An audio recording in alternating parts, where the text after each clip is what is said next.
Who here has seen the new Contra video?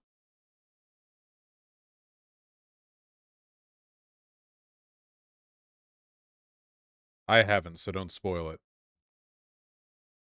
No spoilers. No spoilers. No, what's it about? I don't know. I don't know what it's about. I'm sure it's great. Howdy. How we doing? It's about SpongeBob. Good. Wonderful, wonderful show, by the way. Nice plate, you degenerate. Yeah, that's what you have for having a raise. That the napkin out of here. Get it?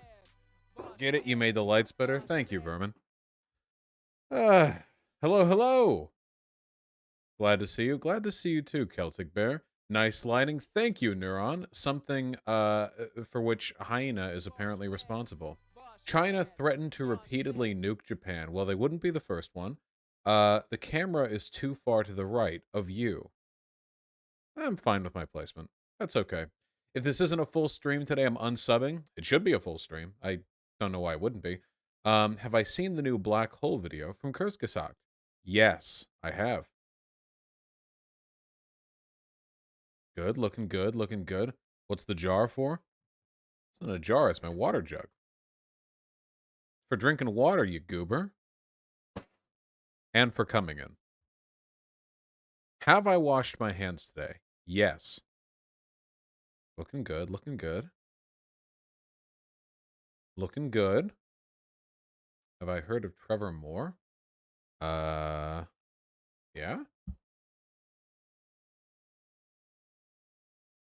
Wait, Trevor Moore is dead? Wait, what?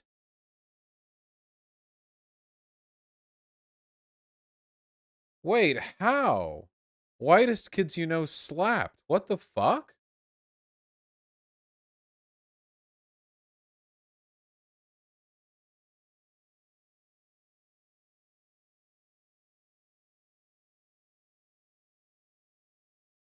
What the fuck did he die from? He was young. He was 41 years old.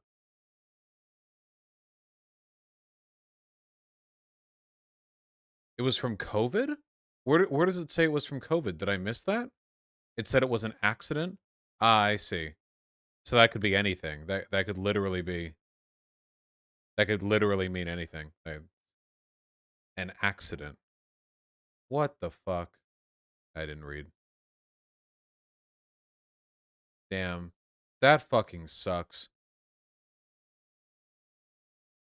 Whitest Kids You Know was such a good fucking sketch. I've seen every single one of those things, every single one of those bits like 20 times. It was so fucking good. Yeah, yeah, Vermin. Could be anything with a celebrity. Man, that fucking sucks. Well, man, life is short. Yeah, well, he can hit any of us. Um, shit, he looked good with a goatee too. Fuck.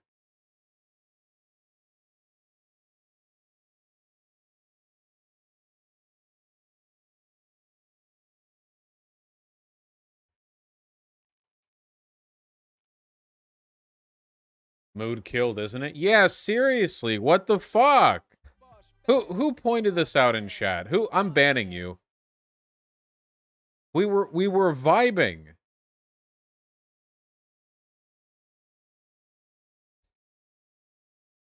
Apparently, he was the youngest published cartoonist in the world, 1 point at 12. Yeah, he was like he he always seemed like a really big go-getter, you know? Like that was always the impression I got. He seemed to me like the kind of guy who if he could like find a $50 webcam in a garbage bin and like a bar napkin to scribble some ideas on, he would be working on a comedy skit, you know? You know what I mean? Like, yeah.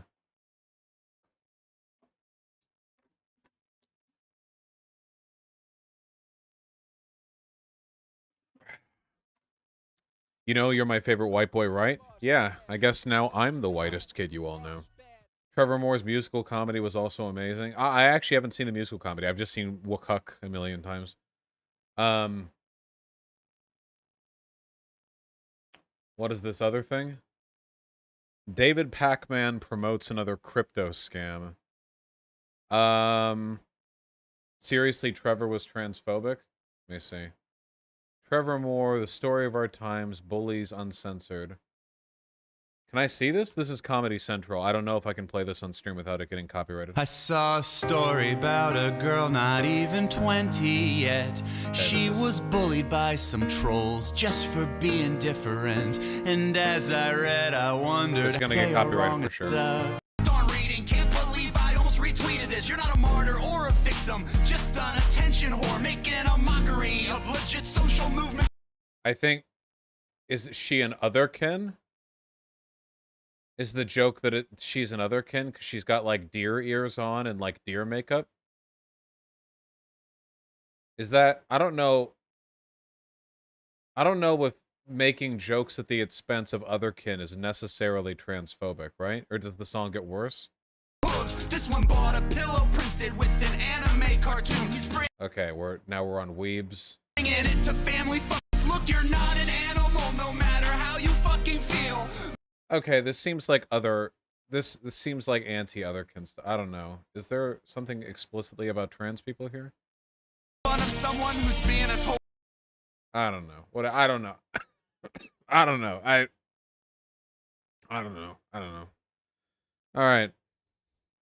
All right. Let's move past this, okay? We move past this? Yeah, anyway. David Pac-Man promotes another crypto scam.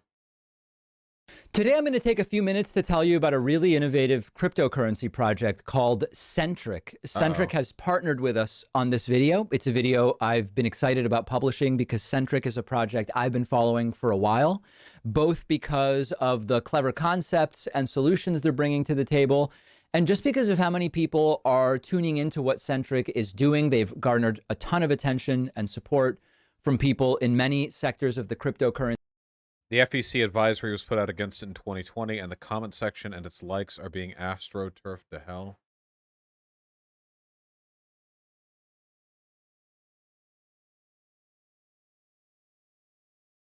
Huh. I mean, I don't know. Why would he do such a thing? Has he not been paying attention? I don't know. It could be he just like accepted it because they gave him a lot of money. It could be he didn't do due diligence. It could be he doesn't care. I don't know. It's impossible to know. That's why you got to stick with your boy, the only sponsor-free major live streamer there is. Your boy. The only one. For now. One of these days I'll sell out to MeUndies, okay? One of these days. Not today.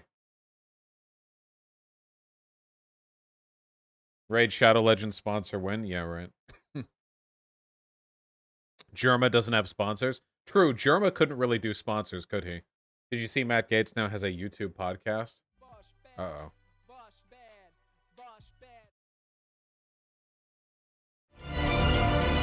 Oh, no. Embattled Congressman Matt Gaetz. Matt Gaetz was one of the very few members in the entire Congress who bothered to stand up against permanent Washington on behalf of his constituents. In Congress, a wanted man by the deep state. Damn, 45-second intro? Jesus Christ. Jerk off on your own time. They aren't really coming for me. They're coming for you. I'm just in the way. Welcome to Firebrand. I'm Matt Gaetz. Big media lies to you. Big tech monetizes you. Way to bury the lead, dude. 50-second intro, glaring directly at the camera. Got your orange spray tan on so you remind the viewers of Trump. The media lies to you, like right off the bat. No lead up into it, just that's the premise. You big business steals from you, and big government steals for itself. This is a platform exposing truth in power and politics. Join me behind the scenes for debates and insights driving Washington and your life. If you know me, you know I don't mind taking on Republicans and Democrats. We are no shills for conservative ink And underage child sex trafficking victims either. He doesn't mind taking those on. here. And Democrats sometimes have good ideas that many Republicans are either too dogmatic or too corrupt to support. It's true. The America First movement demands supporters who are informed and active. I'm here to give you details nobody else has and a strategy to use them. I really hate his face. This is the most superficial I'm gonna get, but like everything about his face, he looks like a combination of like a Mad Max mutant who you might see like wrapped in leather in like one of the 80s movies, and like a 90s high school bully, but like the dumb kind of bully, you know? Not the ones that are like villainous and malicious, but like more of like a Biff kind of vibe. He looks like a combination of those two things. Yeah. I'm going to make you the smartest person in every political debate. And we're going to use argument and information to take back power and save our country. To win the battle, our side needs warriors, tough operatives. Our opponents know this, and they try to pick us off one by one. They tried. They use the Justice Department to take us down with false allegations of child sex trafficking, but you're not going to fall for their tricks, are you? The brave Congressman Devin Nunes when he told President Trump that our own government was spying on him. Nunes was pursued by the ethics. Oh, Matt Gaetz was in need of, or if the allegations are true, he's in need of some goodwill from the government. I'm in need of a sponsor to fund the rescue project. He needed money, tens of millions, and he was pitching hard to my dad that I needed help, the type of help only he could provide. Some of you might call it an offer you can't refuse. Who is Bob Kent? What the fuck is going on? This isn't really a podcast. He's just trying to be like a news reporter. Does anyone else feel like it's extremely weird for a sitting congressman to do this? Like it is a little weird for a sitting congressman to LARP as like a mini Tucker Carlson doing their own pundit skit, right? That's a little bit strange. Feels like those are two different roles that you're playing at the same time. Who's even getting this stuff? And who is he working with to shake down my dad on a pile of lies? Shake down? This man, David McGee, is a former DOJ. One more thing about Kent and McGee, the guys... Oh my god, this whole first episode is about him defending himself, isn't it? Wait, is this entire first episode just him... Okay, hold on, he has Marjorie Taylor Greene on. This is good. I like this. Wow, their faces look like somebody used the squash and pinch Photoshop tools, but like on opposite features for either of them, you know? Founded on, right? It's for the people. But yet this is what our government has completely conveniently forgotten. Washington, D.C., as you know, Matt, because you've been here longer than me, only focuses on itself. It works for itself and no one else. It's like its own economy. It just works to feed each other. And that's why they raise money. And so they're not for the people at all. We see it every single day. And so I think a lot of Republicans think this, you know, like the government taxes you just to enrich itself, but it's such a superficial analysis of the way government works, you know? What do you mean? Like how do the people in Congress get more money? Because the government raises more in taxes. What's the relationship between those things, you know? Also, whenever like congressional incomes come up and they vote to raise their wages, it's not like Republicans vote against it, you know? I don't know. It's just really weird. Like, who's benefiting from the government enriching itself? Like, you can make an argument that institutions and departments and agencies try to prolong their own existence, but I don't know. This just feels so superficial. Why am I critiquing the political analysis of Marjorie Taylor Greene? that's what I said all over the campaign trail, and I continue to say it: people over politicians. And that's what America First is to me, is serving the people and not the swamp. And isn't it crazy that there are just these issues that are thought of one way inside of the Beltway of Washington, and the exact opposite all over the country. I mean, you think about term limits, you think about these wars that go on forever, you think about the immigration that is totally unchecked at our border. It baffles me that the ecosystem that you described can create like an alternative truth with inside of Washington, where like it's going to be great for all of us when America's at war forever, or when we drive down the wages of our people, or when we allow these bureaucrats to have excessive control over people's lives all over America. I mean, you were one of the first voices on Fauci to really call out a power grab. And I remember feeling that way, being out on the ledge with Robert Mueller. You know, when Mueller was first appointed, I was one of the first people to say, wait a second, what is going on here? Why are we deviating from a normal review of what is before us just to go after Trump? But the problem with Fauci was he went after the American way of life. How did you have such clairvoyance on that? How did you know before most Republicans? Okay, move it along, move it along. We were being fined for masks on the House floor by Nancy Pelosi, and we have to stand up to it, and we have to do that here, which we're doing, Matt. We have to do that here so that people can do it at home, and we have to loudly support them. But we'll find out. We'll find out. My observation is that the elites in our country who are in media, who are the pundits and the columnists, they are gaslighting the private sector. What they're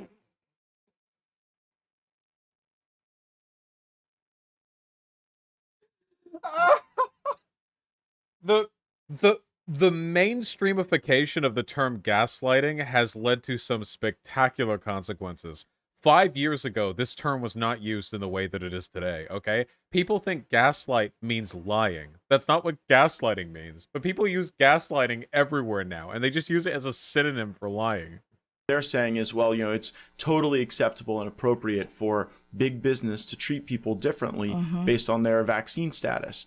I believe that the front line of this fight will actually be with large corporations that decide to develop their own vaccine passport, to use commercial air travel, to use other things that have become common in American life. These businesses relied on the strength of the U.S. dollar, built by our people. They relied on the American taxpayer for their PPP loans, for their Fed policy to print money for them to stay open. I mean, Boeing's been bailed out so many times. I don't know why we don't just nationalize Boeing at this point, you know? And now you don't believe. I love when they pretend to believe this. They don't believe this for a fucking second. These bitches would never dare nationalize any major industry. Big businesses are on the front lines. They're just stealing left rhetoric. Yeah, this is the thing. Capitalist austerity doesn't impress anyone anymore, okay? It just doesn't. As American political discourse grows more populist, nobody is going to get moved over to the right by people saying, you know, we should make things easier for big business, trickle-down economics. It's getting harder and harder to sell that line. So instead, the right has to pull people over by signaling, by using left economic populism as a hook. You pull them in, but you were lying about it the whole time. Remember that whole line that Trump was anti-establishment? They still say this. They said this for years. Trump is anti-establishment. I beg of you. Fucking how? Fucking how is Trump anti-establishment? The plutocratic billionaire who came from big money, who's friends with like everyone in Washington and everyone on Wall Street before entering office, who did nothing but cut taxes for the wealthy and do everything all like what? But please explain to me. How is this guy anti-establishment? But they run with that line. Yeah. Friends with Epstein, yeah. Of an attack on people who choose to make a different medical choice. Right, and they win because they keep getting paid because the government is saying, you have to take this vaccine. So guess what? They get to keep selling their vaccines and they get to keep making money. I mean, what a contract to win, right? The COVID vaccine contract. Think about this, though. All throughout history, every time we've seen a country follow into Marxism, and as that changes, this is what happens, and it's happening right now in America. The small businesses get crushed, and it's the big corporations that get rewarded by the government. Dude, Marxism, well known for its preference towards large corporations. and they meld together. Totally. And we have seen that big tech has already done it. We're seeing it with big pharma. We're seeing it with, contractors, people that win big government contracts. These large corporations The military-industrial complex. Military-industrial complex is a major issue. So I have a term for that. I call it. Remember, Charlie Kirk tried to do this exact same thing. Right at the beginning of the debate, he was like, yeah, you're just promoting big pharma, getting these big contracts, But, I'll nationalize pharma, baby. For sure, if I could. I would nationalize it in a fucking heartbeat, 100%, So, don't talk to me. You want to nationalize big pharma? Yeah, okay, let's talk about that then, please. Yeah, but they don't actually want to go that far, How much longer does this corporate that would even house us? That's right. So finally, we had to punish say, a business for making money by renting out their facility to us. They shut them down. I mean, and for me, it got to the point where if the cities kept shutting us down, we just had to go to City Hall. Yeah. And what we found there were a number of rewind making money by us. That's right. So finally, we had to punish anyone that would even go house back. us. I'm not going back. I don't care. They like using the term corporate communism. It's a part of a deliberate effort to make nothing mean anything. Also, here's a follow-up. Who are they getting for the second episode? Who associates with Matt Gaetz apart from Marjorie Taylor Greene? Even Laura Boebert stopped associating with him and deleted a bunch of tweets where she associated with him, and she's a nut.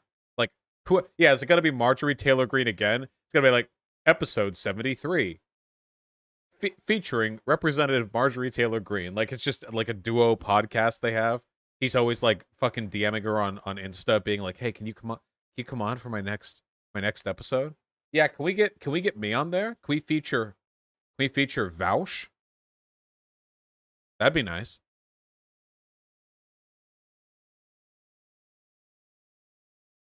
It's the weirdest episode of Beavis and Butthead I've ever seen.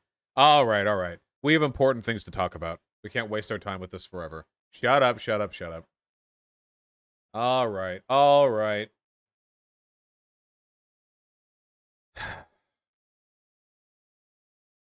Folks, I wanted to talk about Tucker Carlson's fastidious appraisal of Hungary, a proto-fascist country that has been rapidly declining in almost every measurable sense, from its LGBTQ rights to its freedom of speech to its treatment of immigrants.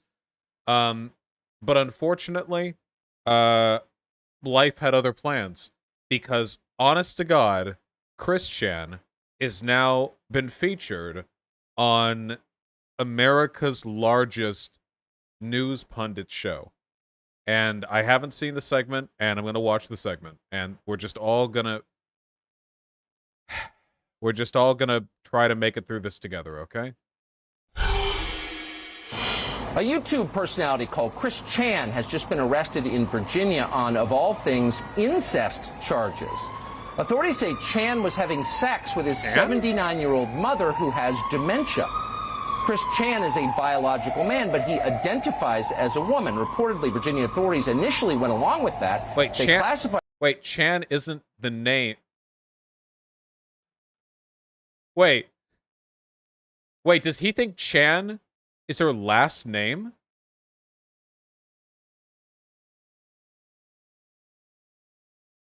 Vosh, I thought you didn't care. Yeah, but now this is on Tucker Carlson, so obviously I care about this. This is surreal beyond belief. Chris Chan as a female, and that means Chris Chan, who is an accused sex criminal, would have been housed in a women's jail.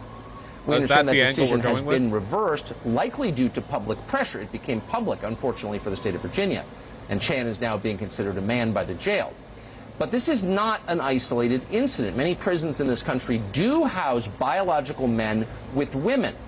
This is something we predicted. Is this the angle we're going with? We're turning... This is so surreal. So now this is being turned into a... So now we're talking about the prison... Okay, all right. So this is the angle we're going with. Okay, smoothest brain angle. She should be in a woman's prison. She should be in a fucking mental facility. So the answer to this one is pretty simple. It's pretty clean and clear answer to this one, as far as I can tell. And it's that, as far as I can tell, there really doesn't seem to be like a big systemic issue of trans women hurting cis women in women's prisons. But there is a well-known issue with trans women getting hurt in men's prisons. So conservatives kind of approach this conversation with the implicit belief that it doesn't matter if trans people get hurt. Like, better like the 1 in 100 chance of a trans woman hurting a cis woman in a woman's prison than like a 1 in 2 chance of a trans woman getting hurt in a men's prison. So their logic kind of starts off with a null value for trans lives, but the math on this one's pretty clear. Trans women should be in women's prisons. Also, by the way, if you're like concerned with predatory behavior, cis male rapists go to prison with other men. Like, if you want to follow the logic of like protecting one demographic from sexual predators of that demographic, then that already happens. So, yeah. Many predicted and were laughed at. Kara Dansky is one of the people who predicted this. She's the president of the U.S. chapter of the Women's Human Rights Campaign, and she joins us tonight. Kara, thanks. Who is this?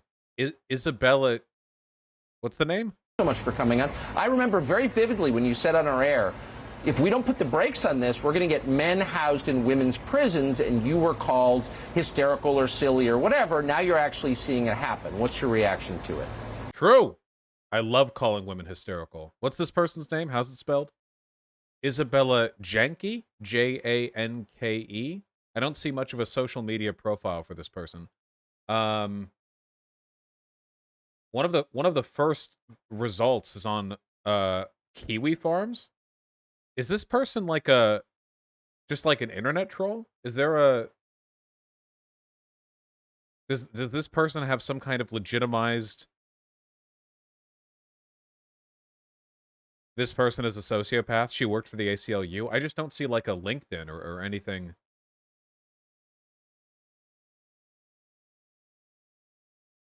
I don't know.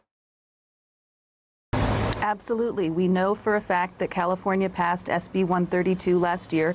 It went into effect. Wait, Isabella Jank is the woman who got the audio clip of the CWC voicemail, Vosh. Oh, man, so she's like involved. She's the white supremacist cult leader involved in targeting Chris Chan, possibly getting her to rape her mom, Linky. I don't know how deep in the rabbit hole I can really get here, but she's like involved. This isn't like some random person. This was one of the fucking weirdos who were like stalking Chris. Damn, this must be like a heyday for this lady. She gets to go on Tucker Carlson afterwards. God damn. Getting the absolute motherload of attention after all this. In January of this year, we see a Wait, this is Kara Dansky, not Isabella Janke. This person's Kara Dansky. I asked you guys what the name was, and none of you fuckers answered. Kara Dansky. Oh, here we go. Okay, this isn't one of the internet trolls. I asked you guys like 6 times. I fucking hate you guys. Kara Dansky. Feminist fighting for the sex-based rights of women and girls. Publicly speaking out about the gender identity industry. Okay, so this is just a standard turf. Okay. Yeah, I was thinking, it seemed odd that, like, how would you get the booking for that? Like some random Kiwi Farms troll, and then they get on Tucker. But yeah, okay, here we go. Nice. Well, I hope their life's going well. Approximately 300 applications from male prisoners to be housed in a women's prison in California. We approximate that 20 of them have been granted. There are 20 men being... By the way, does anyone else see the irony of a person who claims to fight for the rights of women and girls coming on an outright fascist TV show? A person who represents possibly the most austere and far-right resistance to women's rights, you know? It is funny how frequently and how willingly TERFs will work alongside the far right, you know? Being housed in women's prisons in California now, as far as we know. We suspect that none of the applications has been denied. We also know that in Washington state, approximately 9 male convicted felons are being housed in a women's prison. One of those men has been convicted of multiple murders of women, and another one of those men has been convicted of raping a 12-year-old girl. We know that in states all over this country, there are various policies or actual statutory laws on the books that allow for this, in fact, mandate it. So do we have any, like, hard-hitting evidence that putting trans women in women's prisons leads to an increase in the total amount of violence? I mean, yeah, there are a lot of really horrible people in prison. I'm not going to deny that. But there were also, like, cis guys in prison for, like, raping kids or whatever. Like, I mean, you can dig at anecdotes all you want, but... I mean, Wait. I've heard rumors of people saying Chris Chan admitted to pretending to be trans to rape women. I don't know if this is true, but if a leaked audio demonstrates this was true, would you still put Chris Chan in a women's jail? Let me be completely clear about something. I want there to be absolutely no ambiguity to this, okay? Chris Chan and all of the information surrounding them is completely insane. And it's completely batshit insane. It's bonkers.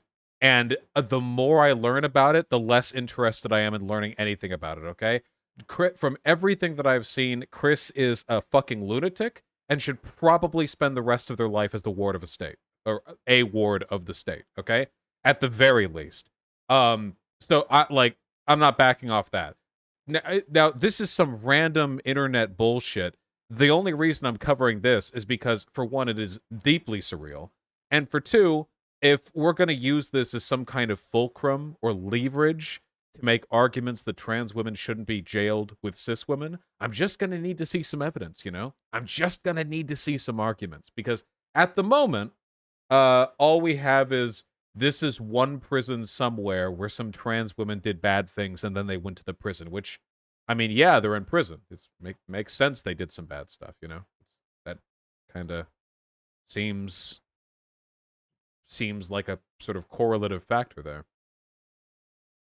Not in the habit of, carrying the banner for prison inmates, but this is cruel and unusual. And even if you've been convicted of a crime as a woman, you have an expectation that you're not going to be raped in jail. I mean, has anyone brought... Yeah, but wait. Cis women rape other cis women in jail, and cis men rape other cis men in jail, and cis men rape trans women in jail, and prison guards rape... This is not a specific... This argument isn't specific to this case. This to court. It's so over the top, outrageous. A couple things. One is, yes, these women are being held under absolutely torturous conditions, and there's some reporting coming out. Imagine with everything fucked up about American prisons and the torturous conditions are trans women being let in. Like, American prisons are fucked, dude. And it's like, that's fine. But then, like, some trans women come in. It's like, holy shit, this is literally fucking Gitmo, you know? That are saying these women are absolutely terrified. It has also been preliminarily reported that one woman in a California prison has been pregnant, and that the California Department of Corrections and Rehabilitation is distributing condoms. Now, what this tells to me is not only that... What? Wait, what? California prison officials understand and anticipate that these men will be raping these women. They also understand that these people being transferred to women's prisons are not women, they are men. Wait, hold on. Prisons distribute condoms sometimes because male guards will fuck the prisoners, sometimes for favors. That's not a new thing. What? They're distributing condoms, therefore... Also, well, rape happens all the time in prison. I'm not making light of that. However, even if you were to leave aside... Oh, conjugal visits as well. Yeah. Even if you were to leave aside the rape angle and the prison guard angle and the conjugal visit angle, like, I like how they just assume any sex between a trans and a cis woman would be rape. Now, in prison, again, rape happens all the time. I'm not saying that doesn't happen. It totally, totally does. I'm just saying, like, what about the other sex that people have in prisons? I mean, it does happen, you know? It's just, we're ignoring like 70 factors here and then honing in on the most insanely hyperbolic and ridiculous possible explanation. it completely uncovers the lie that quote unquote trans women are men, or trans women are women. And can we get a clip on that? Lie that quote unquote they are men. It completely uncovers the lie that quote unquote trans women are men. Fucking true and based. Clip it and ship it, boys. Get it out there. Thank you, Kara Dansky, for speaking the truth. Look at Tucker. Tucker's like, yeah, that is a lie. The trans women are men. Look at him. They get paid to say what they say, but underneath it all, they know. Wait, is the thing about condoms for prison guard favors and shit true? Where? Prison guards have been fucking and raping prisoners for literal centuries. I mean, this has been a thing for as long as, like, the concept of prisons that we understand them has existed, you know? The thing is that if you're in a female prison and women start getting pregnant, like, that kind of draws a lot of attention to what's going on, you know? Like, say you have an all-women's prison, and they're all cis women, just so we can keep the factors narrowed down, and a woman gets pregnant. How did that happen? Now, technically, guards should never fuck prisoners, ever, and they shouldn't. Huge, huge, huge violation of their rights. Even if it's consensual, it ain't. So that draws a lot of attention to what's going on, state and conditions, makes things awkward. So you want, since it's going to happen anyway, them to not get the women pregnant. Does that make sense? This is all such an ugly situation. Just American prisons in general are fucking horrible, and they violate, if I recall correctly, they violate, like, UN guidelines for cruel and unusual treatment of prisoners. So it's we're talking about, like, bad conditions here. Trans women are women, and California prison officials know that.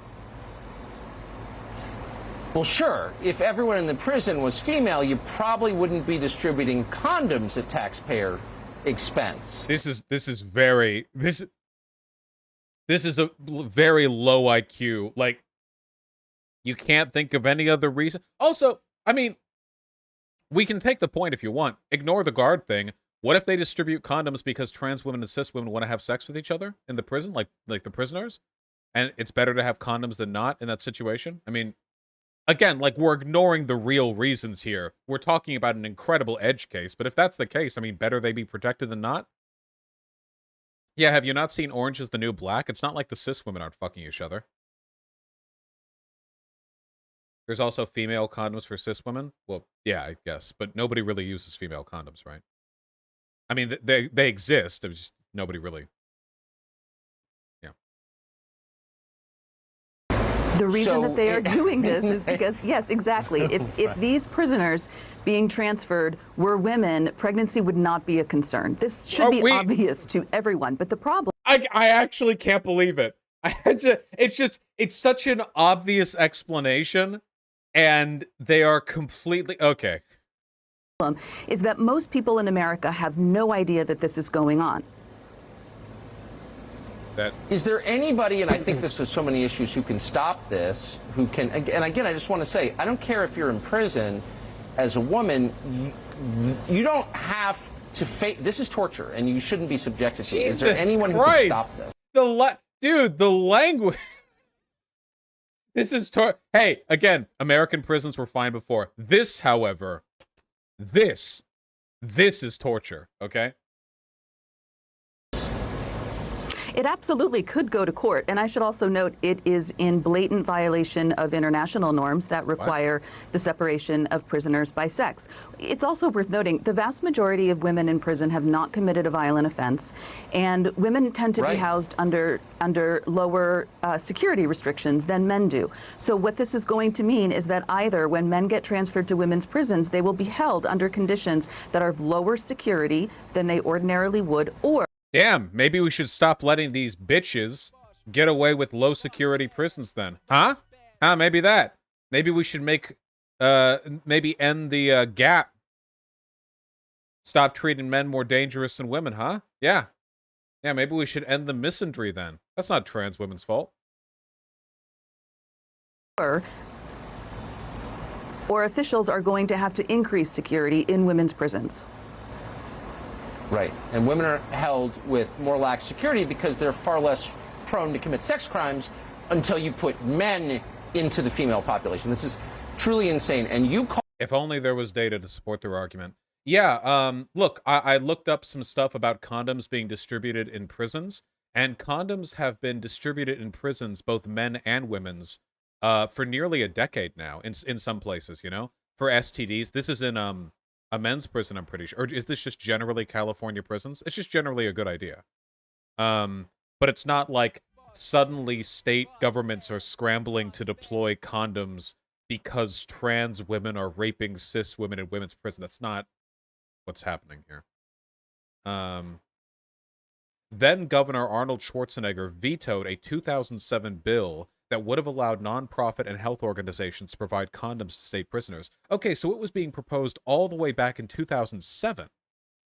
And then he banned it even though it wouldn't have even cost anything because it wasn't the government doing it. Thanks, Arnold. Yeah, guys, you guys forget that Arnold Schwarzenegger was a governor in California. I grew up under that. So, like, for me, that's just normal. Like, oh yeah, he was my governor for a while, you know? Called it really, really early, and I remember the derision you faced for saying that, and you've been proven right, unfortunately. Kara Dansky, thank you. Thank you. So, wow, Tucker, is that really... What were we doing there, Tucker? Thank you. So this probably is not going to surprise you, but a lot of the people who push the defunding police... Oh, he's on to a next... Okay, his brain was... His... ratcheting into the next segment.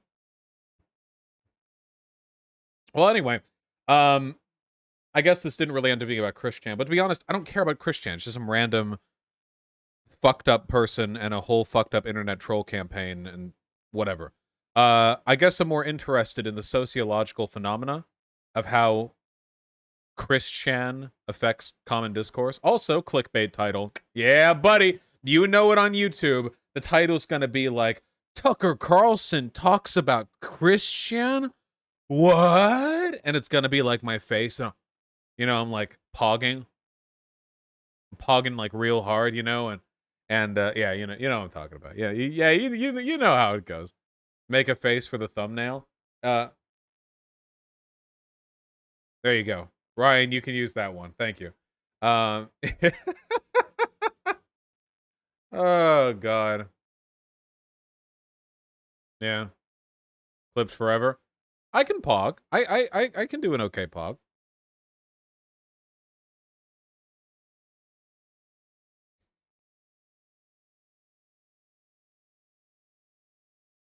Are you gonna talk about jank? No, I don't care about whatever weird esoteric shit. Hold on one second. I have one really, really long mustache hair on my right mustache side that's pissing me off. I'm just gonna clip it. I'll be right back. Because there's something Ben Shapiro did. Just one second. It's just...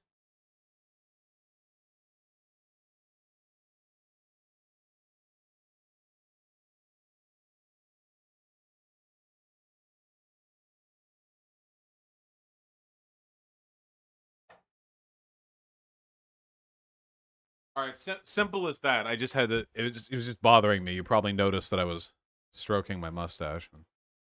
There you go. Ah, all right. What's up?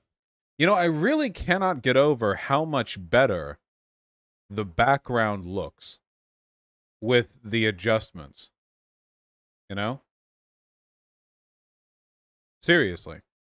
Isabella Jank manipulated Chris and got somebody to kill themselves. I don't care. Please. I know that you've dedicated an unhealthy amount of your life to learning about this one very tragic ongoing story, but please, just you have to keep it to yourself, okay? Okay. Have you given us a close-up of those figurines yet? Well, the Warhammer miniatures are in the middle tier, and the top and bottom are anime? There's Kaiman from Dorohedoro. A non-horny Asuka, because I genuinely like Asuka as a character, but all of the figurines of her are degenerate. Saitama. That's Fight Club Mako. Right there. Right there. See? We got all the Warhammer 40k miniatures. We got Leo Fotia and Gallo.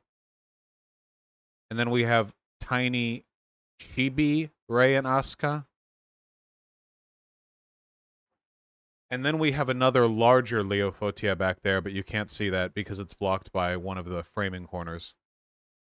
Down there. See? And that's all. That's all the ones. And I'm not taking any of them out right now.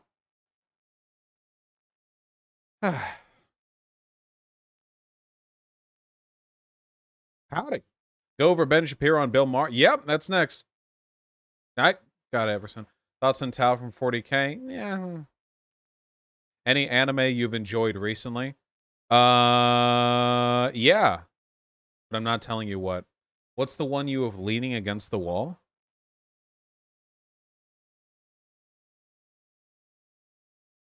What? Oh, that? The painting? That's a painting that I got for my birthday. It's Jotaro, Kujo Jotaro, and his stand, Star Platinum. It's a very nice painting. I got it years ago from a good friend of mine.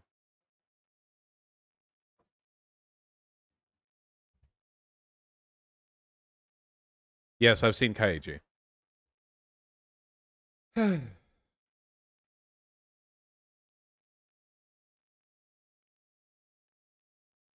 You've seen this QAnon poster. Okay. All right. What do you think about making prisons gender neutral? Bad idea. Sorry, look. Look, no. I'm very committed to my ideology of gender abolitionism, but you have to recognize that right now in the real world today, the pragmatic consequences of making prisons gender neutral are going to be pretty fucking bad. I don't, especially like, just imagine like selling that to people too, like afterwards, like, I'm a gender abolitionist. Look at how well our project is working. And you point towards your integrated prisons, which are like a battle royale deathmatch cage for every, like, every woman who goes in there, you know? It's like, that wouldn't be good. Yeah, that's probably not good. Genuine question, where do you think we NB should go? Look, there's no hard lines. There's no good rules here. Petition to the state. If you think you should go one or the other, I don't know. Make an argument for where you should go. Tell the court. The court. I think the proper solution here is to keep the prisons segregated, at least for now, but to have the courts be open and amicable to the needs of gender nonconforming people, trans people, whatever. It's as simple as that. Okay. I think that's like, and you can petition, you know. And maybe you don't want to be in either, but there's probably one you want to be in less, you know? And I'm going to guess that given the choice, almost everyone is going to want to be in women's prisons because women's prisons are lower security and, generally speaking, tend to be you're a little bit less at threat of violence, I think. You know? Well, yeah, tend to be a little safer. Not safe, mind you, just a little safer compared to men's prisons, which are really bad. Really, really, really, really bad. Yeah, safer. We're talking very relative terms here. A lot safer. Don't kid yourself. I've never been to women's prison. I've never been to men's prison either. So really, I'm only working off of stories. I do have a lot of stories, though. You know, back in my end years of university, I actually spent quite a bit of time integrating myself in the needs and responsibilities of people associated with the criminal justice system up in Northern California. Not only was my baccalaureate thesis on the subject of prison vocational programs, but I was also one of the lead directors of the Northern California's largest multi-day panel on the needs of people who are incarcerated. It was this big old 5-day panel that I helped organize with some other folks. I volunteered at a prison, that kind of stuff. That was like the focus of my last year in university, which was interesting. And I knew some people who were, you know, in prison for quite some time, and they were all pretty muscular. Only got so much to do over there, you know?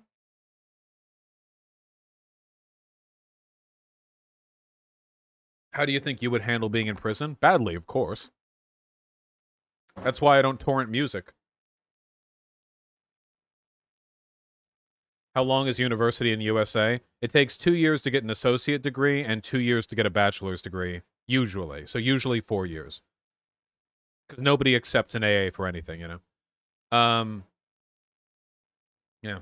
Canceled for volunteering as a prison guard? No, I didn't volunteer as a prison guard. You know what I did? I went into the local juvie, real juvie, I mean, and when kids were on their break hour, we'd go and play basketball and cards with them. You know? They had like a big basketball court, like a mini basketball court, and there would be guards in the corners, and me and a couple other people from the organization. Lol, that's not even work. No, it's volunteering. So more of a social worker than a guard. Wait! When did I say I just guarded a prison? I was a college student. You can't just guard a prison as a... No, I wasn't a guard. What? Jesus. Thank you, Redman. No. Jesus.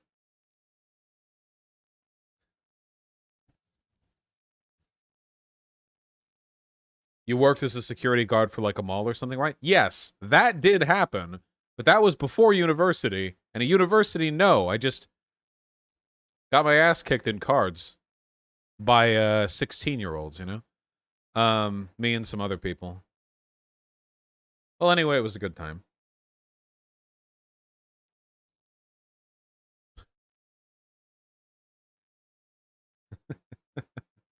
One time in a mall, a security guard told me the benches aren't for sitting. Well, I didn't do that.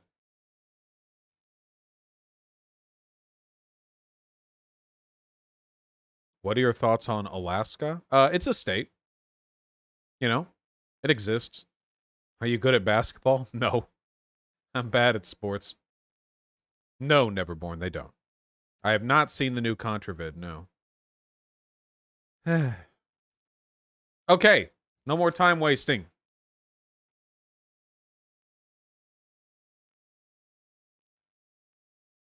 I really, really hope this doesn't get copyright striked. This is Real Time with Bill Maher, who had Ben Shapiro on to talk with Malcolm Nance. Nancy? I haven't seen the segment, but I have seen the end of the segment, and I hope YouTube doesn't strike us before we get to the end. Let's get back into hard news. I hate it. We're having such a good time, and now we're going to fight. And now I'm going to make you fight again. But it's okay. But I got to talk about the muzzle laws. There's these laws that are been introduced in a number of states to not talk about critical race theory. Now, critical race theory, I must say, to begin with, I hadn't heard the term probably a year ago. Now I hear it every day. I think Americans are just starting to hear it. And I think no one knows exactly what it is. They know it has something to do with race. The longer I do this, the more I feel that there is an absolute certainty that I'm going to get copyright striked over this. Ooh. And it's some kind of a theory. Right? How would you describe it? And then we'll ask, how would you describe it? What is critical race theory? I will admit that I read a lot of critical race theory in law school. So, you know, the work of Derek Bell or Gene Stefancic this and is the Richard stuff Delgado. No one knows but you and 6 other people. Right.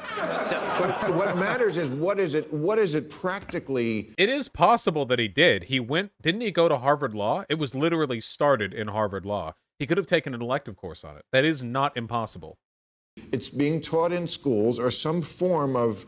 Yes, there's a certain sort of crystallized version of it that is a lot less complex than what critical race theory actually is. But critical race theory essentially argues that racism is baked into all the systems of American society, and that any sort of neutral system is in fact a guise for racial power.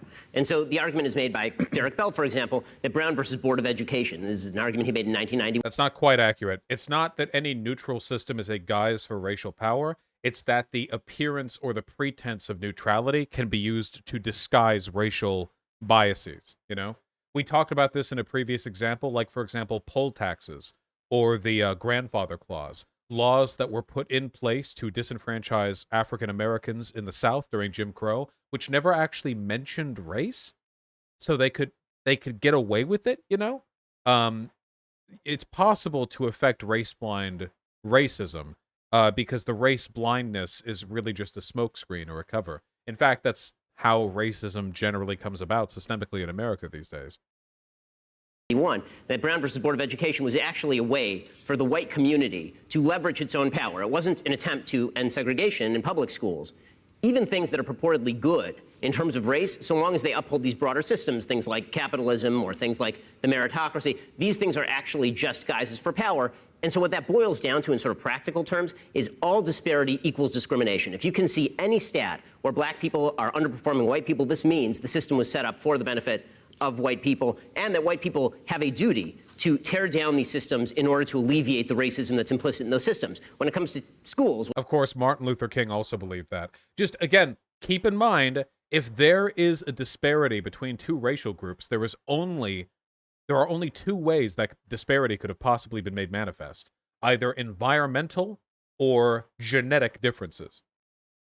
So, if you're of the opinion that black and white people are genetically on par when it comes to the ability to perform in society, which I do, the only remaining explanation for a disparity in their performance, again, on average, between groups, not between individuals, is that there are differences in their average environment.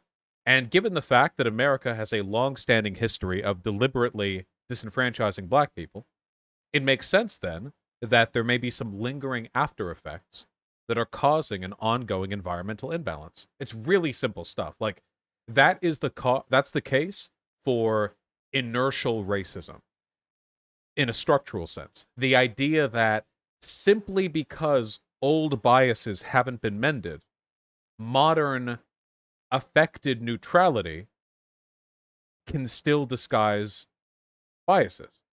And then, of course, you can make the case for implicit bias, which is reasonable, and explicit bias, which is, again, reasonable, albeit less common than it used to be. What this tends to boil down to is kids who are white have experienced privilege because the system was built for white people, and we have to change the standards. Right. Now, okay, well, so Malcolm, you tell me your definition. Oh, I agree with everything he just said. Oh, great. And I appreciate you. Motherfucker literally just said this, but unironically, in response to a Ben Shapiro tweet. Being honest and defining of what it's like to be black American, right? That is, I mean, we're talking about a system. That's unfair. You're saying no, I'm just saying I agree with all of those suppositions because they are grounded in truth. Look, and the funny... I have to say, I'm actually surprised that Bill Maher's audience is inclined towards this guy by default, because Bill Maher is not exactly a woke lefty, you know? The audience definitely seems to be... I guess I would have expected a little bit more impartiality on their side, if nothing else. The thing is, it's not just African Americans, right? It's also the Scalp Act of 1749, where for $300 modern dollars, you had to cut off the head or the hair of an Indian to prove that you got them out of the way so they could settle. That's a little bit of American history that people should know about. The Chinese Exclusion Acts of the 1840s. These are things we don't talk about. Oh, I just want to point out, by the way, the fact that we literally scalped people here in America for, like, mercenary dollars. Not only is that not talked about enough, but if any other culture did that, we would talk about them like they were actual animals.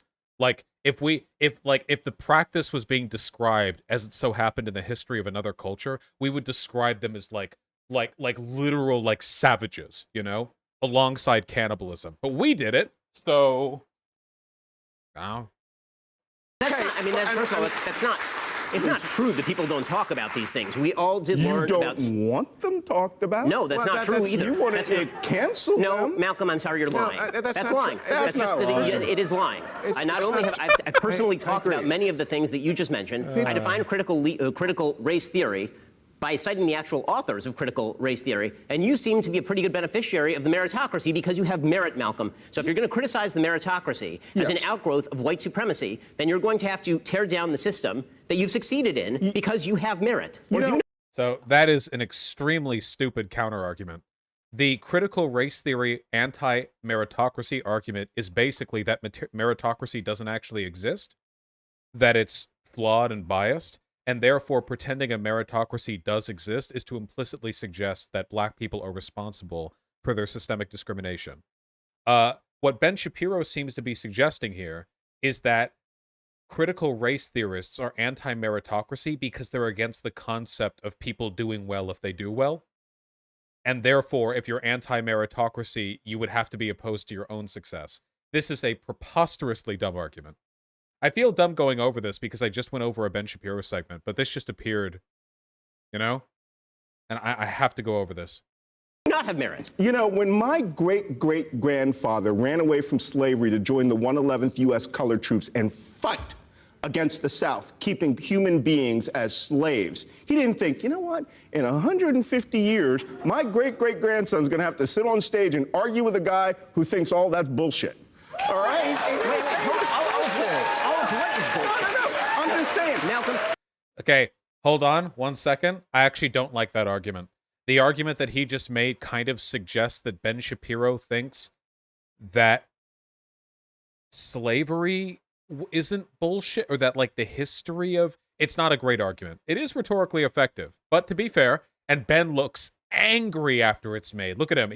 You can hear him over the crowd, too. He's saying, what's bullshit? What's bullshit? Which, to be fair, is a fair follow-up question. It's bullshit. Look. All right? I'm just saying. Malcolm. There is no controversy. The controversy that's made up is people saying that this is being discussed, this is being taught in schools, and that kids should be kept away from it. That's not true. It's not even a real controversy. Malcolm, the fifth largest school district in America, Clark County, just decided that they were going to lower standards with regard to testing because they wanted to alleviate disparities in outcomes. That is an outgrowth of critical race theory. That isn't at all. If you were to believe that, you would also have to believe that the concept of affirmative action is from critical race theory, but critical race theorists tend to really dislike affirmative action. So that's not like a critical race theory thing necessarily. I mean, that falls under the umbrella of a couple of things. Broad anti-racist action. I will say, however, though, it's a bad idea. I've actually done some research on this. What does it look like when universities, schools, and colleges lower admission standards for people of color in an effort to get more of them in? And the reality is, it doesn't do anything to fix systemic discrimination. It just doesn't. It just does not fix it. It just doesn't do it. I guess it can be, like, nice. The effects can be nice, but this is one of those problems where you really have to get at the heart of the issue until before you can get results. And by the way, you can get some really, really bad outcomes from that too. First of all, it develops racial animus. Second of all, if you're lowering admission standards, that means there's a possibility that the POC who get in on those lower standards are going to perform worse, which means that you have a higher dropout rate, which means that you can have lower hiring rates after graduation, and all it does is contribute to a statistical anomaly against them. It's not something... I maybe there's more data that I could see that would change my mind, but from what I've seen, it's not an approach I favor. Sorry. Can you draw a straight line to it? Yes. Really? 100%. Because when you say that the meritocracy is an outgrowth of white supremacy, and then you suggest that I'm somehow denying... It's not meritocracy. It's the illusion of meritocracy is an outgrowth of white supremacy. The concept of a meritocracy is good. The pretense that it exists, that is what critical race theorists argue against. That slavery took place, or that your great-great-great-grandfather was a hero, because I'm saying that I want people tested when they are in school to see if they are good at school, then what you're purporting to push now is just nonsense. And it's sheer bullshit, Malcolm. It's just bullshit. No, it's not, but I think it's also... Wait, we can swear on this program? Dude, I gotta go on the Bill Maher show. The first time I went on Tim Pool's show, he asked me not to swear early on because it can affect YouTube monetization. It's on HBO. Oh, yeah, it's on HBO. So that's why I didn't swear the times that I was on Tim Pool's show. But if I go on Bill Maher's show, I can swear all I want. I'm going to drop all the slurs. No, I won't. That was a joke. Not a good one either. Don't be like me. Be better than me. A leap to say that he thought that was bullshit, because that's not what it is. I mean, are we talking about 2021? Or are we talking about 1861? because the point is, can we talk about 1861 and 2021? Yes, we can. And you just did. I don't know who's against talking about history. Well, I mean, I understand that they want to, in Texas, they're talking about removing references to the Ku Klux Klan. They're talking about removing. Well, I mean, come on. That's Texas. How can you watch Forrest Gump? Wait, that's Bill Maher. That's a pretty bad counter argument. That's Texas. It's the second most populous state. Third? Second? It's either the third or the second most populous states in the Union. Second? Yeah, okay, second. Yeah. It's pretty important. Without even knowing who Nathan Bedford Forrest is, right? I mean, these are people who are historical figures who did bad things. No one is actually saying... Oh, wait, really quickly. I'm sorry, you're right. Somebody in chat just pointed it out, okay? What was the county that Ben Shapiro said they were lowering admission standards on? He could have been lying on that. I went off on a tangent, but hold on. Clark County admission standards. It's Ben Shapiro. We should never, ever, ever assume. Does anyone have a news article about that?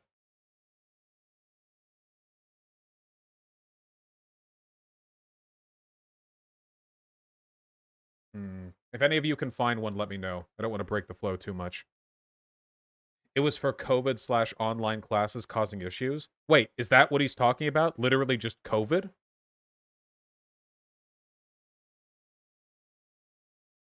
Wait, then what does this have to do with admission standards? What?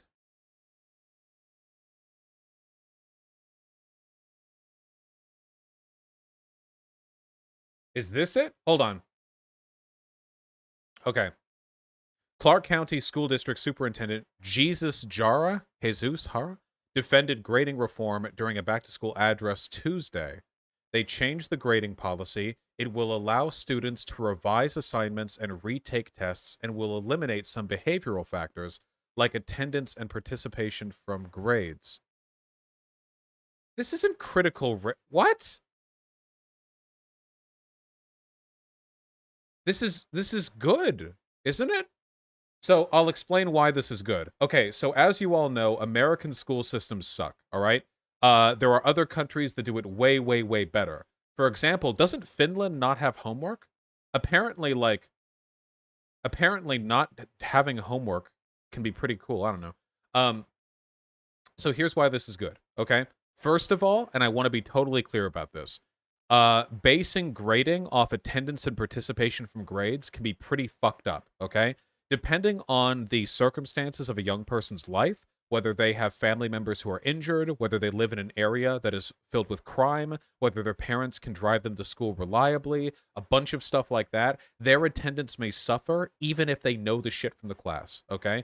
The only reason kids are graded on attendance is because we expect them to treat school halfway like a daycare and halfway like an educational system, okay? That's one. And for two, retaking tests and revising assignments can be a way at getting better on the material. Guys, you remember being in school, right? It's been a while for me, but I remember this much. If I was in math and I bombed a test and we just moved on to the next chapter, that information, I never learned it afterwards.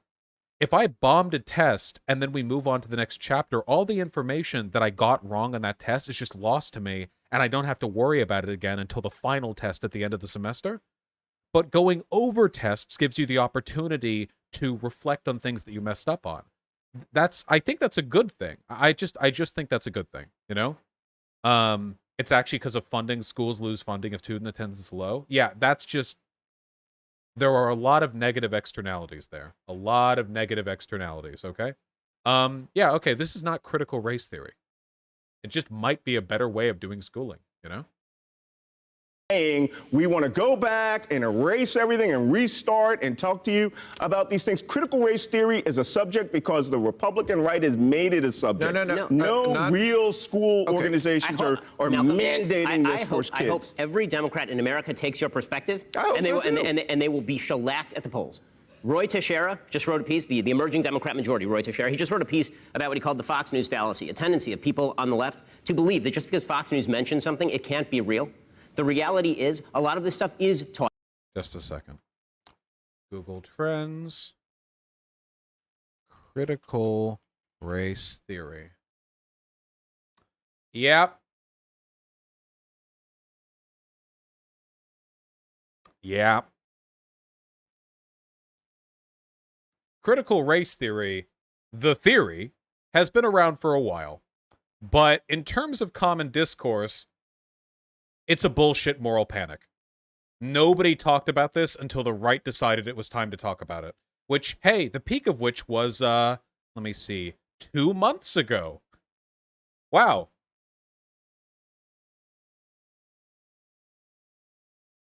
Just, here's 2004 to present.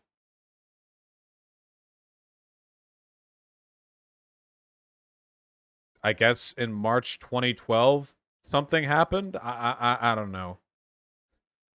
I don't know. Yeah. Just, yeah. Taught in schools. You mean like viruses? Well, okay. Well, can I? Now I'm just. I don't know. Now I'm just confused. Can I just, what you're talking as far about. as what people are experiencing in their lives, in their schools. Yeah. Okay, you're right. There are states like from the old Confederacy, I think, who do want to airbrush history. That's not. Who currently do, by the way. Their textbooks are currently airbrushing history. So many Americans grow up believing in the lost cause myth that the North started the Civil War and that the South, it was about states' rights and blah, blah. This happens. This already happens. This is not like a new push. It's been going on for a while. I think the majority in this country. If you ask me critical race theory, if you say, does that mean teach history unvarnished? I would say yes, then I'm totally for critical race theory. If you say, does it mean acknowledging that racism persists today? I would say yes, teach that. Okay. Should we have remedial means? That's like affirmative action. There's lots of people who are against that. I'm still for that. I still think when you read the statistics, I keep expecting that he's going to go off and say how he's opposed to something, but he keeps going like, yeah, I'm in favor of that. If critical race theory means that I get to go back to my Hollywood villa and watch a gaggle of muscular black men have sex with my wife, that no, I don't know where I was going with that. I don't. It's just, and I have some of them here, blacks earn 40% less, 90% less family wealth. High poverty high schools, 72% blacks to 31% white, live 6 years shorter. I think it's okay to, guys, I think it's okay to say blacks if you say whites right next to it, right? That doesn't, I don't know, that doesn't ring any alarm bells in my head. If you're saying like this percentage whites, this percentage blacks, I don't think there's anything inherently like weird about that. I'm pretty sure I've done that. Half as likely to go to college, 8 times more incarcerated. These are real statistics. The question is, wait, what do we do to address them? That's a really good question, okay? The systemic biases are real. What do we do to address them? And of course, Ben Shapiro has to take the L here. Ben Shapiro's answer to this has always been black people need to fix their culture, black people need to work harder. That's always been his responsibility, or his response, the individual responsibility. These are real statistics. You think we should address them? You think we should address them, right? What's the question is, what are we doing about it?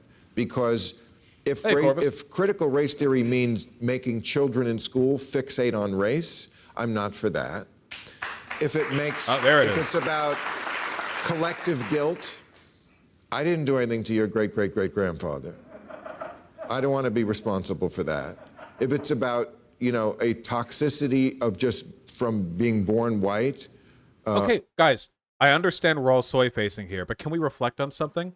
Does this not perfectly indicate how much of a facile, hollow moral panic this is? Because everything he's talking about, nobody wants. The things he says he's in favor of having taught are real history, the existence of modern racism. He's in favor of that.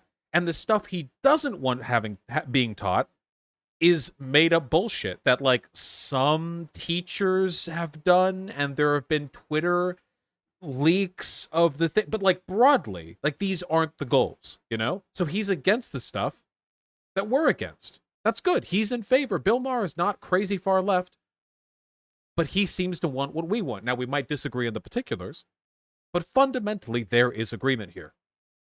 if it's about dividing everybody into oppressor and oppressive, oppressed and oppressor, I'm not for that. So there are things that are being taught and are going around that I'm not for, that if that was critical race theory, I wouldn't be for. I agree with you, and I don't think that's critical race theory. But okay. So he's okay, good. He acknowledges that stuff like that isn't what he wants to push for. Good. Some people, in an effort to come off as a very strong, like, lefty, will bite the bullet and accept and defend all of, like, the bad sort of outlying weird race guilt stuff that gets associated with CRT. Okay? So he's not doing that, and that's good. No, I think again, what's happened Ben here looks mad. I think that what's happened here. Wait, what did he say? I think what's happened here The no true Scotsman fallacy I is think very that tiring. what's happened. Something fallacy is very tiring. The no true Scotsman fallacy. That's it. Wait, who used a no true Scotsman fallacy? Oh, because that's not CRT. Oh, yeah, of course. It's a no true Scotsman fallacy to say that something isn't CRT when it's objectively not a part of CRT. Okay. Here, as this terminology, sort of like defund the police, has been hijacked and been framed around the left as that they want to do all this, they want to rip down the entire social fabric of America, and they want us to be guilty about everything. I want you to teach history. I had a lot of people in the military. Hold on. I had a lot of people in the military, senior officers who had to make life and death decisions, who were total morons about the cultures and institutions and countries we were going into, and people died because So I have of a that. question. I don't need that here. If we agree that history should be taught, why are you defending critical race theory, which is not history? Did I not just say what? What? Hello. You claim you want history taught. However, I noticed that you're also in favor of mathematics classes and basic geometry. Can you explain? Sir, can you explain this to me? What? He's happy because he knows it's dumb too. A moment ago that I think that term has been hijacked, and that's not what we're talking about. Okay, so let's say critical race. I'm going to go back and repeat that I didn't say that. Okay. You are literally defending critical race theory by redefining it as just teaching history, which is a cheap semantic trick, and you know it. Is this what you do on your show? Because it sucks. Well, hold on.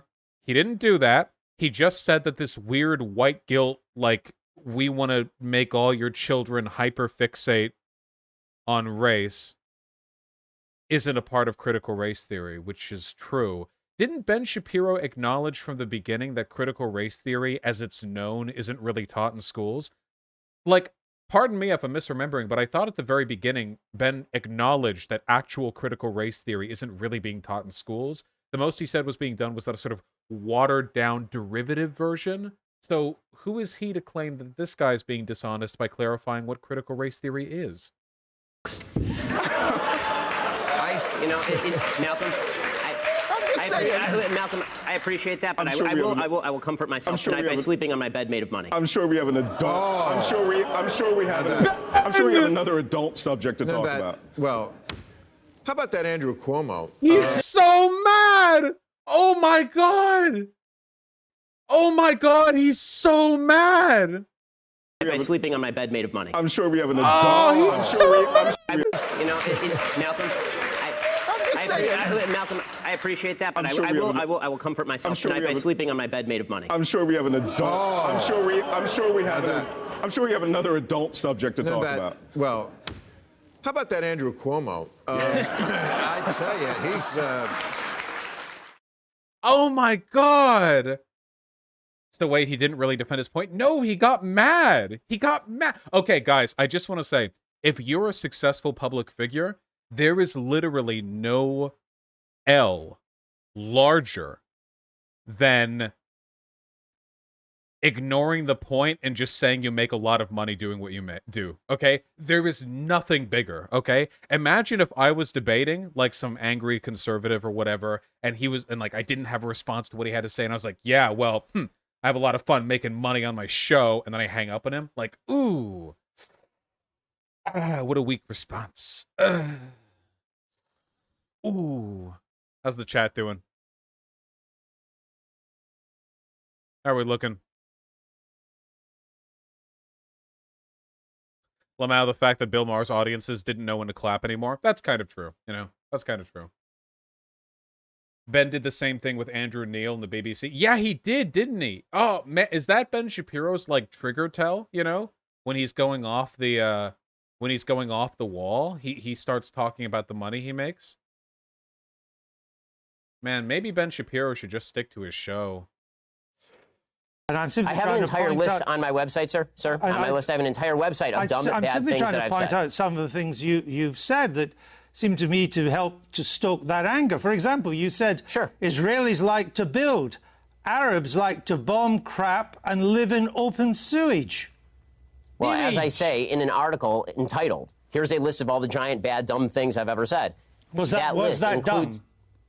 Well, yes, that's a dumb tweet. And not only, but it is also important to mention that the next few tweets clarify that that tweet is specifically referring to the Hamas leadership, which, by the way, at BBC, Okay, that doesn't save you, Ben. That doesn't save you at all. If somebody said, like, dude, why are blacks so bad at civilization? And then later you were like, huh, I meant the Black Panther Party. Like, that doesn't help. Seen as relatively reticent to condemn. No, actually, it wasn't what you went on to do and say. You are correct about the slur on Arabs. It's not all Arabs that want to live in open sewage and blow things up. It's just Palestinians. You went on to say. It says the ones who take sides against Israel in the Israel-Palestinian population is rotten to the core. You went on to say, not Hamas. The Palestinian Arab population. I say that by. Make sure you don't equivocate Hamas with the Black Panther Party. Let's be real. To conservatives, they're probably like the same, right? No, I just mean like a group they don't like. Like, oh, I don't mean this entire like racial group. I mean a tiny, tiny minority of them that I especially don't like. But yeah, in case anyone's curious, Hamas cringe and Black Panther Party based. Let's be clear. Poll numbers, they elected Hamas. They educate their children in school that Israel should be obliterated, sir. I guess if you want to read, honestly, this is a giant waste of time in the sense that the entire interview is designed for you to shout slogans or old things that I've said at me. I don't see how this forwards the debate. You talk about undermining the public discourse. It seems to me that simply going through and finding lone things that sound bad out of context and then hitting people with them is a way for you to make a quick buck on BBC off the fact that I'm popular and no one has ever heard of you. There are not many bucks to be made on the BBC, unlike. Guys, first of all, if you know who Andrew Neil is and you know the reputation that Andrew Neil has, this is a phenomenally stupid thing to say. Like American broadcasting, Mr. Shapiro. The point I'm trying to make is that your words are hardly designed to produce the consensus and understanding that the book seems to want to produce.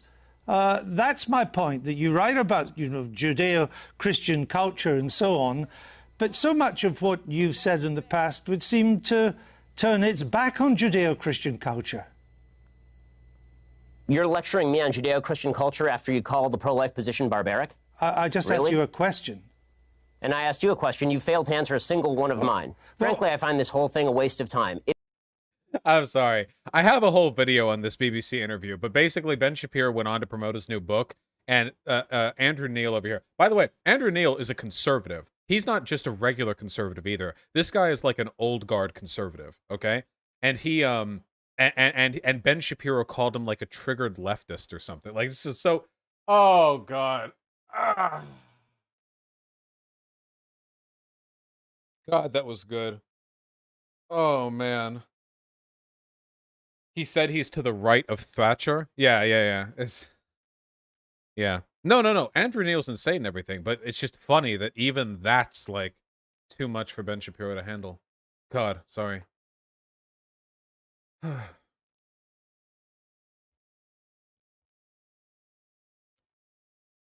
Cuckpiro probably thinks Sam Harris the leftist. There are a lot of people who think of Sam Harris the leftist. Sam Harris really is a mixed bag when it comes to a lot of his political positions, you know? Sometimes Sam Harris feels like he is like alt-right adjacent almost, in at least in the willingness that he's had to platform like bad faith discourse on like race realism, for example.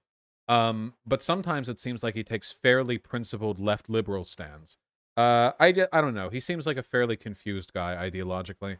I don't know if I think I'd say he's a bad person, but holy fuck is he conceited.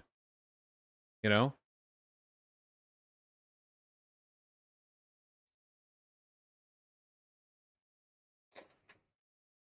Didn't Steven Crowder pull the same trigger tell with Sam Cedar? Nobody's ever heard of you. My audience is huge. It's a common one for people who are very, very bloviated. Discussed Cheng's call for unity yet? You knew that was going to be next, did you? Psy Cams, how'd you know that was going to be next?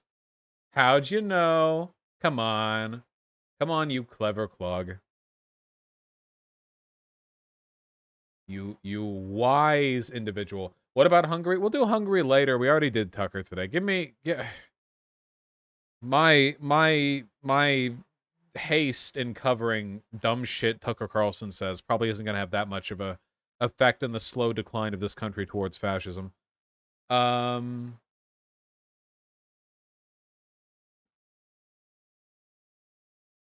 Right. Is Shu here? No? Good.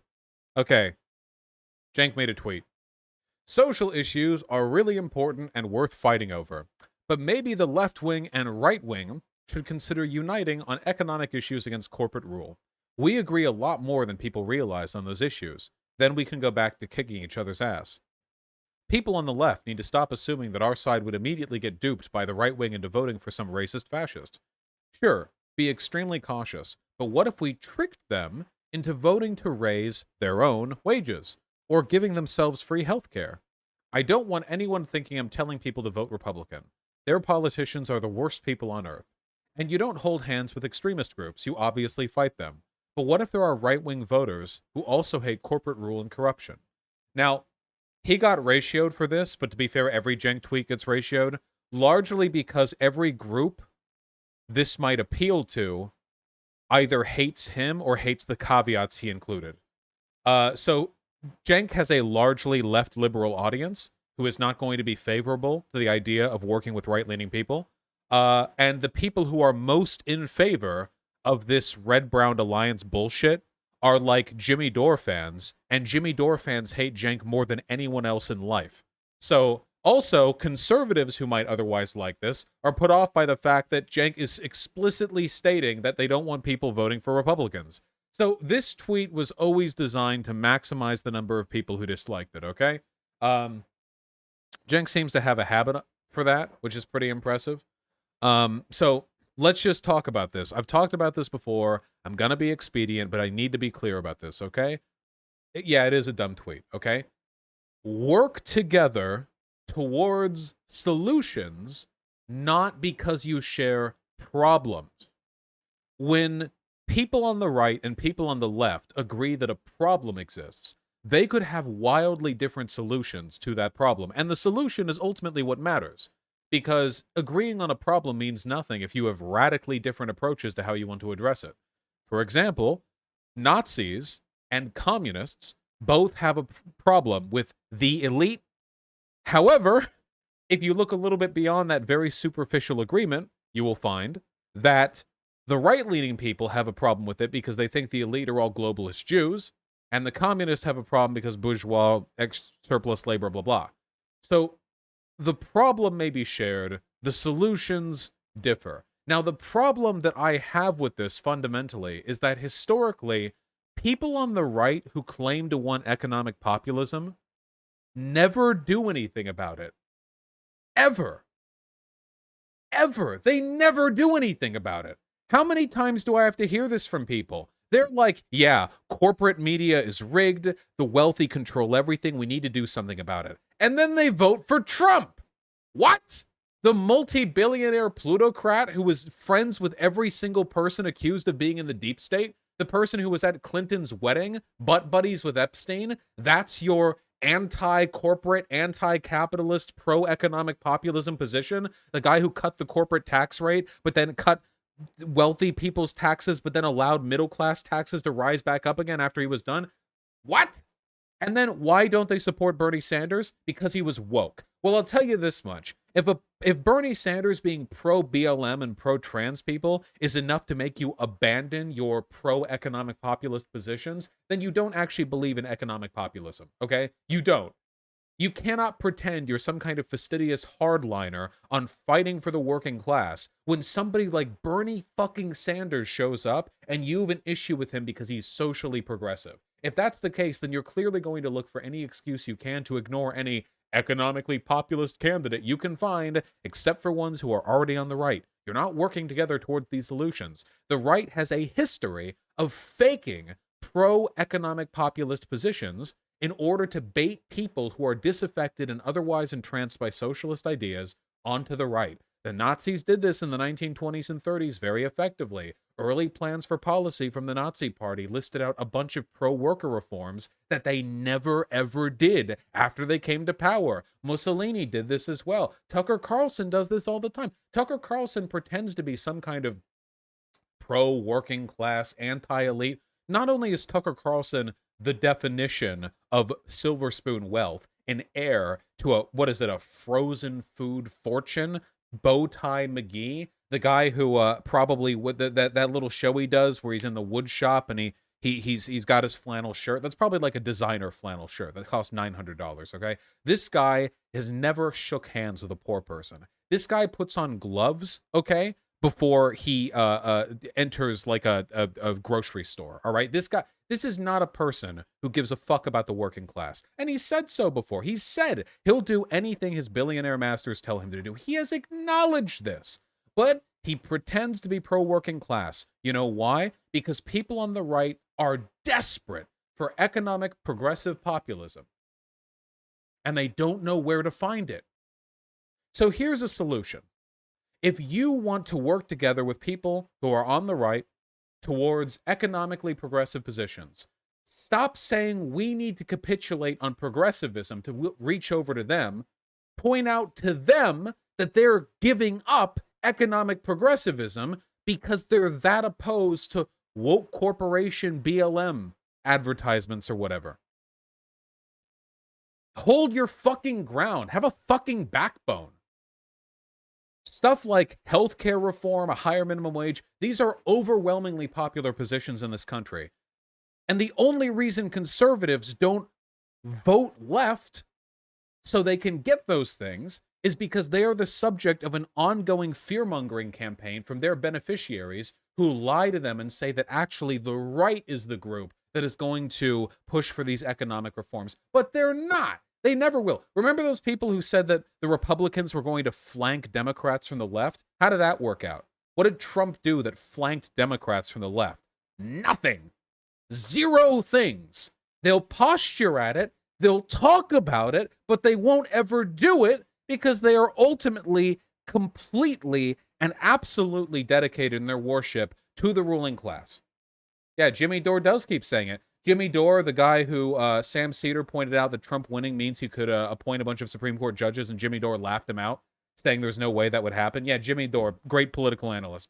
If you want economic populism, you gotta vote left, baby. If you want to if you're like a far right dude and you want to work with me towards healthcare, great. You can work with me on that by voting for socialist candidates. That can be how we work together. What the fuck do you want me to move over on? You think we're going to get better healthcare by convincing me to vote for right-leaning candidates? How exactly do you think that's going to happen? I know the Democrats aren't exactly, firm advocates for progressive economic reform, but they're better than the Republicans are. And within the Democratic Party, there are people who actually do seem to care about economic reform, like the Justice Dems.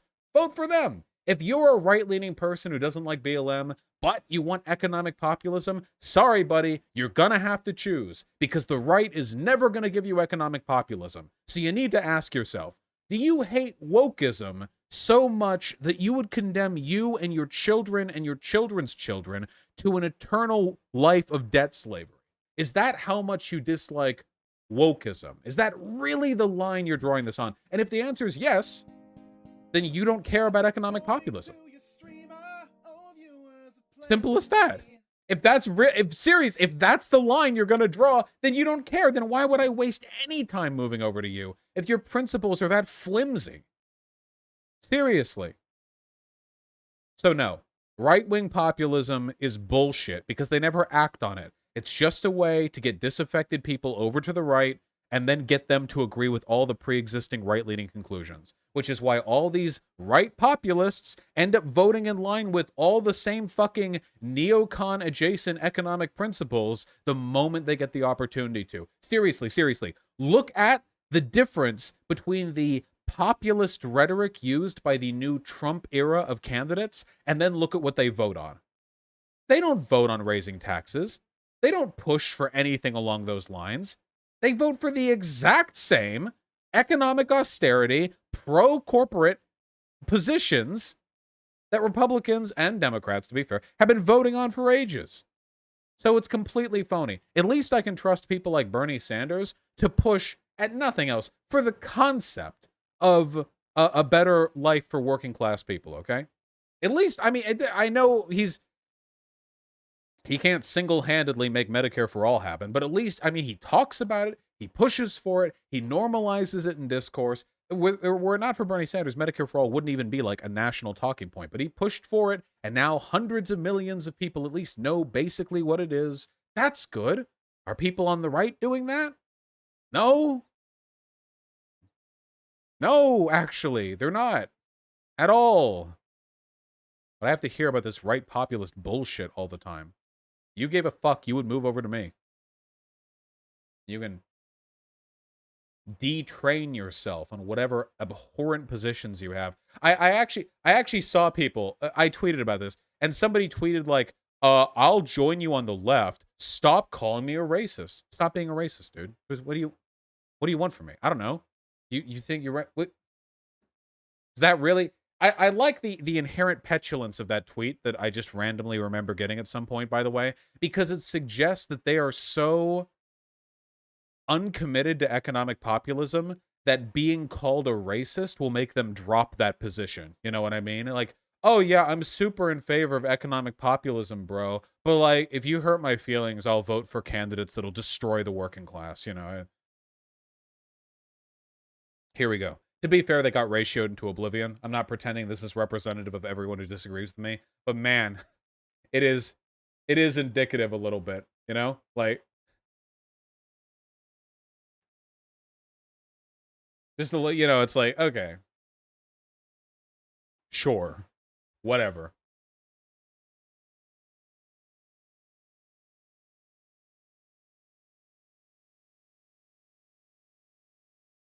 Yes, in the eternal words of Cody Johnston, the left got a little too PC, so I changed all my opinions about the economy, social issues, systemic racism, healthcare, and history. Yep. True, and forevermore.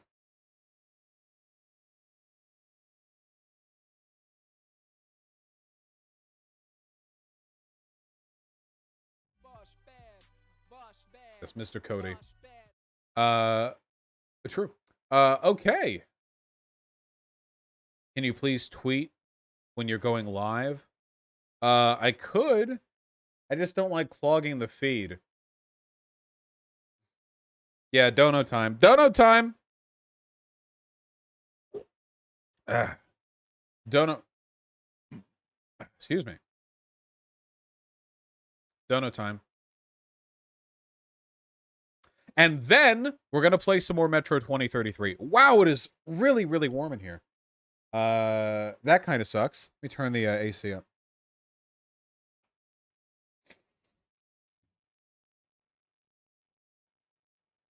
Did I see the Outer Wilds DLC? Is it out? Wait, is the Outer Wilds DLC out? No, just the reveal trailer. Let me see.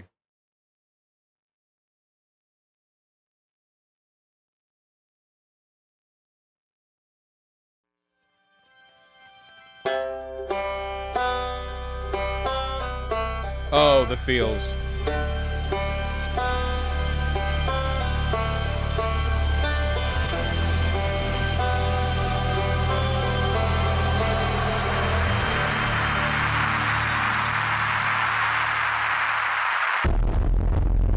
Oh.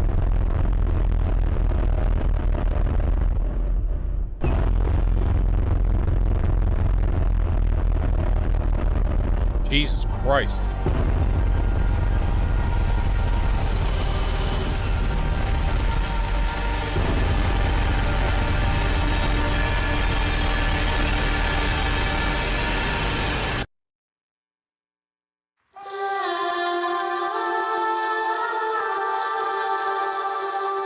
Jesus fuck. All right. Didn't know we were entering Spooktown. Population, the shit in my pants. Ready for more anglerfish?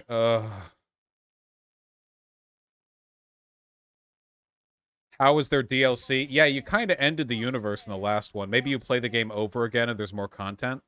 Like, it's not bonus content after the main game. It's just the main game is bigger now, you know?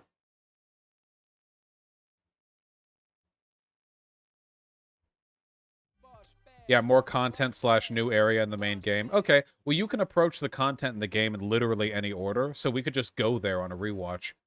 Because keep in mind, the only thing that you gain when exploring the world in Outer Wilds is knowledge. If you wanted to, you could literally just beeline directly to the Quantum Moon and directly... You could literally just do the whole thing immediately. Go to the center of the Ash Twin and then run off, you know? Speedrun is 7 minutes. Yeah, you could literally anyone could just do it like that, you know? What a wonderful game. Outer Wilds is one of the few games I'd say is legit 10 out of 10. For real, like an actual 10 out of 10. And I do not give those out freely. Yeah. Okay, let's read some donos, then we're gonna play some games. What is Portal 2? Portal 2 is an 8 out of 10. Maybe a 9. Portal 1 is 10 out of 10. What games are 10 out of 10s? There are only a few games that let me think. For games that I'd consider 10 out of 10, I'd say Portal 1, Hollow Knight, Celeste, Outer Wilds, Pathologic 2,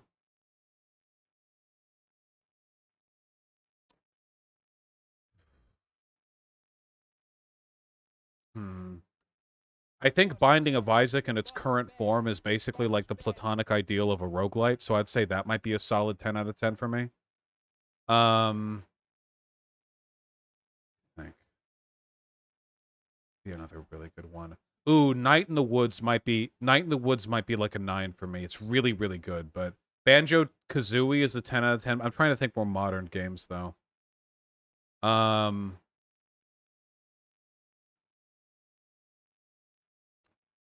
10 out of 10. 10 out of 10.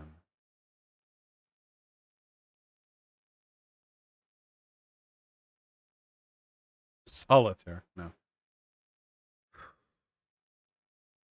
What about Amori? Amori would be like a 9 or an 8 out of 10. It's cliche. I'd put Undertale there. Undertale was so culturally influential. It was very compact, did everything it wanted to, and then it was done. I respect that a lot. Games that don't drag on.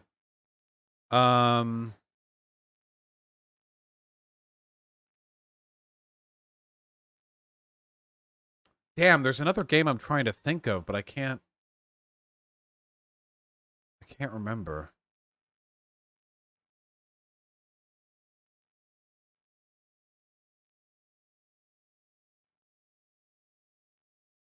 Damn. Boss bad. Boss bad. Boss bad.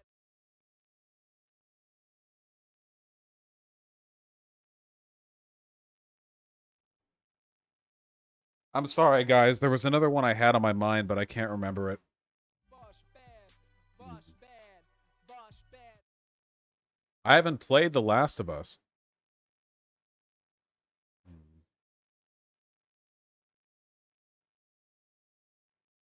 Can you recall the genre?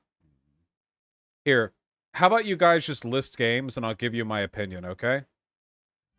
Witcher 3, I'd say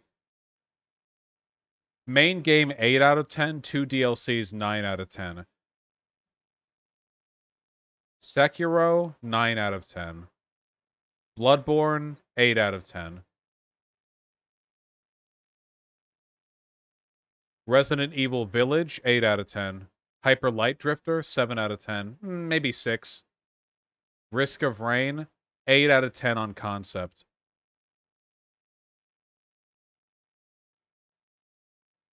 Resident Evil 4, probably a 9 out of 10. I place a lot of value on originality. Boss bad. Boss bad. Boss bad. Ooh, Subnautica. Subnautica has to be a 7 for me, I think. because of its end. Psychonauts is 9 out of 10 for sure. Hades? Hades would have to be a 9. These are all such good games. You guys just want me to give the 10s. I've played a lot of games that are nowhere near this good. Celeste is a 10 out of 10 for me. Rain World? Did I not already say Rain World, or did I say Risk of Rain? Rain World would be an 8. If I said Risk of Rain before, then null that rating.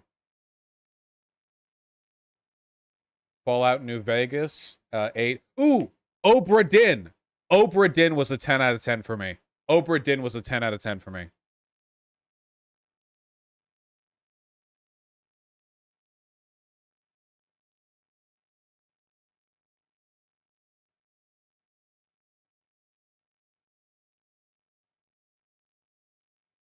Yeah.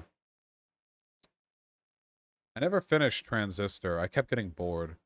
Ooh, that was the other 10 out of 10. For me, okay, guys, this is like a 9.5 out of 10. Divinity Original Sin 2. God, what a game. Oh, it's so good. Oh, it's such a game. That game made me cry twice. Okay, we need to read donations, and we're never going to get through this, okay? Just...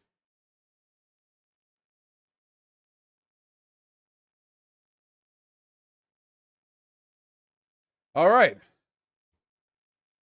Generation X Becky, thank you for the very kind 20 bucks. I feel like I owe you some money for all the videos I watch. Ha! True! You all do. Pay up, scumbags. Thank you. Seriously. Alexius, thank you for the tier 1 sub. Much appreciated. Zephyr15, likewise. Frylock and Nicholas, thank you for the $5 both. Really appreciate that. Mr. Odd, likewise. True. Jason Sanderson, thank you for the 10 Canadian. Really appreciate that. True. Red Libra, thank you for the incredibly kind $5. Happy to move you over to the left, my friend. You should check out Adam Something. He mentions you in his video, Leaving the Alt-Right. Really, Adam Something. Adam Something.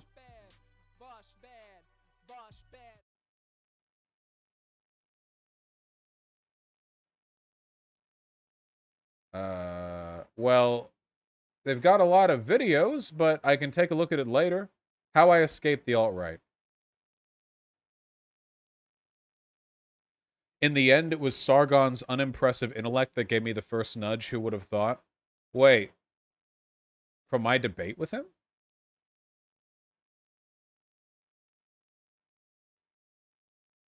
In the second half of the 2000s, I was an edgy teenager, and as such, I had declared myself an atheist. I went online to show dimorphism. They want to end masculine men and feminine women. They want to turn us all into these pudgy, non-gender specific blobs who will live out their miserable, depressed life because they are forced to act control.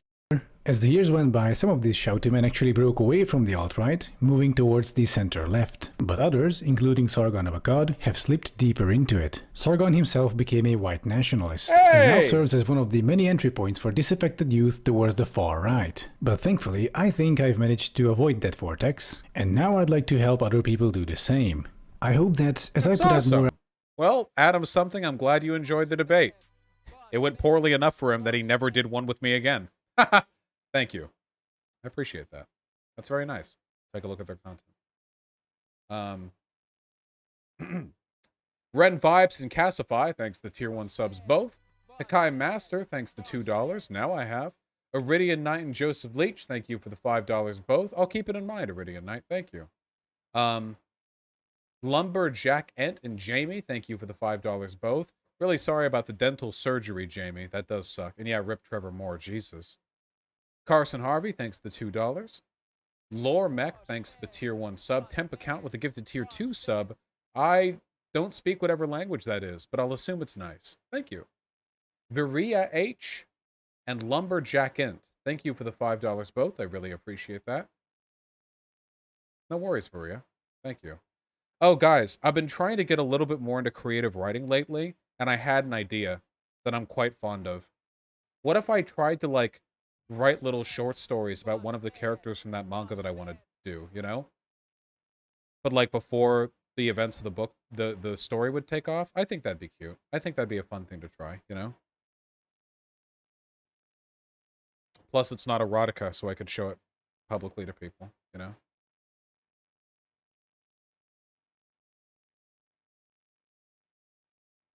Pog, I will definitely not read those. I appreciate your honesty.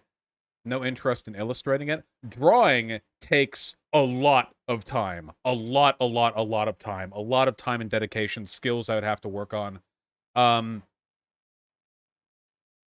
I feel like it'd be easier for me to attempt writing than it would be to attempt comic. I know writing is not easy. I'm not saying it is. I'm just saying in terms of the available skill sets, you know. Yeah. Do you have a separate account for your art on Twitter? No, I just haven't drawn in ages. Every time I draw something meaningful, I post it on Twitter. I draw like once every 3 months now. I've just been busy. Oh, good luck, young acting. I hope you can. And thank you.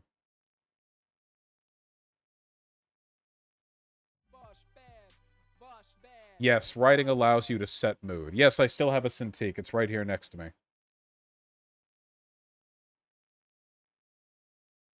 Anyway, it's just something that I thought about. I don't know. I'm almost done reading the Ordo series from Dan Abnett, the Warhammer 40k books. It's impressive how much his writing has improved with time, you know?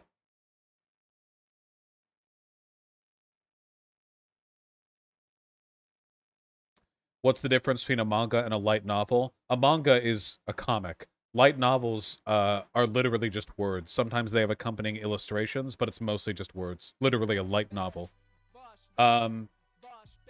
Based Sikari, thank you for the very kind $10. Fuck corporate. True. Nightblade 370, thank you for the very kind $10. Can we trust the establishment to tackle climate change, or do you think we might need revolutionary action to save ourselves? I think we're pretty fucked, I'm afraid. The problem is, it's not going to be sufficient to just, like, tear down the system. We need a sophisticated economic structure to rebuild the damage, which means that we can't just tear things down. There needs to be a very planned, reasoned approach to these issues, you know?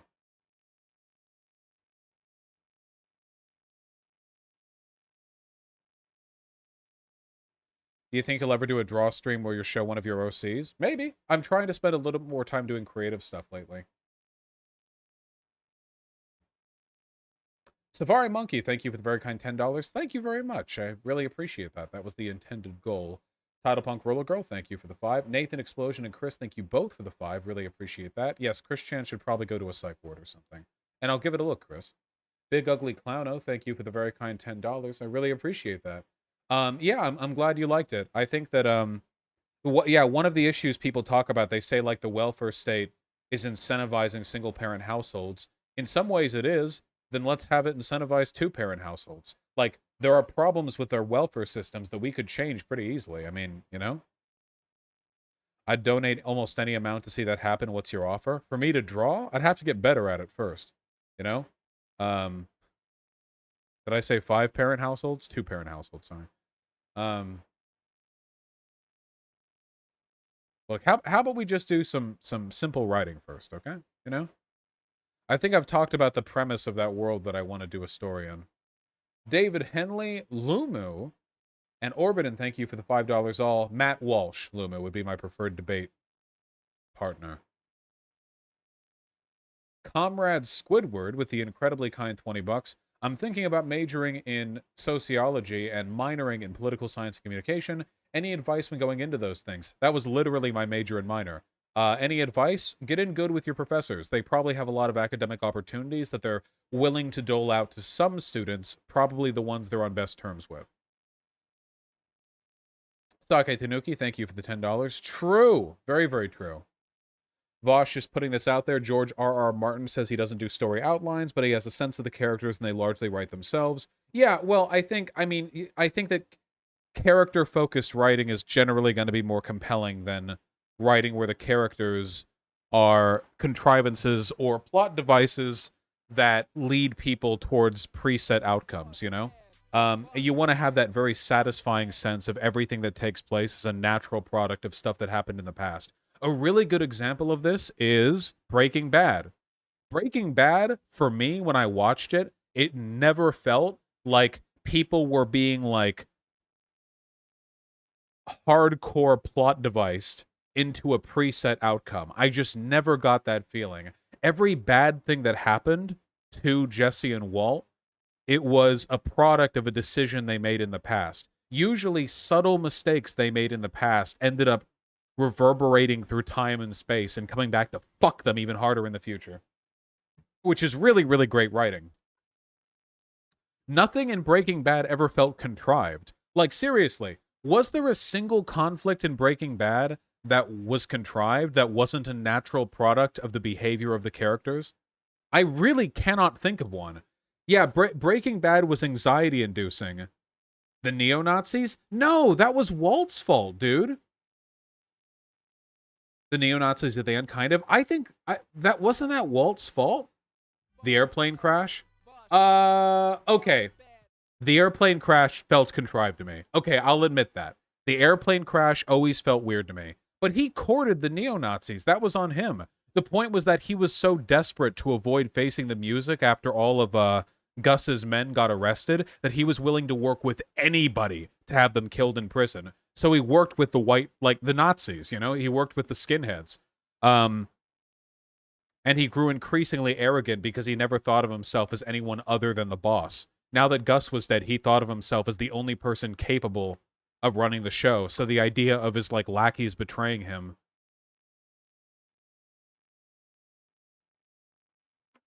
never even occurred to him. You can actually see it. When the Nazis betray him, he seems, like, genuinely, like, kind of taken aback.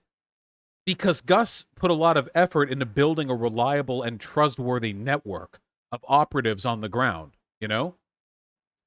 But Walt never did that. Walt didn't give a fuck about other people, you know? You know what I mean? I don't know. I will admit the plane crash thing always felt a little bit weird, but yeah. Sake, true. Oh, respond to this now then. That is true. Thank you for the $10. That is 100% true. Yeah. God. Hard to keep up. You don't think Gus after the explosion was a bit contrived? What plot point? You mean like him walking out to look cool with his face blown off? That's not a contrivance. That's just like really cool looking. But nothing about his behavior was contrived. Man, they were foreshadowing Gus's death so long in the past, you know?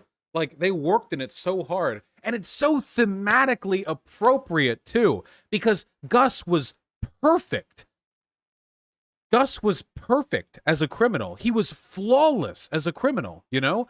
Gus had everything under control. And what ended up killing him was that one residual bit of borderline sociopathic hatred he had for the guy who killed his partner, you know?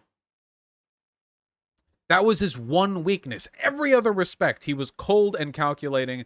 That was the one chink in his armor. And it was, oh, God. Oh, my God. Yeah, his business partner. Yeah, yeah.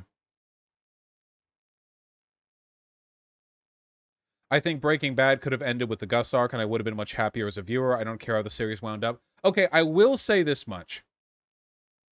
So Gus dies at the end of Season 4. You know what might have been a better Season 5?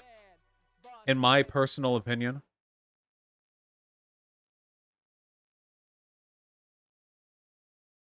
A little bit?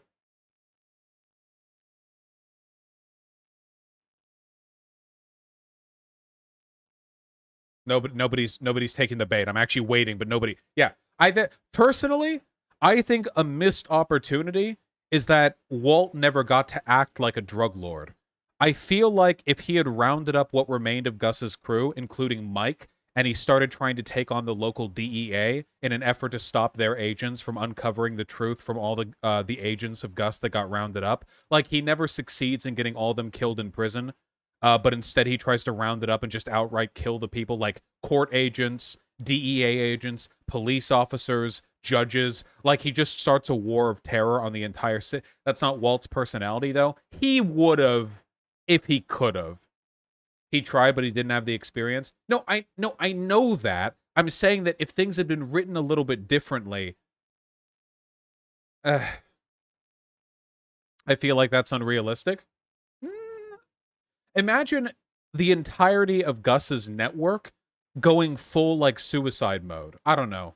I feel like that would have been too much of a reach. No, I'm sorry. I'm trying. You would lead up to it. It wouldn't just happen. The point would be Walt would try and fail to get all of Gus's agents killed. So instead, he would like resort to outright intimidation tactics, roping people into it. And as things go further and further and further and further, he starts going from like covert meth lab criminal who sort of kind of is a drug lord and turns more into like outright like terrorist orchestrator in the city. And as things come to a head, then the confrontation with Walton is fleeing. I just feel like he could have been the cartel, not just like a really, really rich meth manufacturer in houses that are being vacated for like termites. He could have been the cartel, you know? And I feel like it's possible they could have like written that in. Oh, never mind. Never mind. Obviously, it would have been... Obviously, they would have built to it. I'm not saying he just randomly, instantly starts to do this. I just mean that with time, he builds into it. And with time... whatever. Okay, fine. Just sit on it.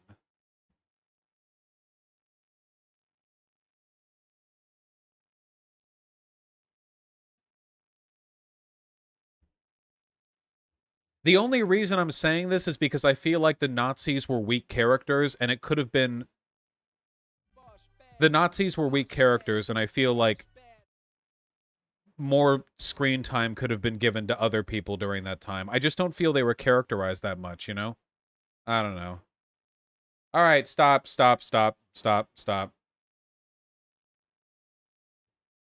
The first half of Season 5 was also pretty boring. Yeah, the other problem with Season 5 is that it felt like the tension really cranked down for a while, you know? Like, Seasons 3 through 4, when Gus was the threat, the tension just kept, like, ramping up. Like, tension building and building. Jesse keeps getting in trouble with, like, Gus, and Gus keeps putting, like, tightening the noose around Walt's neck, and things are getting worse and worse, and the relationship between Skylar and Walt is getting more and more difficult, and everything's going to end, and Walt is having a literal fucking mental breakdown in his basement because he doesn't have the money to run away, and everything's worse and worse and worse. But then Season 5, like, it goes from here, and then it plummets, like, down to here, and then it stays down here for a while, and then it goes whoop! Like, whoop! You know, like, right when they have the confrontation with like with Jesse, and then Jesse runs off to Hank, you know? I feel like the line broke a little bit there when it could have kept escalating in the same. I'm not saying Season 5 wasn't fantastic. I just have a thought. Okay, never mind. There's a reason why people think of Gus as the climax of the series. It's just because the line gets broken after. Stop. Okay, we're done. Stop. Killing Floor, thank you for the very kind $10. I really, really appreciate that. Matthew H, thank you for the $5. True Cow G-Skeet, thank you for the 5 years. Thank you very, very much. Please tell VGG they're in the inferior, and YouTube chat is where that. Okay, bye. Okay, so noted. DeGero, thank you for the gifted Tier 4 sub. Thank you very much. That is incredibly kind of you. Wow. Thank you very, very much. Jesus. David Henley and Papa Phoenix, thank you for the $5 both. Never played Gris. And I've only ever played Nier Automata. It was pretty good. It was pretentious but beautiful, and I enjoyed playing it. Yours truly, Uber, thank you for the $2. OB0999 and OO Dolphin, thank you for the $5 both. This is my first time playing Metro 2033, but I played the other two. I've never played a Mass Effect game. Burbenburbrobri, thank you for the $5. I enjoyed HSU. It's not academically exceptional, but it's a beautiful part of the world. Have fun there. Gloob, thanks to the Tier 1 sub. Happy to hear you enjoy my content that much. Thank you. Illa Devine, thank you for the $5. Pog, writing short stories about, like, your 40k characters is super cute. Caleb Wilson, thanks to the 5. Favorite Chaos faction, minus 1,000 Suns, and I'm building my first army. Mine would probably be Chinch as well, yeah. Mike Hansen, thank you for the $2. Oh, favorite faction, Chaos faction? Chinch, yeah. RJ MacDaddy, thank you for the very kind $15. Thank you so much. A lot of people saying they've been watching me for a year as of today. Stockade Tanuki, thanks for the $10. Diddy Kong Racing next charity stream? You fucking wish. I've never played that. Krug, thanks to the Tier 1 sub. Somnio Static with a very kind $20. It's my cake day. Reddit sucks, though. True, but happy cake day. Thank you very, very much. Bree M15, thanks to the 5. Never played Red Dead Redemption 2 or 1. Terioku, thank you for the very kind $5. I'm glad the debate was palatable enough to send to your Christian family, my friend. Rio Ma, thank you for the very kind tier 2 sub. I don't like collabing with other streamers that much. It makes me anxious. I don't know why. Thank you, though. Atomic Crow, thank you for the 5. Much appreciated. Oh, God, people are still donating. Okay, wait, hold on. Let's, there are some more donos, but I'll get to them soon, okay? I'll get to them soon. But it's time we boot up some Metro 2033. Have I talked to you guys about the story idea before? I have, yeah, I have. I shouldn't harp on. Like 15 times? Hey. No autism shaming.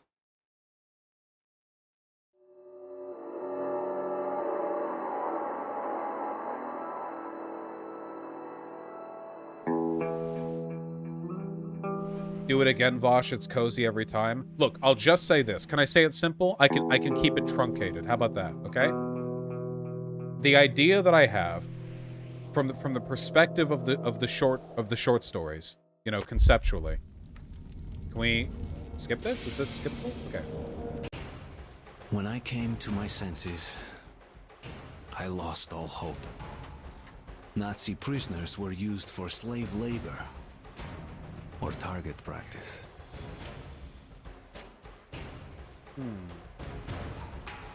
That's not good. No, guys, Nazi prisoners is in prisoners of Nazis, not...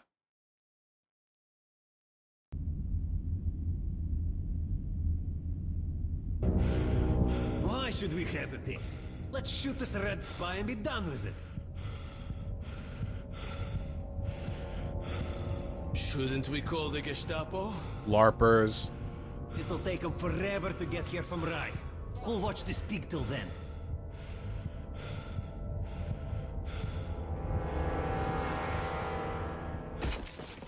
Asshole! Good point. All right, you red scum. Offer a prayer to your Marx or whoever.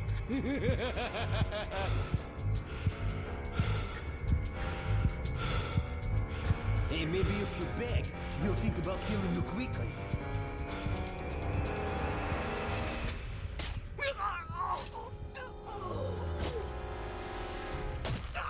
Damn, that dude reacted so slowly. He was like, what?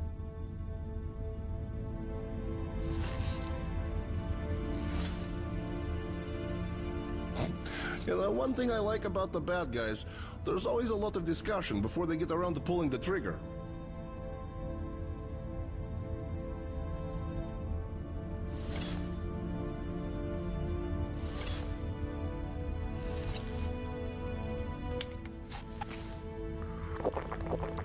You owe me one, kid.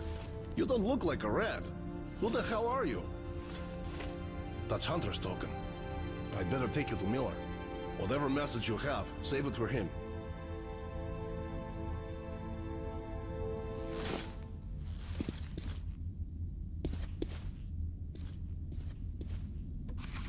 Okay, let's move to the armored car. Okay, I just want to say the thing, okay? Let me get my fucking tism out of the way, my tism spasm, all right?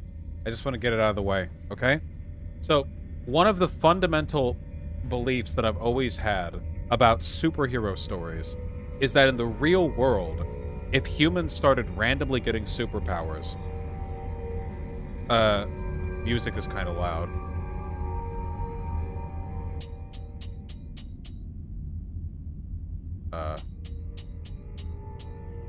No ambient slider. Okay. One of the fundamental points that I've always had about this, what the fuck is this convo about superpowers? Why? Shut up. Okay? Is that in a world where people randomly get superpowers, it is impossible to maintain the existing social order because all political power ultimately comes from the barrel of a gun, and if you have people who can't be shot, they have no material incentive to obey the law. The only reason legal systems and politics work is because all human beings are mortal. It's as simple as that. And if you have people who are capable of superseding those laws, there's absolutely no reason why they wouldn't. At first, for some people, it would be simple stuff like robbing banks to get money so that they can pay for shit for their family or whatever. But I think, I believe this very sincerely, eventually everything would descend down into just like warlording, you know? You're literally Thomas Hobbes. No, this isn't about humans being fundamentally bad. This is about power differences being fundamentally bad. That if you have a system where people are capable of transcending the incentives by which people are kept in line by the law, that some of them will reject those systems. And the more things break down, the less of an incentive there is for people to abide by those systems. I want you guys to really ask yourself, by the way, in a world as fucked up as in Metro, if you were bulletproof, do you really think you would live from cradle to grave without killing people for money? Or for food? Like, you really think in a world where basic fundamental elements of society have broken down, if you're capable of surviving gunshots, that you wouldn't use that to some extent? Of course you would. You would do it in ways that make sense to you. You would try to do good. And maybe sometimes you would do good. But sometimes you would be, let's say, questionable. We all act questionably in day-to-day. Even normal, moral people do. We're not perfect arbiters of morality.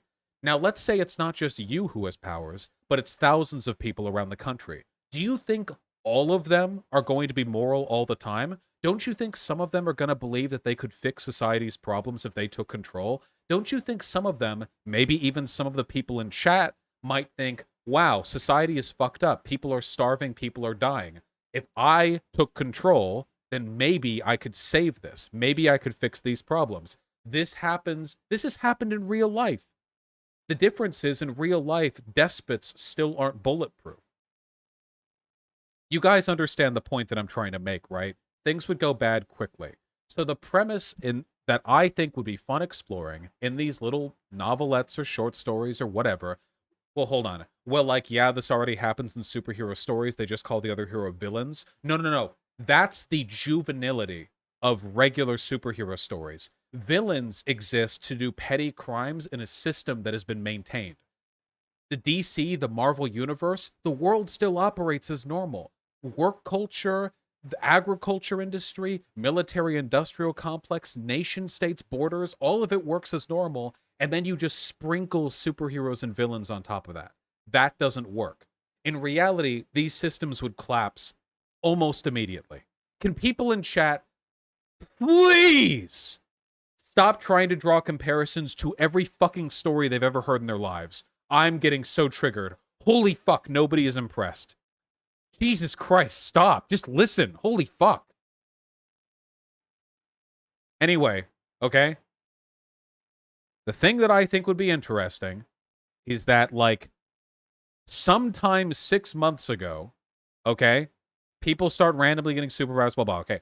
And the protagonist that we follow is a person who used to work, like, as a social worker and is making an effort to keep things from falling, okay? And she can do this in large part because she is slightly more bulletproof than the average person. Slightly, okay? Marginally more so. She's operating somewhere out in the Midwest. People are starving out there because agricultural systems broke down completely and there are bandits on the road and blah, blah. And everyone uses superhumans like mercenaries because superhumans are basically the only people who can safely transport anything to anywhere else. Large parts of the country are starting to fall to warlords. You know, the government has their planes and their tanks, but what does that mean against some of the superhumans? Absolutely nothing. Nothing. Because some of these superhumans are moderately strong, you know? And I thought, and I've said this before, it seems to me like in any kind of superhero setting, superheroes would have their strength graded based on how easy it is to kill them, you know? Like, maybe some superhumans are just really strong, but if you sneak behind them with a baseball bat, you could conceivably kill them, you know? And you could call those tier 1 superhumans or something. Like, if in a straight fight, they would fuck you up. But a very well-trained human, or if you have a weapon on them, you could kill them, you know? And maybe tier 2 would be like, you would need a firearm. You would need, if there's no reasonable way a human being could kill them, you would need a firearm. That's the only shot you have at beating them in a fight. And maybe tier 3 would be like, oh shit, small arms fire doesn't affect them anymore. Like, if you're at a tier 3 and small arms fire doesn't affect you anymore, human beings can no longer kill you. regular average human beings no longer have the ability to kill you, period, you know? But maybe military ordnance can. Maybe anti-tank rifles, anti-materiel rifles, stuff like that. Maybe those can penetrate your skin, you know? But maybe tier 4, you literally need military equipment to be killed. Tanks, heavy ordnance, bombing, that kind of stuff. And past that, I mean, it only gets worse from there. But to me, the idea would be, like, if you're tier 3 or tier 4, you're functionally immortal to anything other than a military strike. So why wouldn't you just turn into a warlord? I mean, literally, at that point, you are functionally incapable of being stopped by anything around you, you know? And my thought would be that the character who we're following, from her perspective, she is borderline before tier 2. Like, if you shot her with a 9mm from 100 feet, it would bounce off her skin, but up close it wouldn't. I mean, she is, like, on that line. So she's just strong enough that she's much more durable, faster, and stronger than the average human. But up close, like, she could literally be snuck up to and shot in the back of the head, and that'd be that, you know? So she's on the borderline where she's vulnerable to regular humans with regular human being shenanigans, but she's still way the fuck stronger than average people, you know? And her goal in the story is to try to vaguely keep society together, you know? And the story would be, it follows her meeting with other people, that she travels between Midwest towns, working as a sort of on-hire mercenary, moving food trucks from one place to another, making sure people get their pay, basically trying to keep people from starving. And the more she follows this thread, the more she realizes that the greatest threats that she's facing aren't coming from random bandits and marauders. They're coming from agents of warlords in adjacent towns, regions, counties, states, and that those warlords are being coordinated by the state government. That essentially, in the absence of a functioning United States, the powers that be instead settled on keeping warlords in their pay.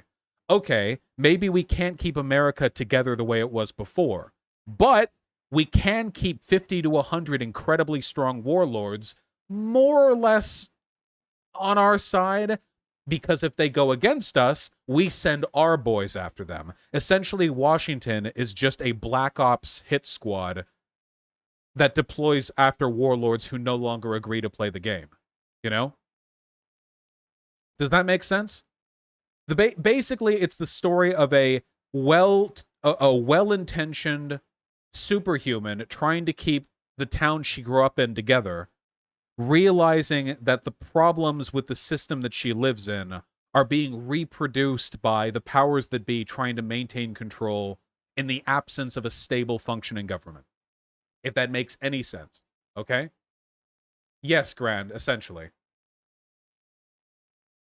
Does she eventually get stronger? Yes, for reasons that would be incredibly nerdy for me to describe. When does she get big arm? That's a different person. Different protag. This is a different person.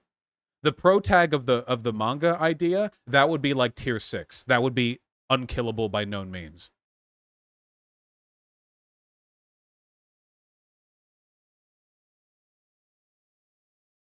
Does she become evil when she powers up? No, the goal would be... I wouldn't call them tier 6. That sounds kind of dumb, you know.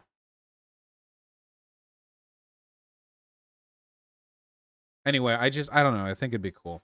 The idea that I had for her power is that there's a kind of special metal that starts spreading in certain parts of the world like a fungus, and it did so spontaneously when people started getting superhumans. Like, basically, you know how, like, literally, like, you're out in the forest and you see, like, thin streaks of silver running across, like, a tree.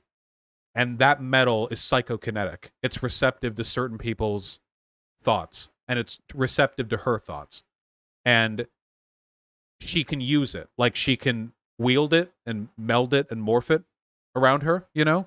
And she's been collecting as much of it as she can. And it's highly valuable because the metal is effectively indestructible. Like, cuts right through steel. Bullets made out of it will shred through anything they fire through. It's just incredibly fucking strong. And she is the only person she's ever met who can control it, so she collects it. And she is a backpack. So she always looks dorky because she's like this tough, like road warrior looking bitch with muscular arms and rolled up sleeves. And she has a backpack. And in the backpack is like a 40-pound ingot of metal that she whips around and uses as a weapon, you know?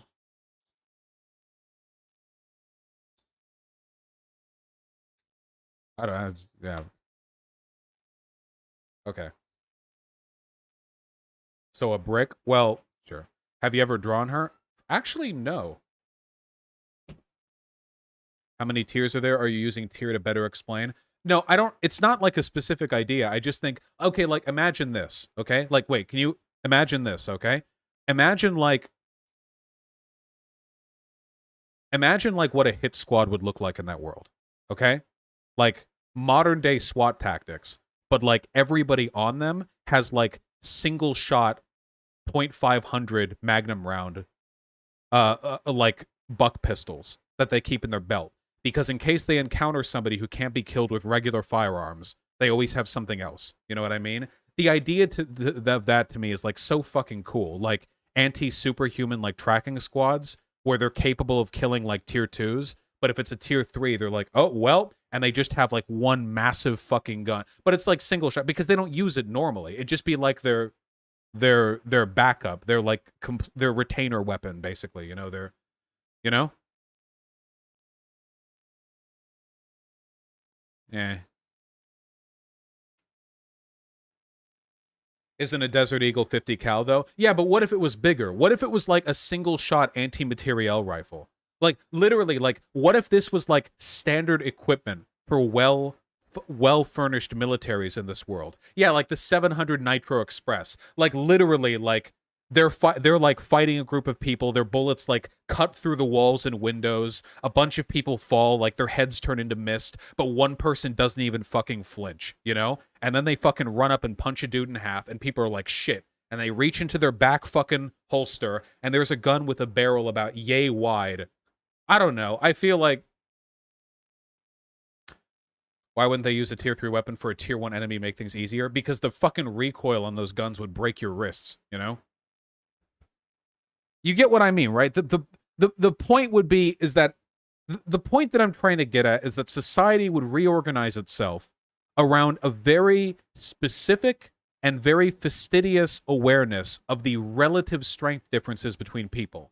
It wouldn't just be humans and then superhumans preying on them. It would be everyone constantly worrying all the time what everyone else is at. There's no way of knowing visually how strong a person is, so you just have to hope that you're in the company of people you're capable of fighting and winning against. Or at the very least, in a mutually assured destruction sense, people who you're capable of hurting if they try to kill you, you know? But you don't know that to be the case. You don't know if some random guy on the street is secretly capable of like punching through a brick wall. You have no idea. And that uncertainty breaks society. Even in cities that still function as they used to, nobody trusts anybody else because there's no way of maintaining the basic premises of the social contract, our shared vulnerability. Does that make sense? Yeah, okay. I'm sorry. I'm going to keep doing this forever otherwise. Let me just pee and then we'll play the game. I'm sorry, okay? I'm sorry. How many viewers did we lose? No, not that many. You all want to hear me ramble about this in the future then, huh? Okay. You know what? If I ever wrote any short story like this, I'll publish it on WordPress, okay? Seriously, I'll publish it on WordPress and you all can critique my writing, okay? Now let me pee and then we'll do the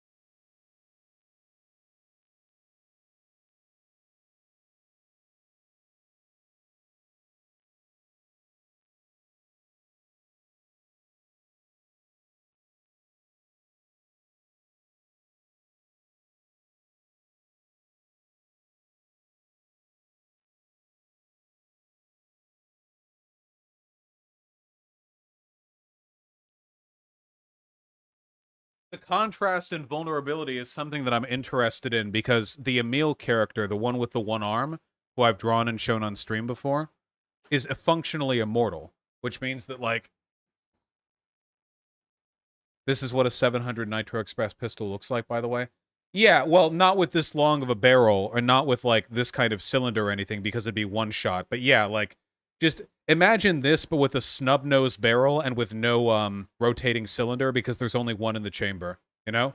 So you just have a handle, a trigger, one giant-ass fucking bullet, and then a snub nose. Fire that, break your wrist, and hope you hit what you were aiming at, you know? Yeah.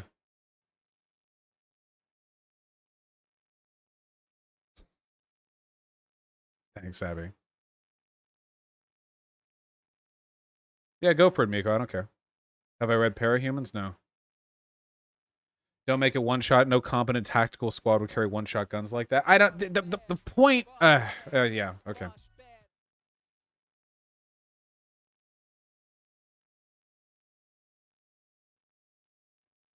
You can make a decent argument for any kind of, like, any soldier in that environment always carrying, like, suicide bombs strapped to them too. I mean, think about it, right? If you're fighting something that strong, there's a decent chance you're not going to survive, even if you get close enough to fire at it. But maybe it gets close enough to you to get caught in the blast.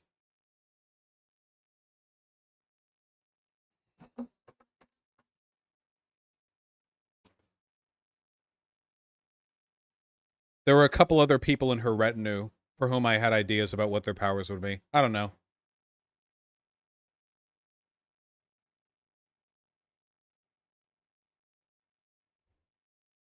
Something that's very important about superhero stories, though, is that you need to take inspiration from Hunter x Hunter and JoJo, okay?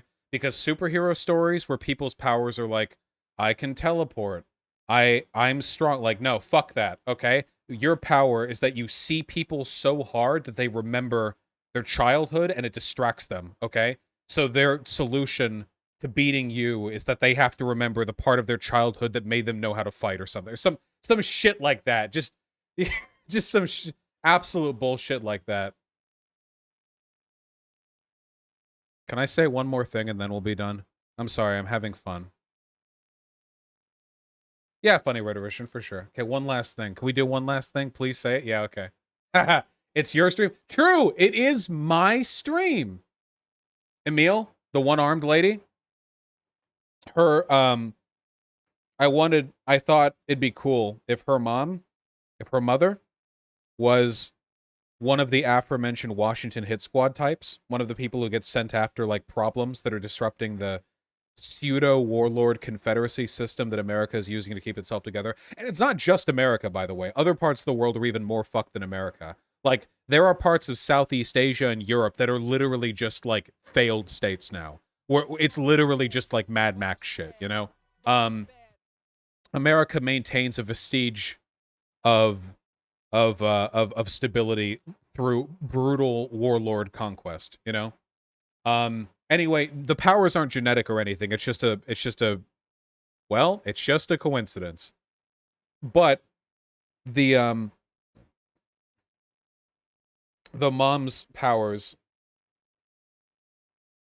that I thought would be cool is, I feel like portals are wildly underused. Wildly underused.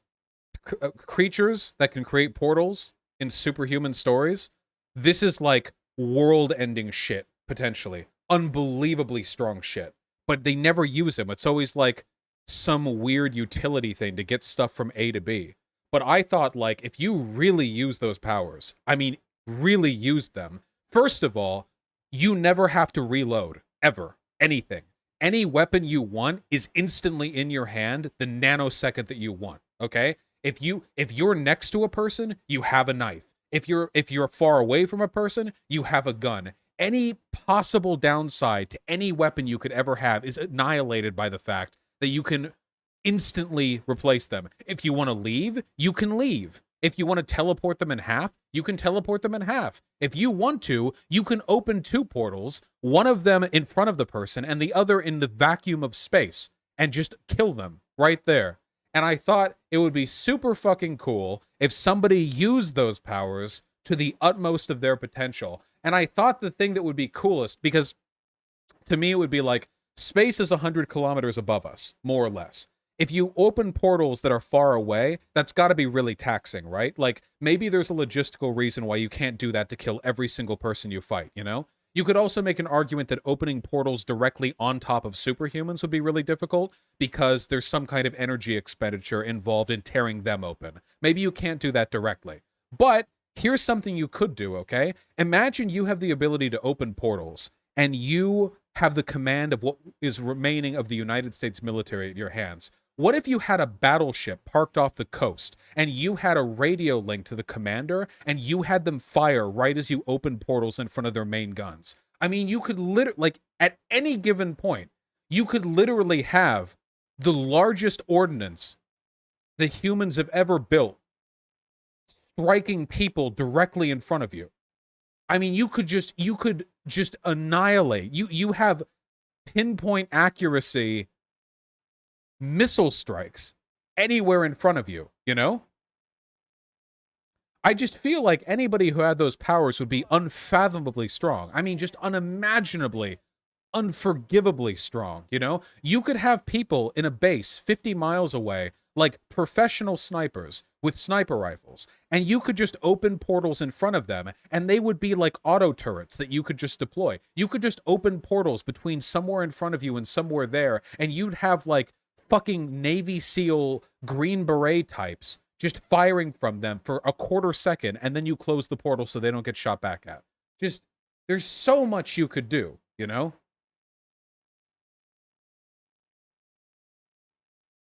Alright, I'm done. We're playing the game now. The further we go, the more likely I am to be made fun of. It's already happening.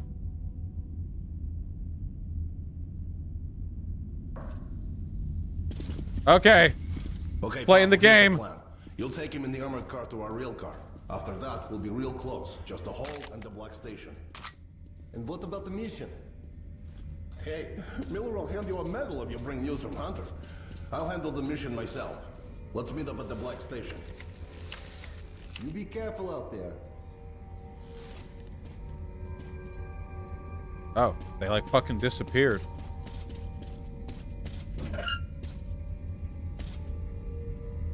Are we full on all this? Do you think you're a good writer? It's not a skill everyone has. I don't think I'm a good anything, but I'm willing to try.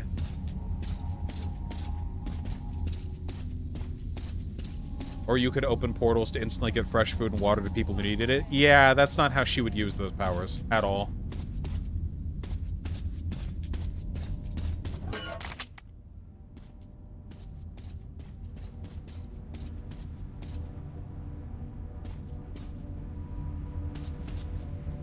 Would you like to make it very gory? Fuck yeah, absolutely. Nothing takes me out of a good battle scene like people skimping on the natural consequences of ridiculous superhuman combat.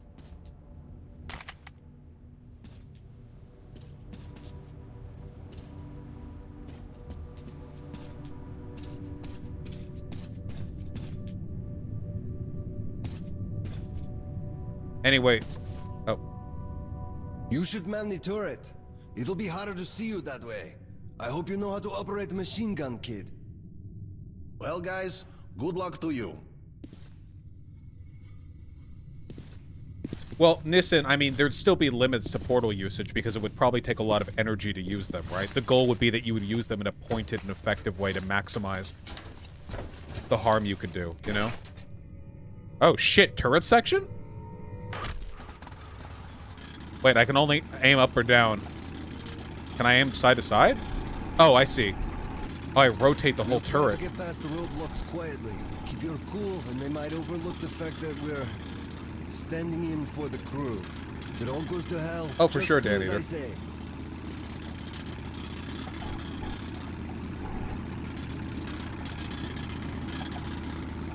And for the main character of the stories that I want to write, the idea would be she has limited telekinetic control over that metal, so she usually tries to hold it to a chain. Like, she holds one end of a chain, and the other end is connected to whatever weapon she's using, because maintaining some kind of physical contact with it makes it easier to maintain control over it. But she could use it for anything, right? Like shields around her.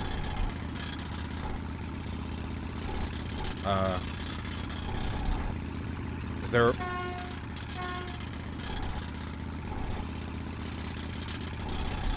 Ah.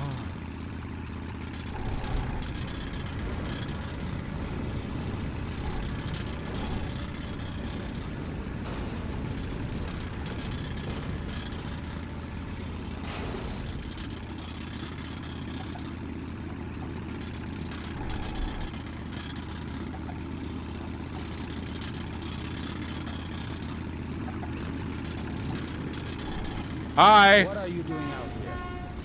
This vehicle is not on the transport schedule. We've been sent to the forward roadblock here, sir, to deliver the ammo. Destroying Nazi eardrums is praxis. Who are you? Raise your eye shield. Stop! Alert! Man your vehicles! Let me shoot! Oh my god, I turned so slowly! Ow!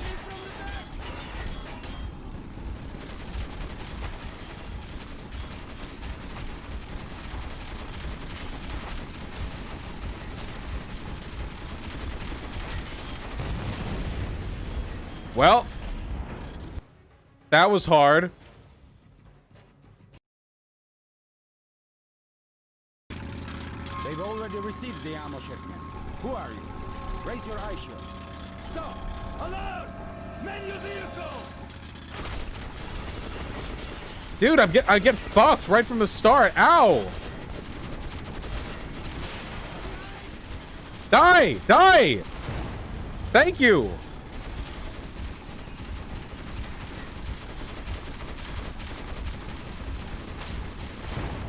Okay. Okay. I'm like at no health. Oh, hey, Dylan. I'm glad you like the series. You missed like an hour of me talking about fucking sci-fi superhero stories. No, no, no, no. Don't you... Die!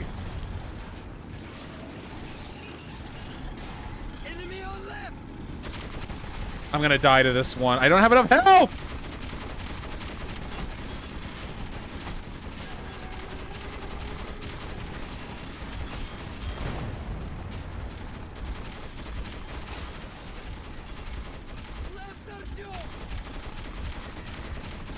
What? Where?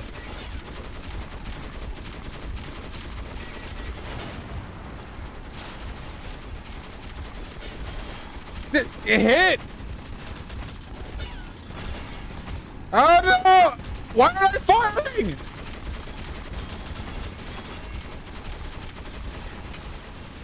Break through the door!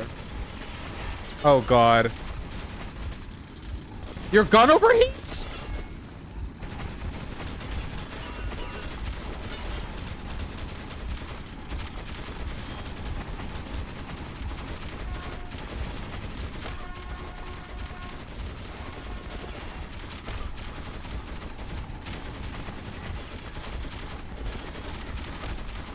Killing a lot of Nazis today. Please! Yes! God!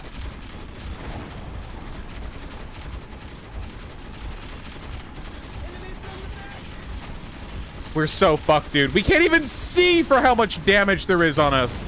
Yep. Yep.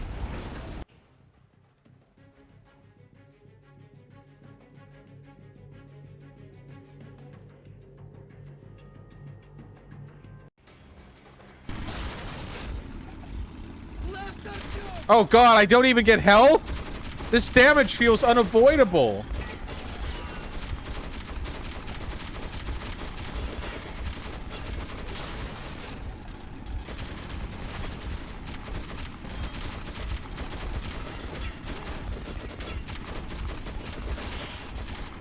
Try not to overheat.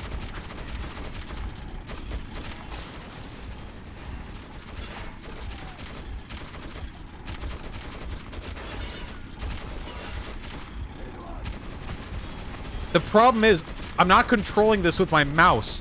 I control vertical movement with my mouse, but horizontal movement with fucking A and D. It's very weird.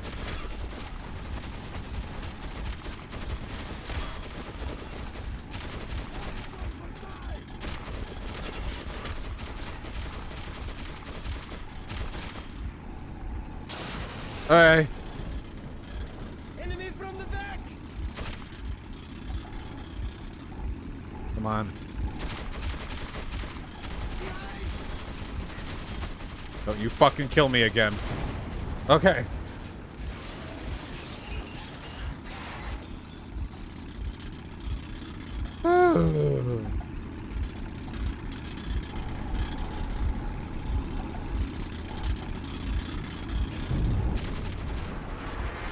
Oh! Oh my God! It's a Panzer! I don't think my gun's gonna work on that. Also, why are its rockets spinning?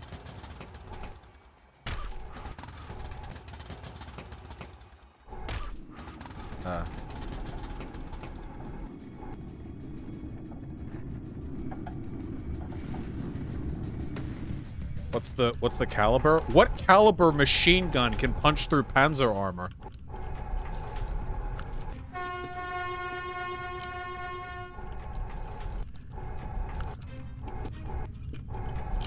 Here he is! Fire! Oh god.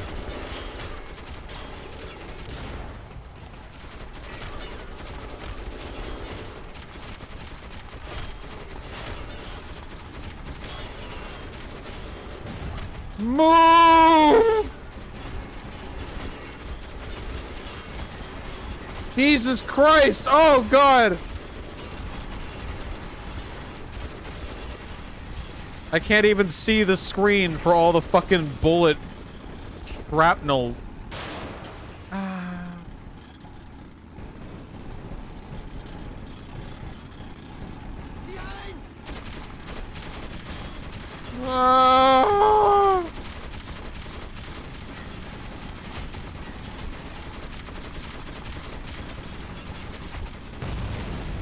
No!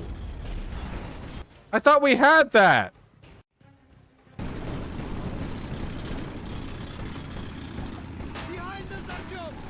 Trying.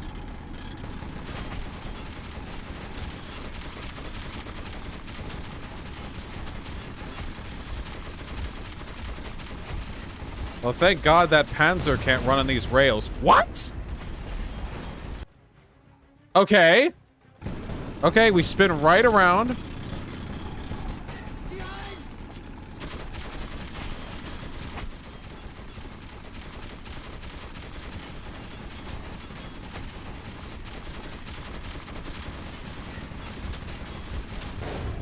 Okay, yeah, I can't shoot any harder than that. Aim higher. I don't think you can kill the gunner beforehand. First try, baby.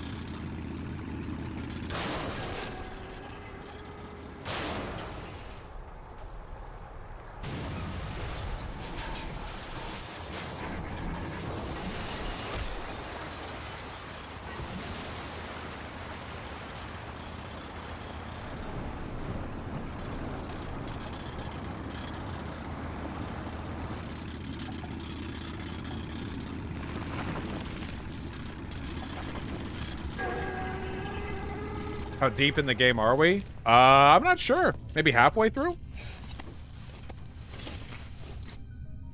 The fuck? Let's hurry it, Jim! She just wants attention, funny rhetorician.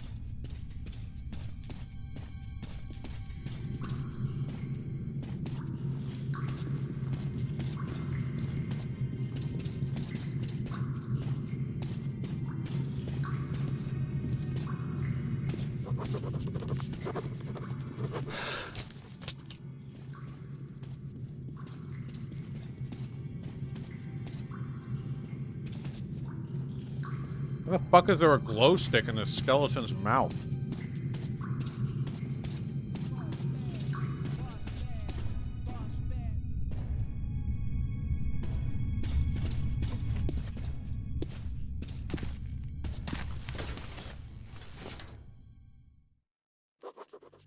After our firefight with the Nazi trolleys, it seemed we would have an easy road ahead. Once again, I was wrong.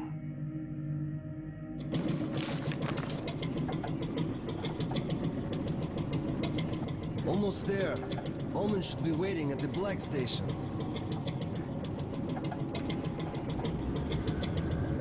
Careful! I haven't seen him. Damn that. God! Did they have to build all that junk? Watch out or you'll get knocked senseless, so either duck or shoot.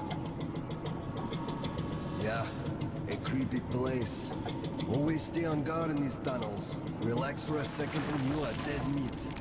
Once we had an incident, the only thing left on the rail car were the guy's boots. Listen up. We'll be approaching a station soon. It should be deserted, but be ready for anything. Alright. Light! Someone must be there. Take him out, Artyom!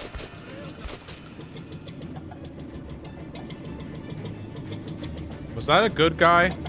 This is the start. I didn't really find out. Ah! Stop propane bar!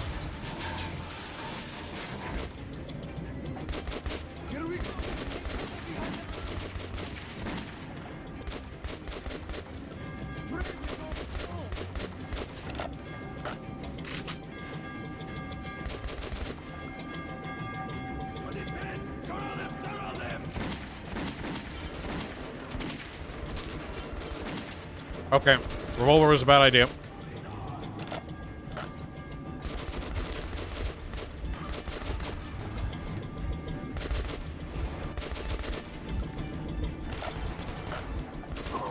No! Okay. I'm distracted by the food. Listen up. We'll be approaching a station soon. It should be deserted, but be What? ready for anything. Fucking... Okay, we're good on ammo. Light! Someone must be there. Take him out, Artyom!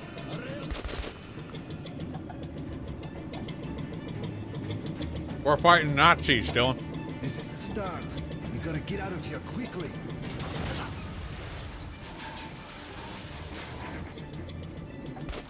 Here we go.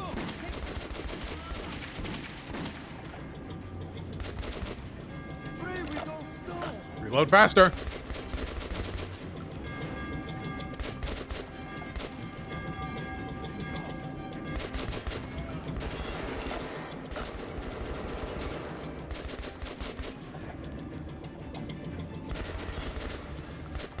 Okay, it's only the ones that are in front of us or to our side that can hit us, I think.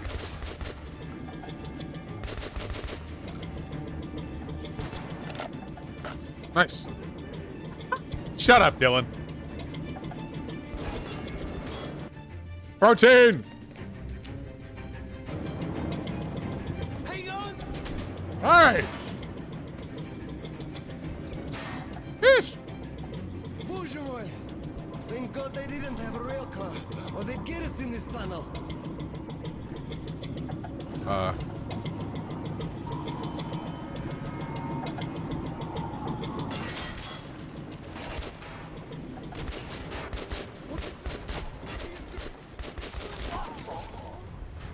Oh, okay. I didn't realize this was a fucking cringe outpost. Thank God they didn't have a rail car, or they'd get us in this tunnel. Last bite.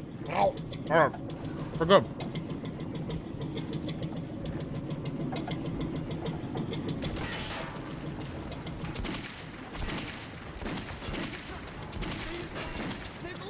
Oh boy.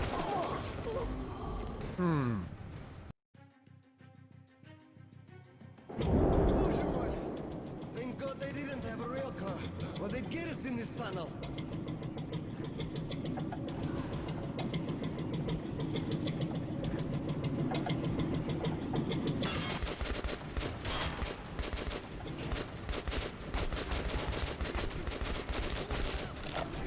Wow. I didn't kill fucking any of them. Oh, what? Gotta go!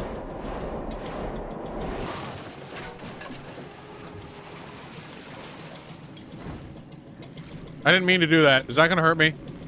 Okay.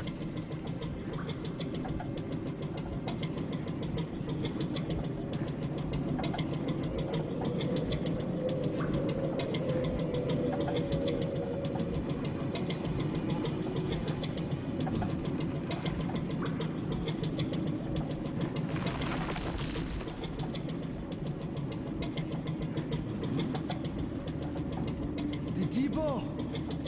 I've heard so much about it. So that's what it looks like.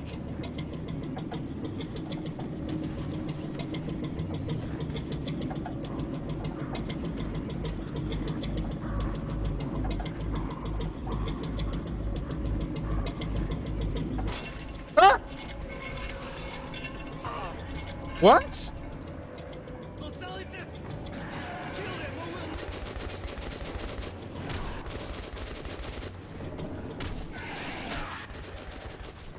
Oh boy. Oh boy.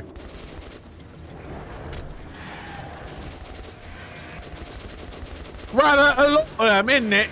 What is this? Liverpool? Hello, Mum.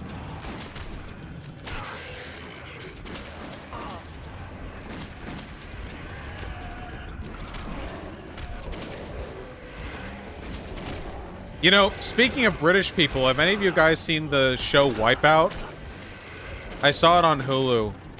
I saw an episode of the 6th season, and it was legitimately the most agonizing experience of my life. Yes, the one with the balls.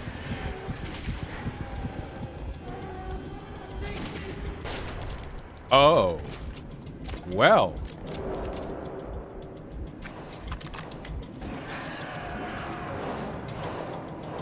Oh yeah, I saw that, Dylan. Pretty good shit.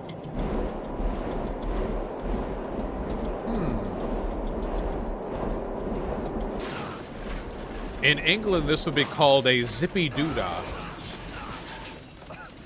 Yeah.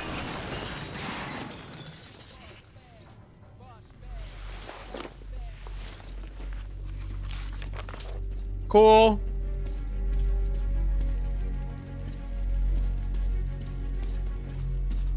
Part 6 JoJo reveal. Oh, shit. You guys can't see this copyright. I'll see it, though. Fuck you. In 8 minutes. It's not ready yet.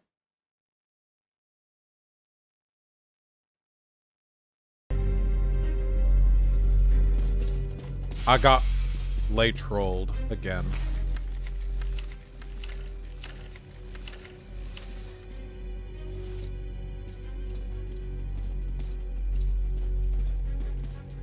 Hate getting late trolled.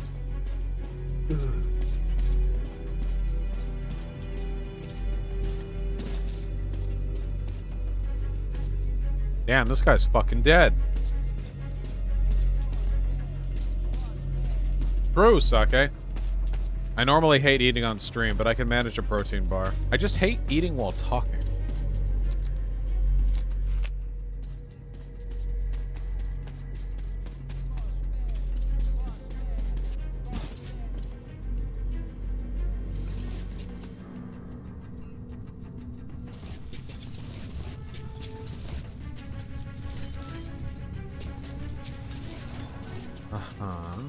What? Oh. After Pavel's death, I was on my own. Somehow I had to reach Black Station. Ullman would meet me there and take me to Lavty, there is an open world Metro game. Exodus, the most recent. Pretty great.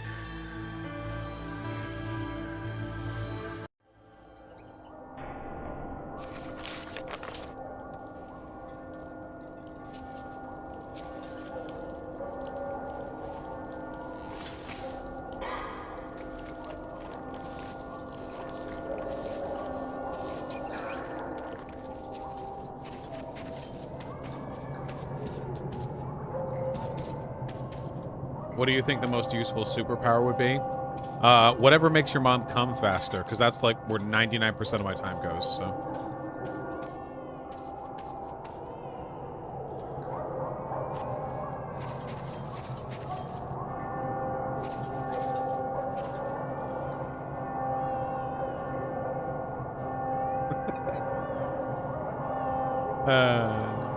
Okay.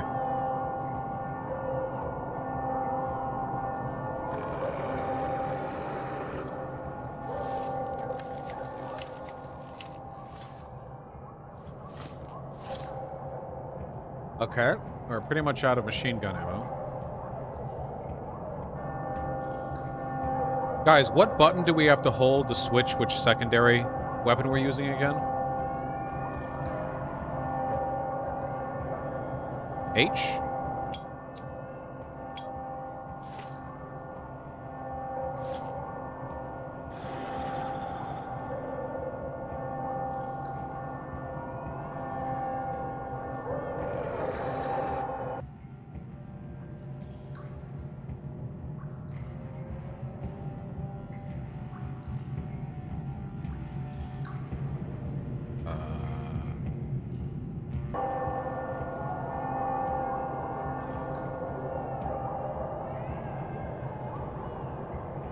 It's not that.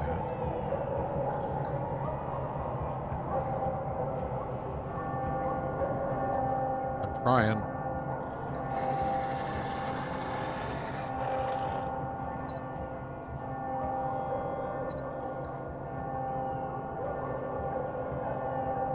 What is it?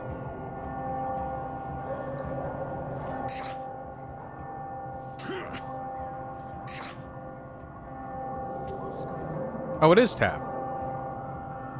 You just have to hold it for a bit before it works. Okay. So I'm going to guess this is a combat environment, judging from, you know, the way things look. Oh! Oh, I was gonna kill you guys. You rarely see a man in those terms. Talk to the captain. We're in deep shit here. And now, so are you. Is he the captain? Is he the captain? I don't know what the hell you're doing out here, but an extra gunman's always handy. The passage to the station is closed off until the evacuation is complete. Prepare for battle. Take whatever spare ammo is left in the stash. You're one of us now. Our squad is called Children of the Underground. Friends, we have to hold off the enemy for a few minutes more. I won't lie to you. Where's the stash? This will be a nasty fight. But think of your loved ones back in the station. Any beast that gets through our line will show them no mercy. So lock and load. I want a shotgun. Let's teach these freaks how real men fight. I want a shotgun. Don't make me fight with these what? Can you feel it? What the fuck was that? Stay calm. Can we stop?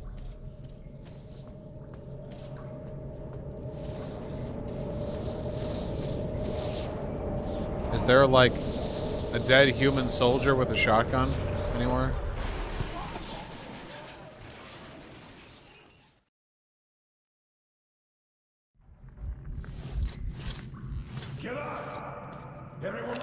Yeah, totally uninjured. What's up? We've got casualties. Oh yeah, do we? Do any of them have shotguns? Such a nice day today. That's not a shotgun.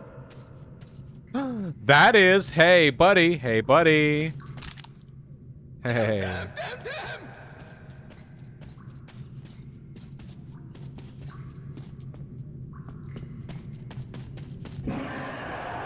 Motherfuck. Drop your... We're all dead men. Shut up. Are you seriously, like, armored in there? You fucking bitch. You're the captain and you're behind a fucking gate? You fucking bitch-made pussy-ass motherfucker. Fucking piece of shit, bitch-ass, pussy-ass, fucking dumbass. And they're gay. In a derogatory way. Yeah, I said it. No, I didn't. Twitch, don't ban me. It was a joke. I'm gay.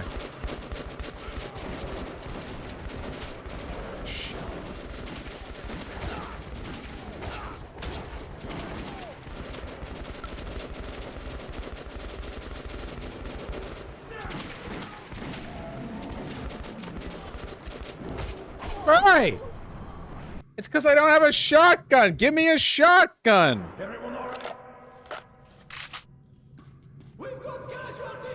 We've got casualties. Such a nice day today. Ooh. Hey, what if I like... It won't let me shoot him. It won't let me shoot him. Fuck, it won't... Ah.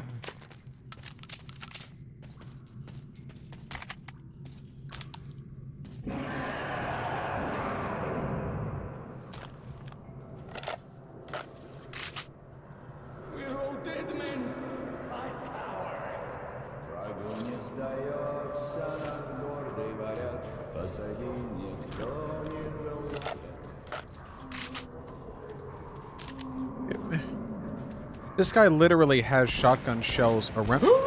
Shotgun! Let's go!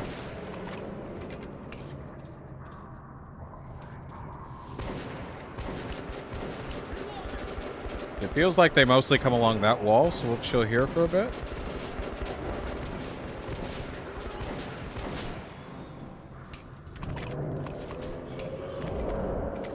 I like the Vosh Let's Go quite a lot.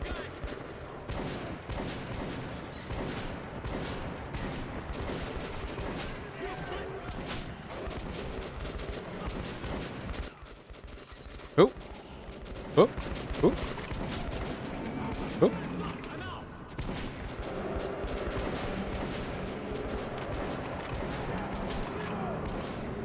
Look at how much easier this is.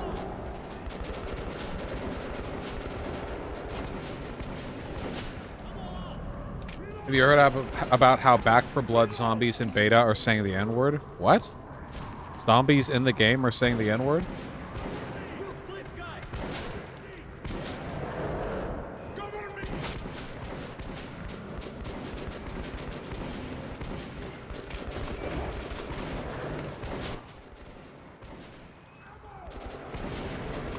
Oh boy. Owie zowie.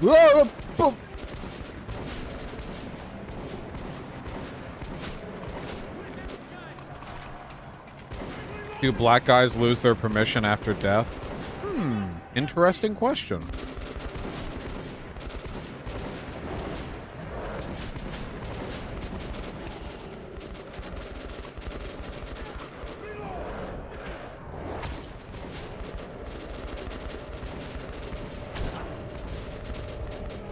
Don't you die on me. Me. Oh, we're out of shotgun ammo. Stone Ocean. Stone Ocean, Stone Ocean. It's time. 33 seconds. I have to mute it. I'm muting my stream. 64,000 people watching. Holy shit. Well, I'm muting my stream so I don't get copyrighted. And they will, by the way. So I'm muting desktop audio and you'll just hear me react to it. Okay? There we go. Just like how God intended. Oh, those beats. By Dre. They're probably not by Dre. Damn, I look so much skinnier now. What the fuck? Oh, 4, 3, 2.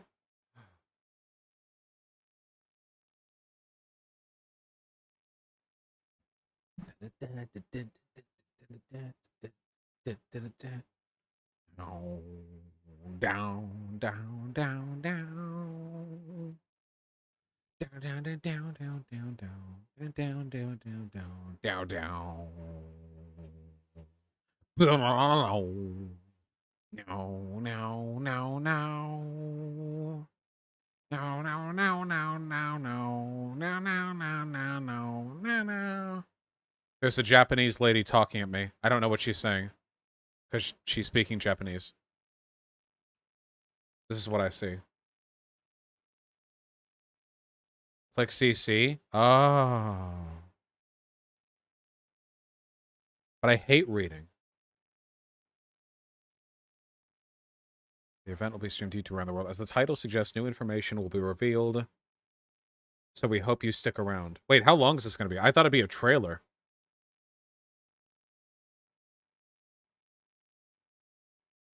Voicing Jolene Cujo, we have... She's voicing Cujo. No, not Cujo. Jolene. Oh no, she's hot.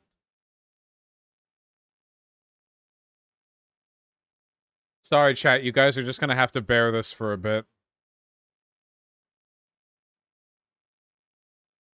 If you want, follow along. Watch it yourself. I just cannot show it. I'll get nuked. Okay? She's saying this is the proudest moment of her life.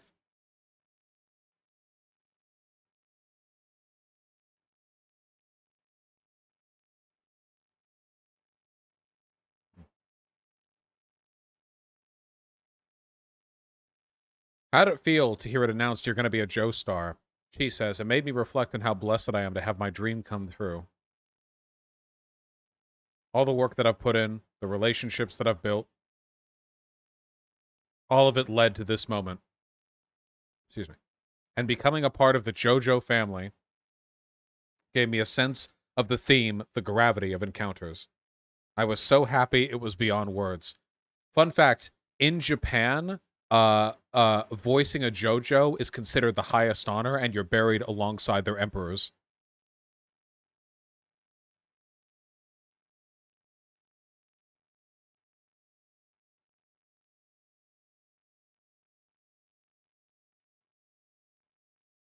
It is true. That is true. I was inspired by Jolene. Seeing her overcome hardship helped me.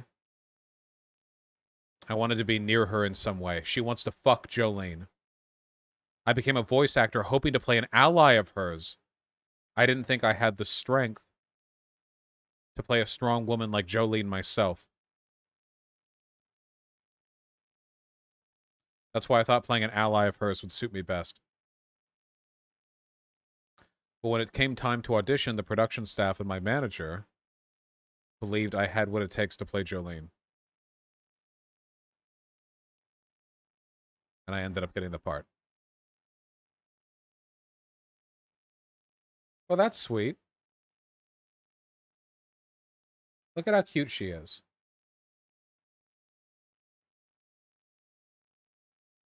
I like their social distancing booth, by the way. It's very cute.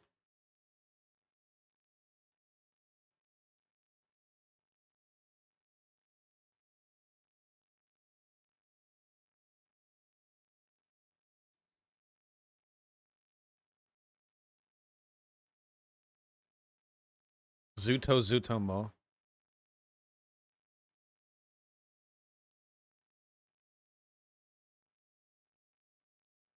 She is emphatically talking about how much she likes anime and JoJo and voice acting.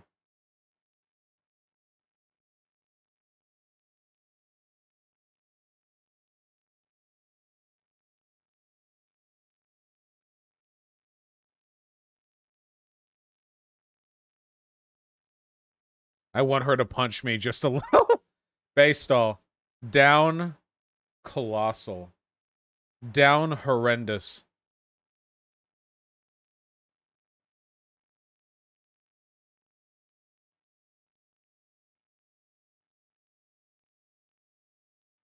Oh shit, is this her? Oh wait, I think I know where I think I understand where you're coming from.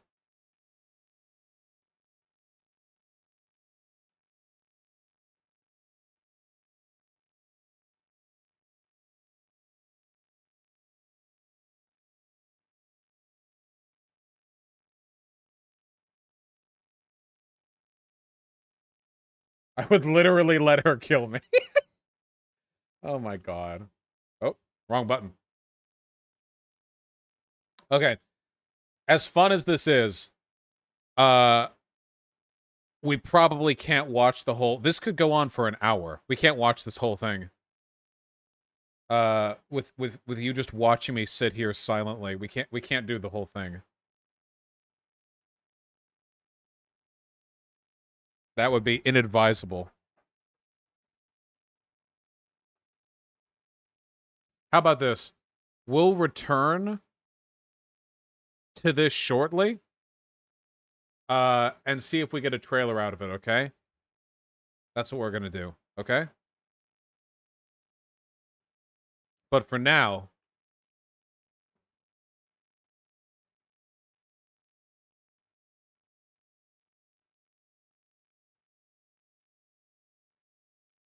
And we're out of shotgun ammo.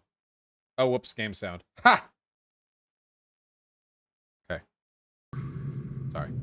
There we go. I'll check out the racist zombies thing shortly, okay? Let's scoop up whatever ammo we can. Sorry about the JoJo cock tease. Don't worry, we'll see it again soon. Where are the corpses of the men I fought with? Shouldn't there be? Oh, here. Okay.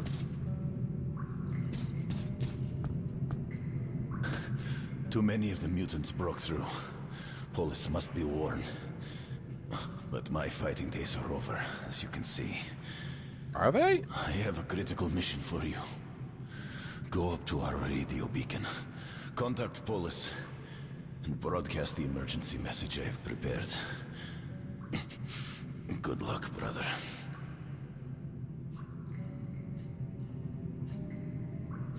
I'm not a brother. I identify as a homie. I hope nobody reads any problematic message into that. I just wanted to say something dumb.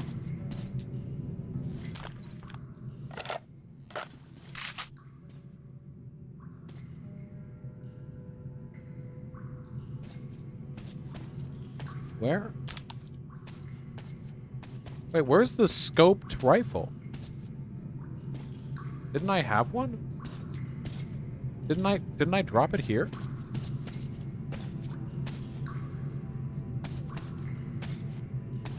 Huh. Oh, here. There we go.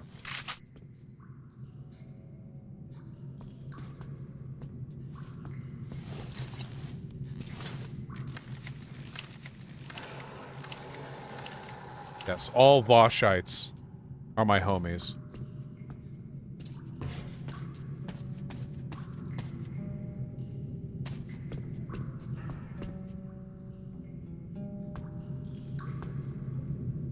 $110,000 people watching the JoJo thing. Vosh, maybe you should make a massively successful anime/manga. Yeah, seriously, why haven't I thought of that before? Just make an ultra successful manga/anime, Forehead. Well, hey, I'm working on it, okay? I want to, too.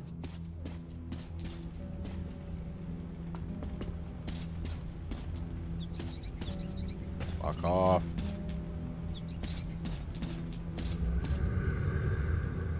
Oh.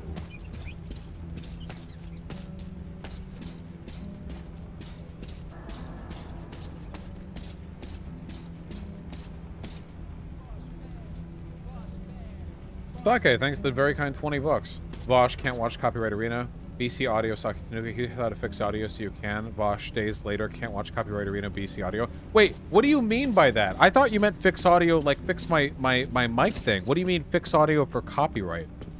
I'm sorry, I would never ever trust, like, rolling the dice on something like a live premiere of a new anime. That shit, the copyright fucking wolves are gonna be watching.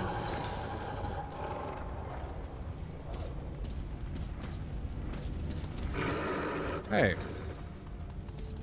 Cringe.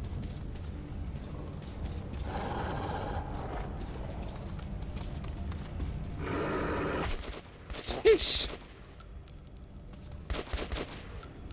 Jesus. I might funny rhetorician. I've heard some interesting stuff from there, but I haven't really looked into it.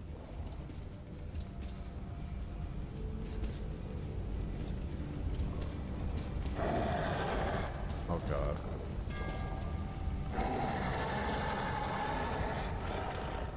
Oh man, I fucking hate this place.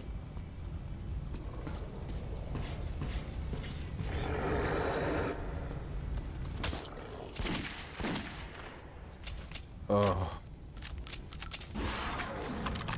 Oh boy.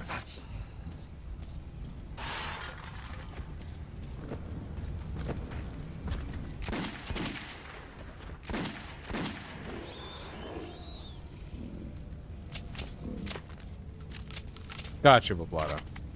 Whew.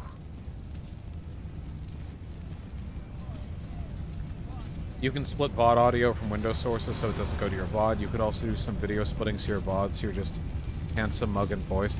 Wait, splitting the audio so the stream can hear it but it doesn't get recorded to the VOD itself? How is that possible? That can't be possible. Also, how would I test it? I feel like I'm risking my channel if I test that. How would you broadcast something but it doesn't get recorded? It is possible? What the fuck? Yeah, does it work for YouTube?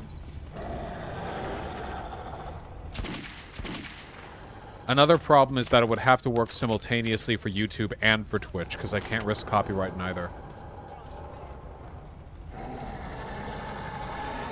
Kajakbot, thank you for the tier 2 sub. Much appreciated. Ugh. That revolver is shit for fighting these things. Ah, shit. We need a shotgun.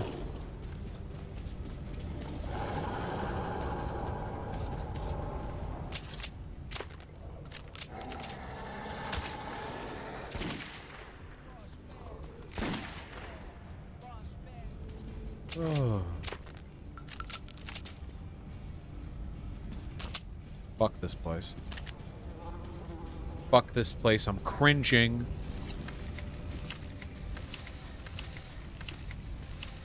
Anyone else cringing right now? Any cringers in chat?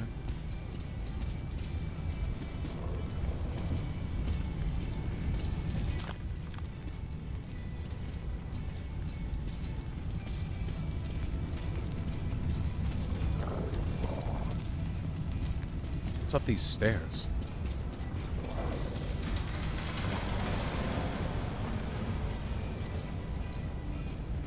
Oh boy.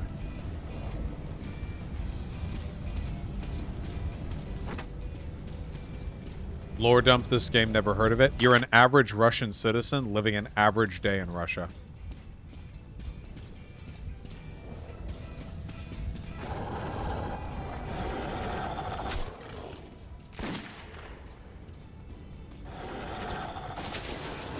What?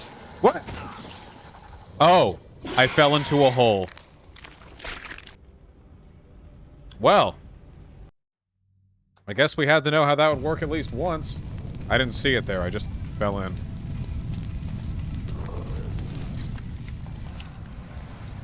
Yeah, we gotta get that stuff back there. That hole.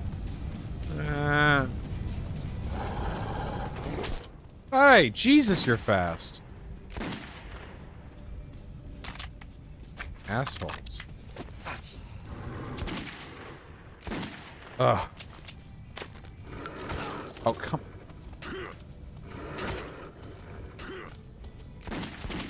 Literally, fuck you guys, okay? Fuck you.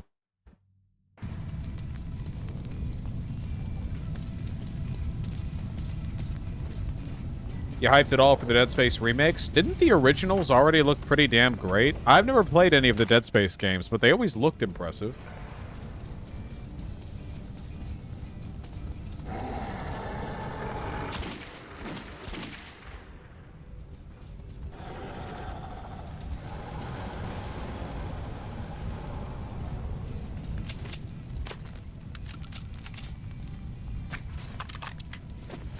Oh, okay. Kind of smoky in here. Yep.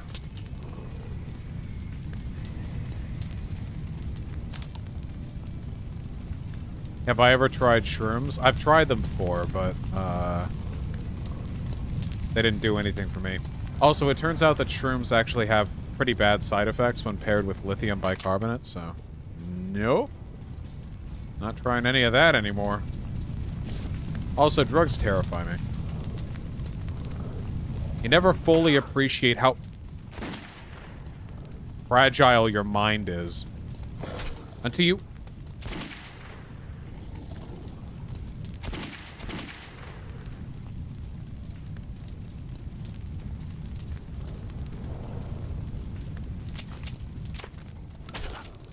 Please. They literally just fucking gank you out of nowhere.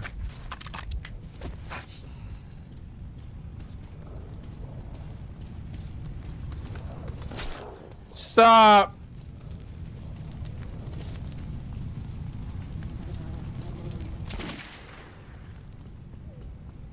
Let me out.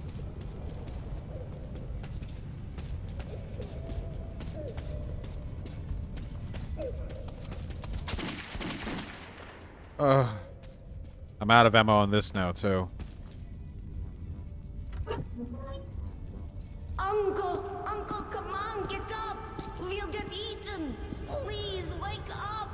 Why are you sleeping? Let's go to Mom. You told me. Kid, are you fucking dumb? Go away. Leave me alone. Mom told me not to talk to strangers. Please, Uncle. Are you hurt? Say something. He won't wake up. I think he's dead. He's dead, isn't he? How? You'll take me? I don't know you, but if I don't, I guess I'll get eaten by the monsters. You have a gun? Okay, maybe I'll come with you then. You I don't can want to shoot save the this monsters, kid. right? I'm okay with this kid dying. This kid sucks. Okay. My name is Sasha. You shoot, and I'll watch your back. I hate to leave Uncle here. I was visiting Uncle. He was taking me home when the monsters came. What? They jumped at him. He started shooting, but then a big Nosalis bit him in the neck. What is was wrong really with my strong. controller? He killed it With my a knife. mouse You controls? don't look as strong as Uncle. I'll have to help you, or we'll both get eaten. He's on your back? So they make it feel like my fucking mouse is on ice? Okay.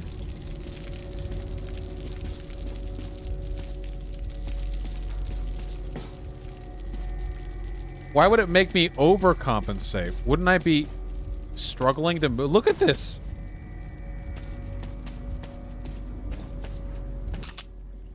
Please give me a different gun. What do I even have ammo-wise now?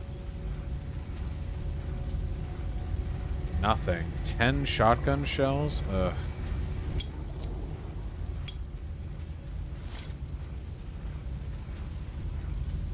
There!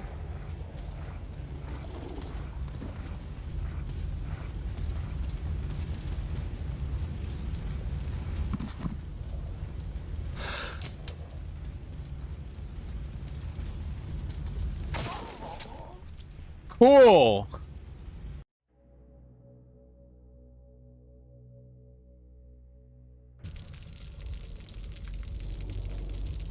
Yeah, did the fucking kid stab me? Christ. Oh god, this is so disorienting. There! There!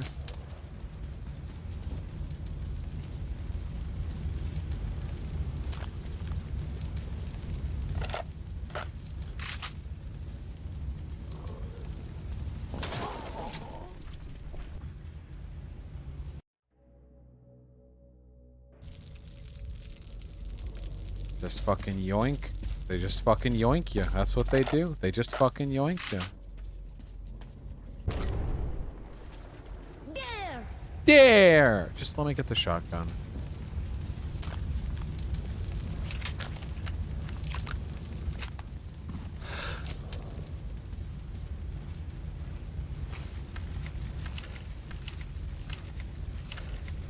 Okay.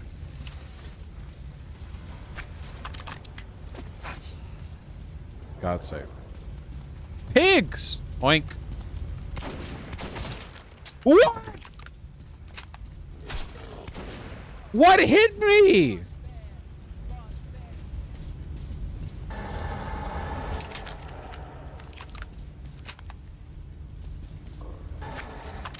Burning through all my resources.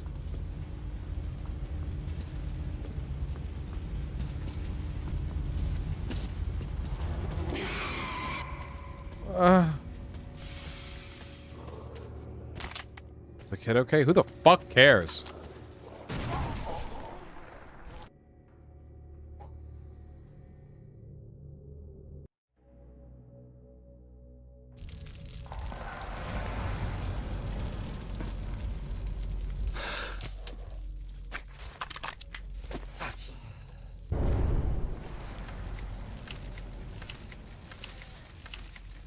Oh, they're dropping the trailer? Uh-oh.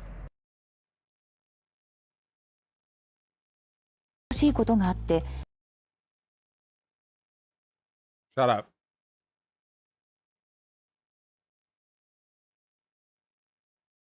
Oh, shit!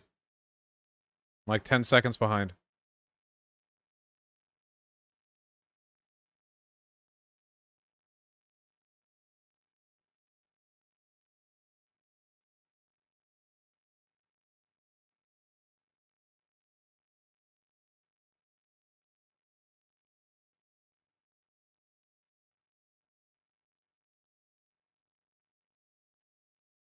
They're in Florida in this one.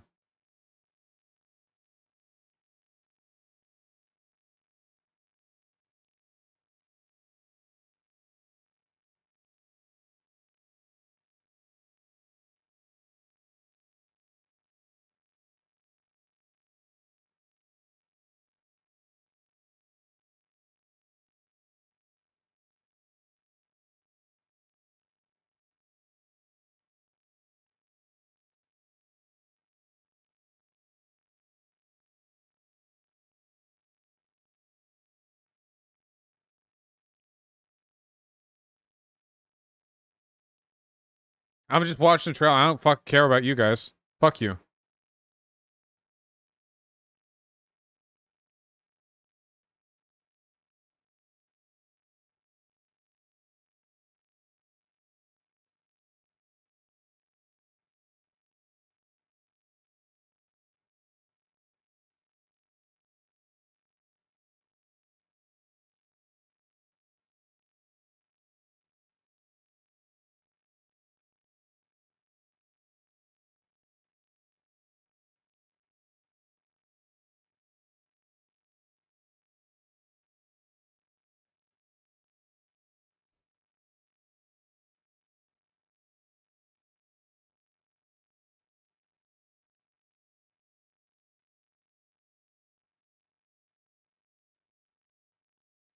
Sick! Can't wait to watch it. Fuck yes. All right. Okay, we're getting back on it. Let's fucking go!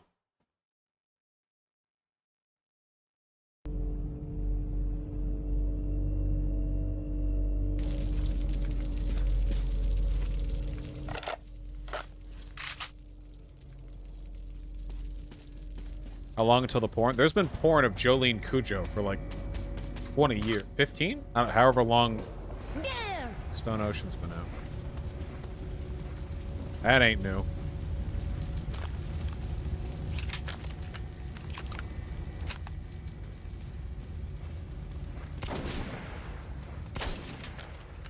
Little fucking shit. Little fucking little bitch ass little bitch babies.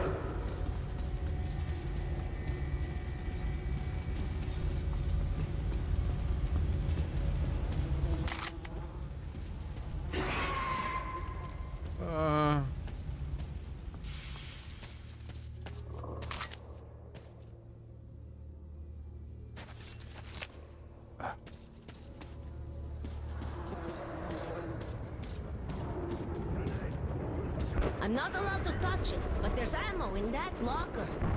Kid, I hate you. I hate you so much. The writers were just, we gotta make this kid a kid, you know?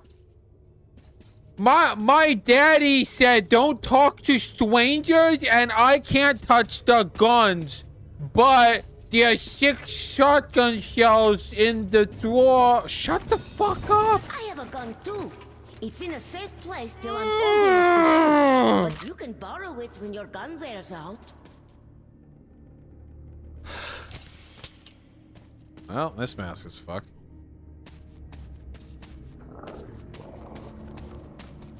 Dear! Hey, there's fun crawling from the back! What? What? Hey, look out!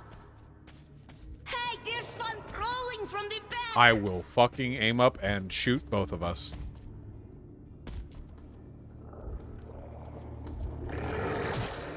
You can't run through the barrels like that! It just ran through them! That's fucked up! You can't do that! Hey, look out! Stop!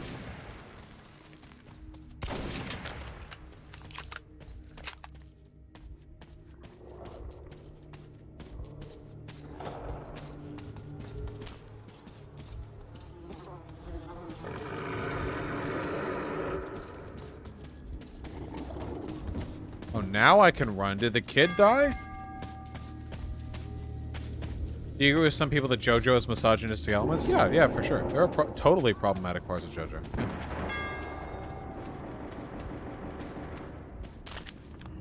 It's still Pog, though. Oh, yeah, Enerby. That's kind of the vibe I get, too, right? Like, just some giant, big bore fucking... People should not throw grenades in here. Mom said the ceiling is weak and could come crashing down. I've never hated anything as much as I hate this child.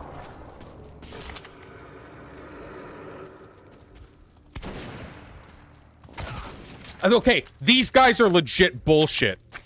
They will slide around corners, they'll clip through obstacles, and they instantly hurt you when they touch you.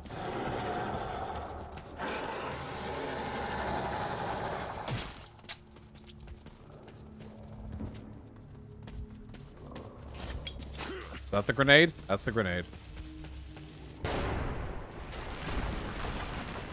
I've never seen so many monsters. Usually our guards can kill them all.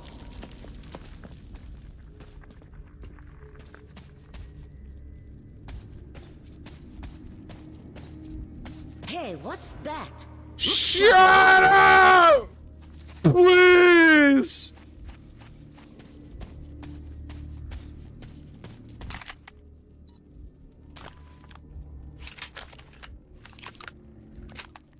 I want this one.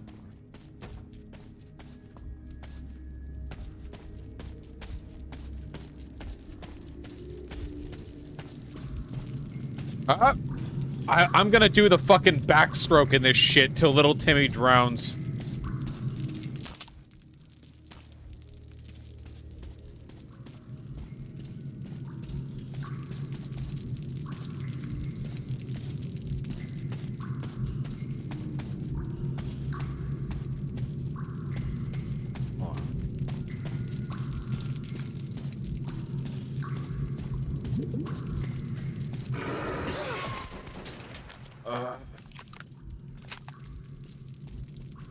That's so cool how they just instantly fucking hurt you like that.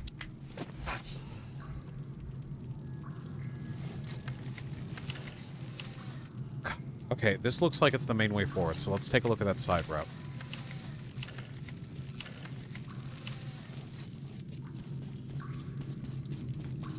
Two, three, four.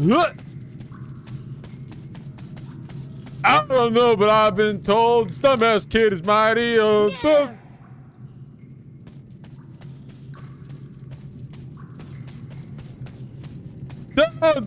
Fuck you.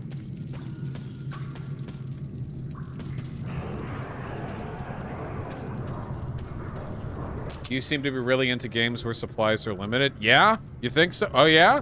Well, you seem to be really into saying things where askers are limited, because nobody fucking asked.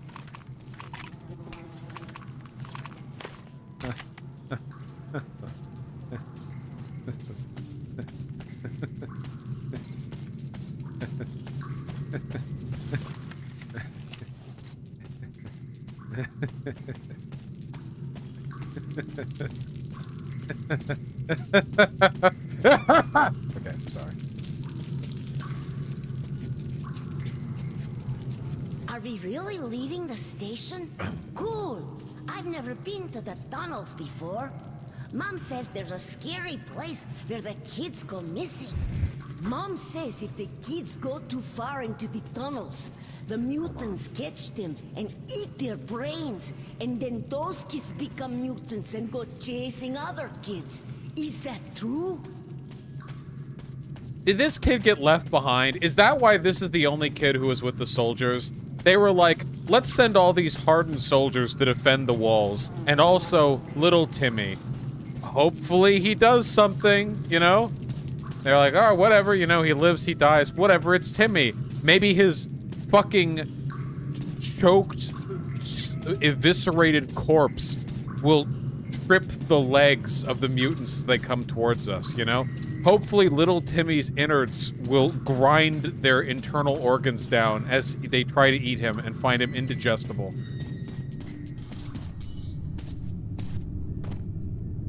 Nice textures.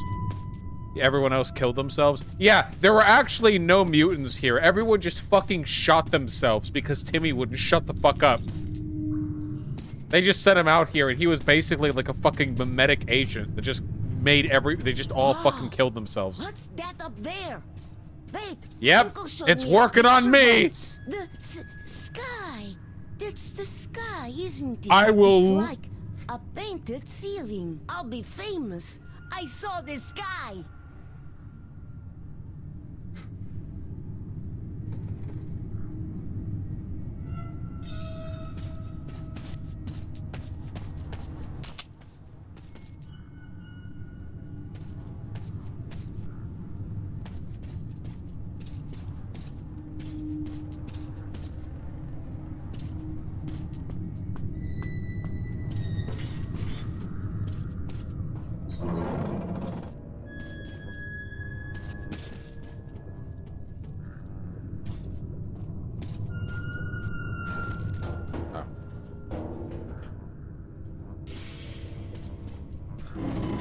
Do you think we can climb all the way to the sky?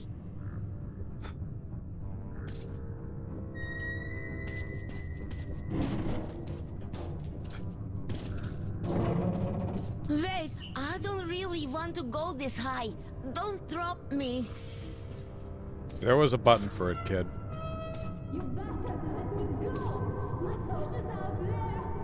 There's somebody fighting for this kid?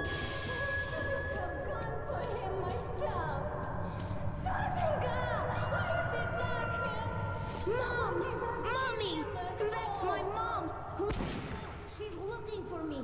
Let me go. Let me go to her.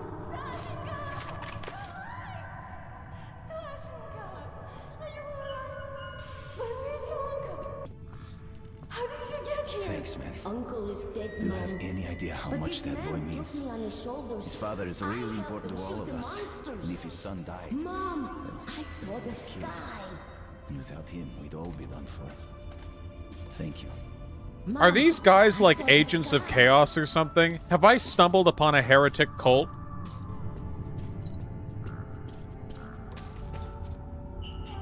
Did I just bring back a demon host and they're like, oh, cool, thanks. We missed this unstoppable agent of chaos. Poor Siroja. Thank you for saving my son. She's hot, though. I can never repay you. Slanesh cult. But take these cartridges. At least it's something. I don't want your tainted ammunition.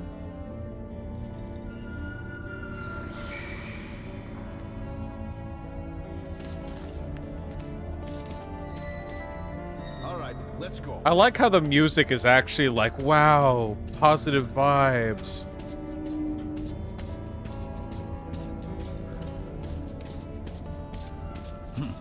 The Black Station is not far from here, but this tunnel goes the other way. MILF spotted. Up to the surface. You know how people use MILF? Basically, like, when people say MILF, they mean, like, older woman, you know? But, like, historically, women have, like, sired children pretty fucking young, right? That's kind of weird to think about. Like, imagine, like, it's, like, the 1600s, and it's like, yeah, dude, she's such a MILF. And it's, like, a 19-year-old or something. 19. I mean, there were women having fucking babies at 16 and shit back then. The term had no meaning. Yes. Be careful. New creatures have appeared there. Nazis. They've built an outpost in the destroyed building just outside. Yeah, some do today. Find an underground crossing leading to Black Yeah, Station. MILF is more of an aesthetic. The boys will let you outside. Oh wait, here's a question. Do you think that you, like, in terms of what you really mean, is it necessary that the person actually be a mother, or do you just mean an older maternal woman?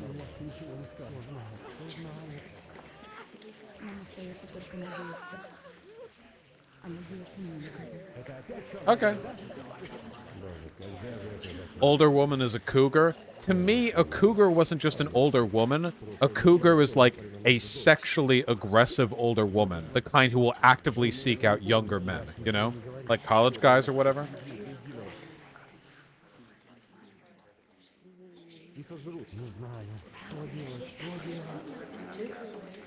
I think cougars are a problem. Well, if they're like preying on like super young dudes, then yeah, of course. But if it's like an older woman and she goes to bars and hooks up with college guys, then I don't know. Seems fine. Good luck to you, Ranger.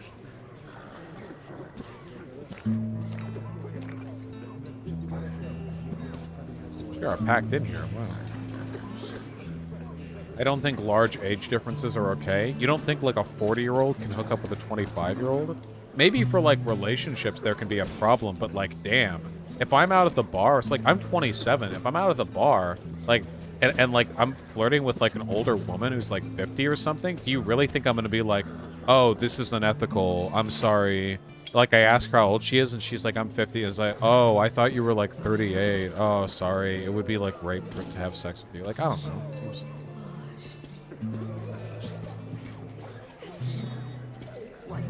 Don't get chat started on this one again. It's not a relationship thing. I just think if you're like in your mid-20s, you can probably hook up with anyone. It's weird if people are predatory about it, but I'd be super sketched out on why she's interested in a 27-year-old because of my virile fucking balls.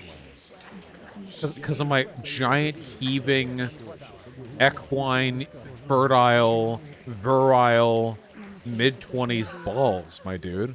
That's why.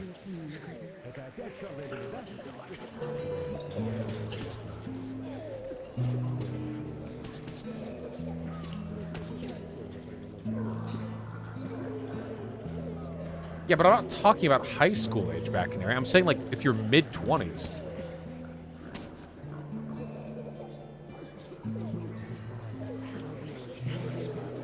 Yeah, true, Vermin. Give me your ammo. Ah! Okay.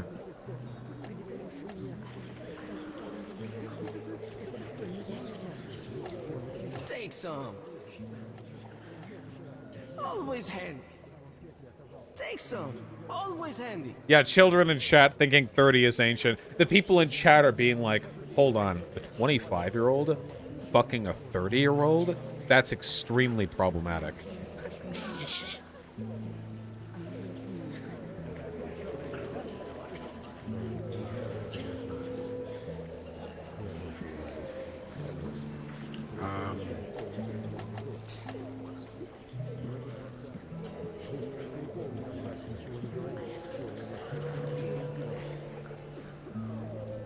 Yeah, back in right. Well, for me, it's about like the predatory element, and it's possible for that to like come out in a predatory way. I don't deny that.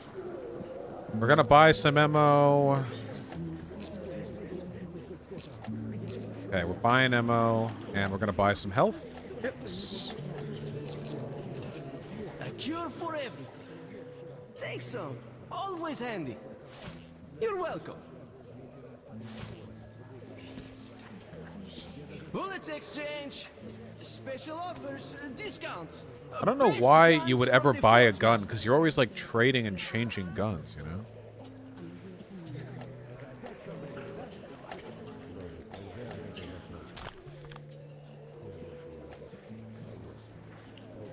Oh, awesome, Funny Rhetorician. I'm happy to hear that. And shoot.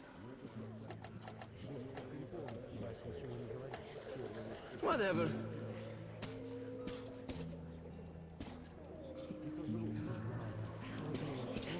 Come through.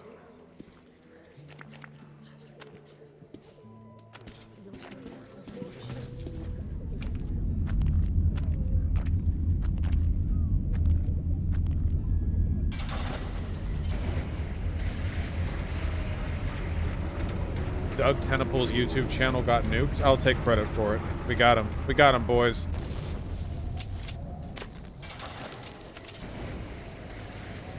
I need a mask. I went up again to the gloomy charm of post-apocalyptic Moscow. I was warned in Hull Station about a new squad of Nazi Rangers on the surface. But I meant to fulfill the last wish of the dead commander and send his message to Polis.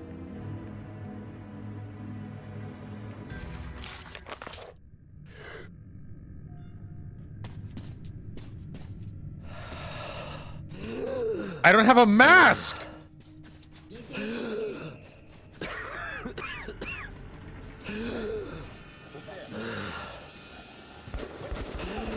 I don't have a mask!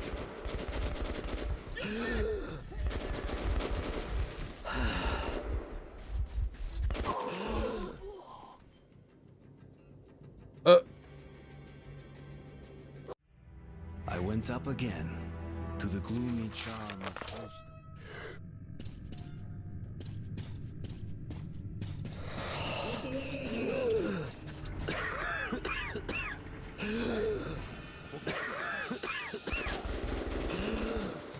Yes. No? Oh. Oh, thank God.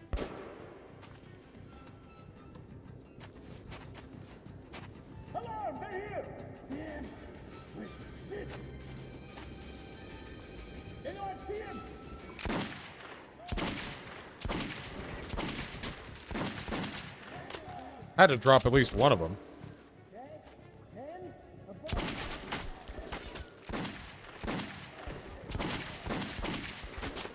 I don't think I'm dropping any of them, actually. Okay, we need to be stealthy here. There's no other way. We literally do not have the ammunition to not be stealthy here. I went up again to the gloomy charm of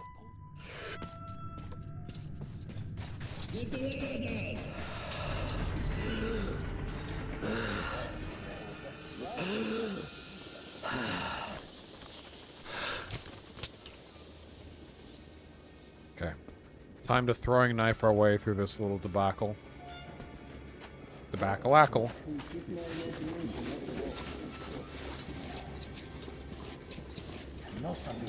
Over there.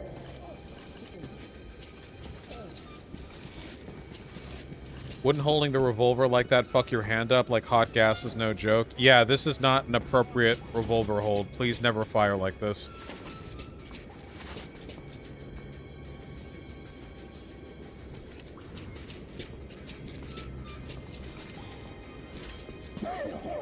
Shit.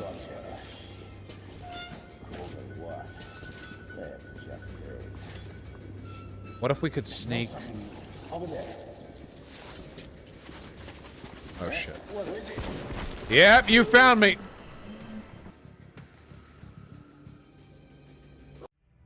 I went up again to the gloomy charm of Coast. Bludge, how the fuck do you say revolver? Volver? What do you say? Volver? Is that what you? Volver? Is that what you say? What the fuck am I saying wrong? Revolver. What do you want? Revolver. Volver. Bob. That's what you. That's what you say, huh? In Texas? Yeah. They're shooting at me? What'd I do? You shoot?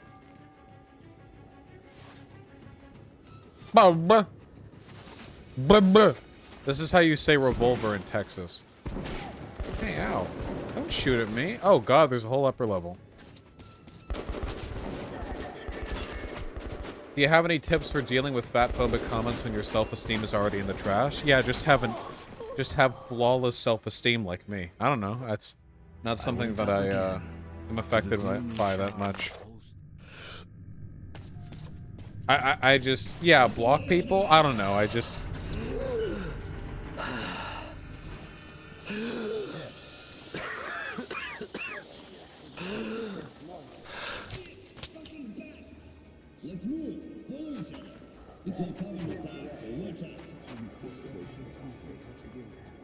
Oh shit, nice, civil servant. I'm happy to hear that. That fucking spotlight. Over there. Man, I really fucking wish I had the BB gun that would let me snipe the people on the top.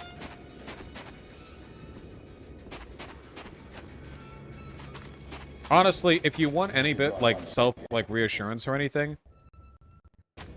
Oh, okay. if you want any reassurance or anything, just keep in mind that, like, experience has taught me that people who default to, like, making fun of fat people tend to be, like, the saddest people in the fucking universe. Like, if you were ever on the fat people hate subreddit or you saw what they got up to, the people who default to that, it's not just, like, a tenet to their lack of creativity. They're just genuinely miserable fucks. And they have nothing to say on you, so they just default to that. What do you say, Herr Officer? Staying up here gives me the creeps. Look what we have here, a thinker. Brilliant. And did you think about what we do once we capture the hull? Shall we use your stupid head to... Decent amount, Das Mystical. Cut the chatter. Reichsfuhrer gave us clear task to capture this station quietly. It's funny hearing the Russian accent in German words.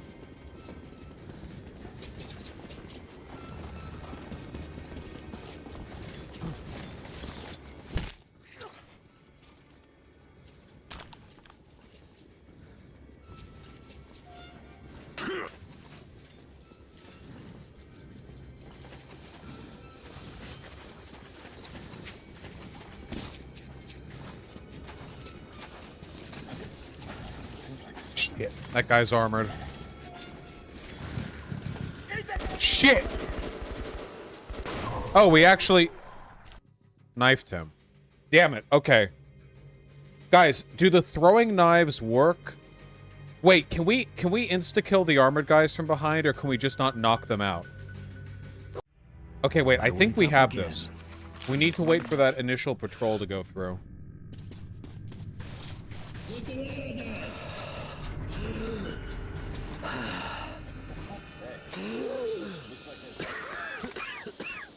Jesus, I get it.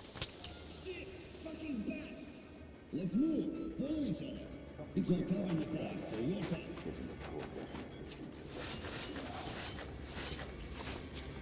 We need to give it a bit. We need to let the patrol move forward.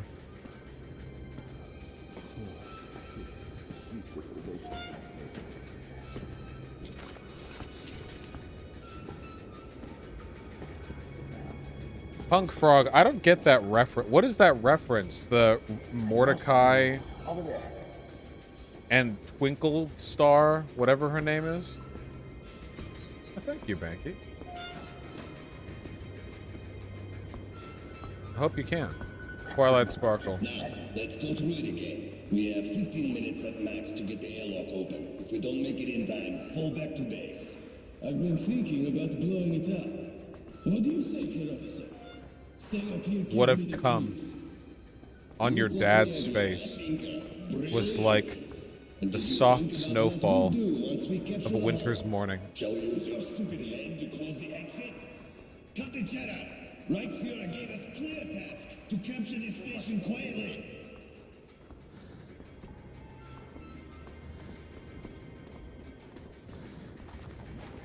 We're in the baby zone? Baby! Yell, baby.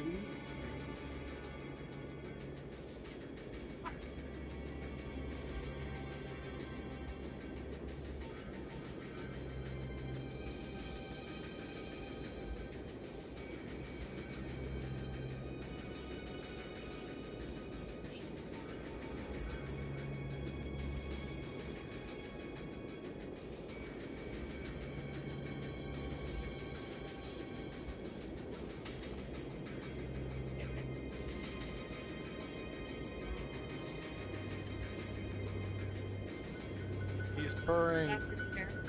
Here.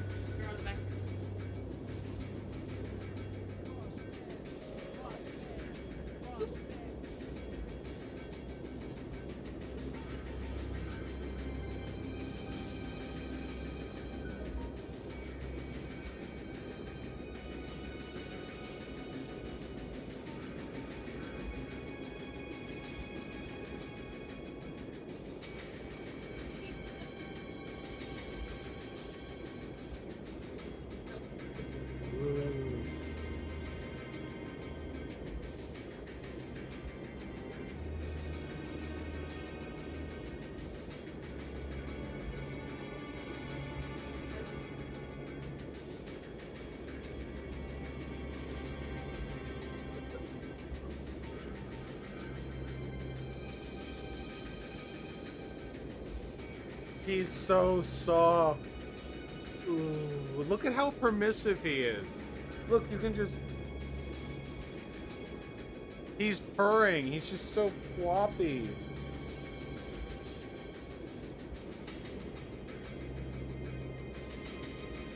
Oh, violence.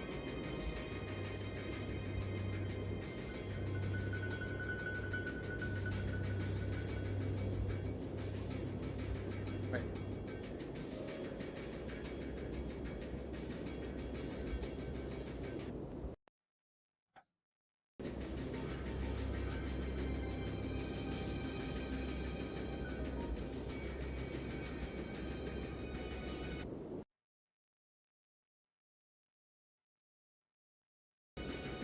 What's causing the lag?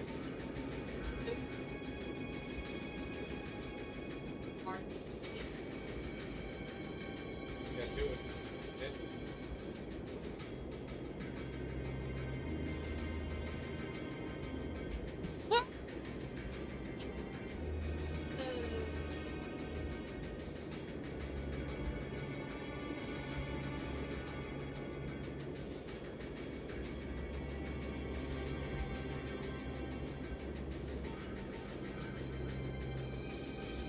All right.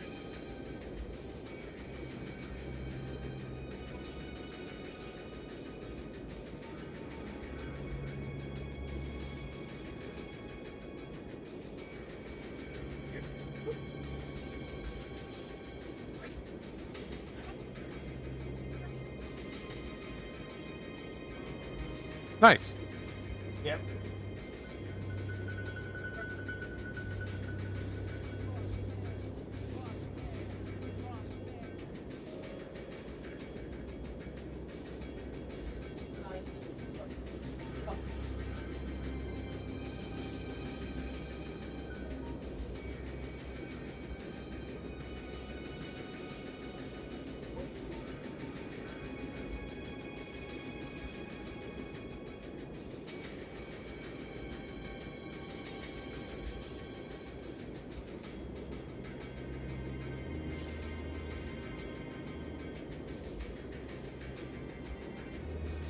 Here.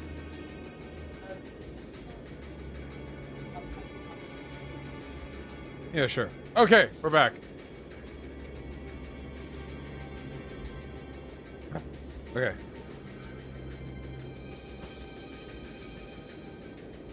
We're back.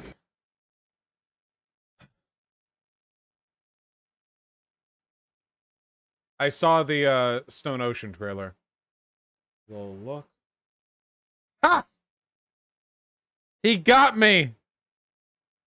Bah! He bapped me. Boof.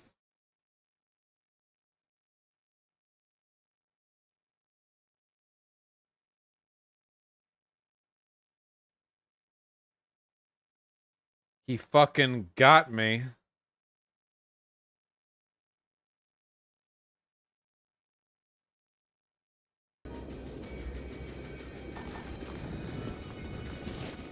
Hey, shut up.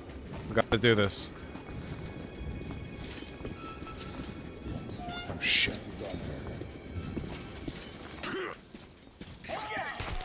What?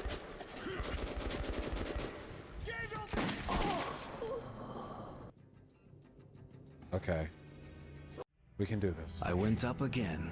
Gotcha. To the gloomy charm of post-apocalyptic. You were fine before you did that? Nah, he would have gotten me.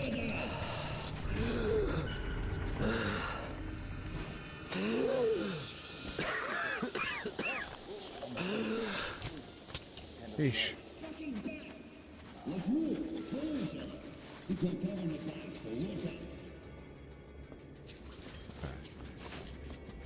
Here, we want to be here, okay? This is the safest position we can occupy. I'm sorry, slightly drunk.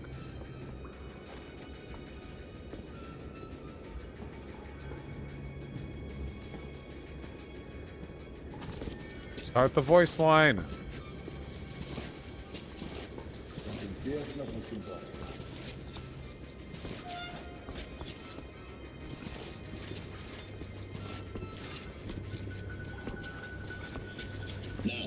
Go through it again. We have 15 minutes at max. You are correct, Jam Jars. If we don't make it in time, fall back to base. I've been thinking about blowing it up. What do you say, Head Officer? Staying up here gives me the creeps. Look what we have here, a thinker. Brilliant. And did you think about what we do once we capture the hull? Shall we use your stupid head to close the exit? Cut the chatter! Reichsfuhrer gave us clear task to capture this station quietly. What is this lag? Thank you, Slugs. Have I ever owned a dog? No, I'm not much of a dog person. Whoa.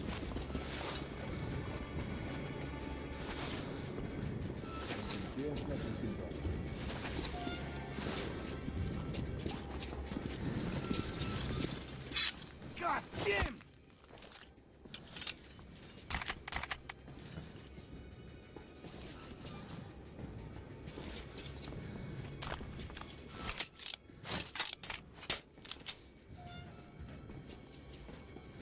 Got to take him out nice and quiet.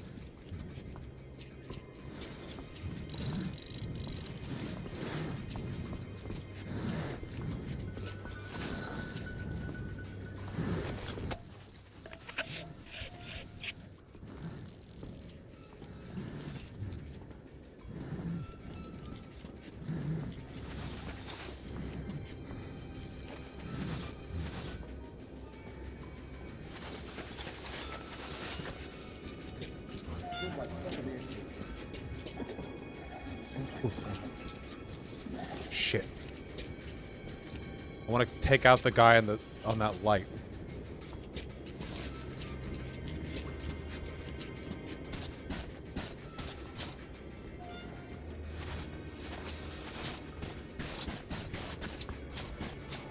Okay.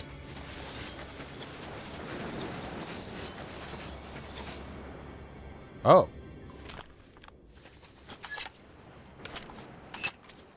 This shoots the darts?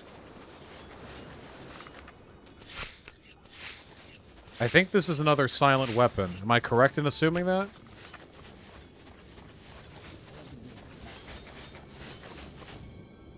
Ah. It's not something I can... Let's take out the people in the upper level.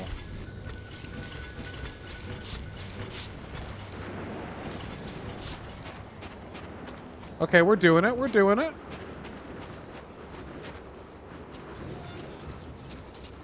Go easy.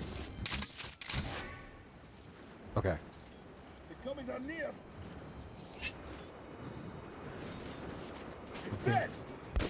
Get.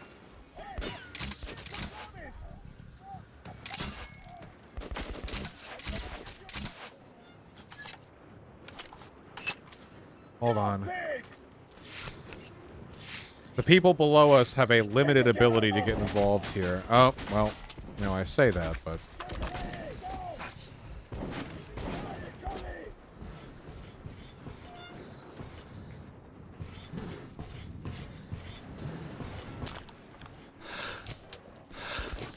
Nice. You're done for!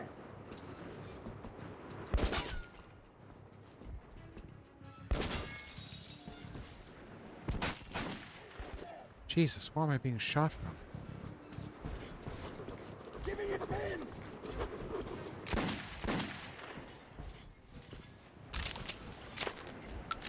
We have to kill these guys.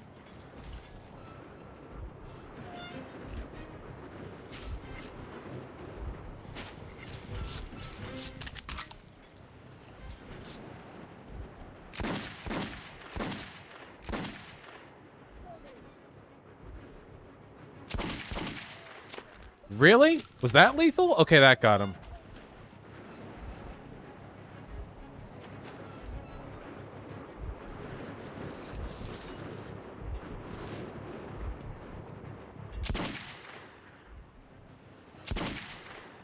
Come on. Ah.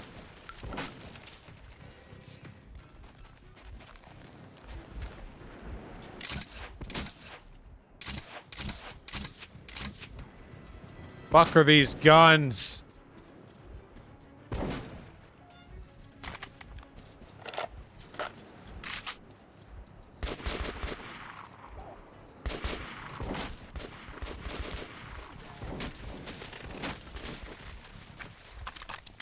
Maybe we should leave.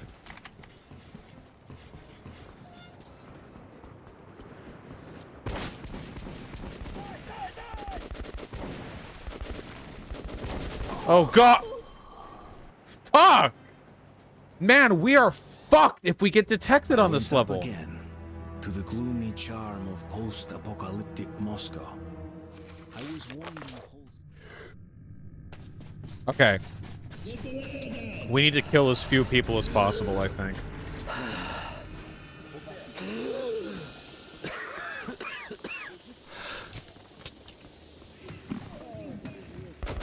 Oh, I hit the flashlight. Just take me. Just take me.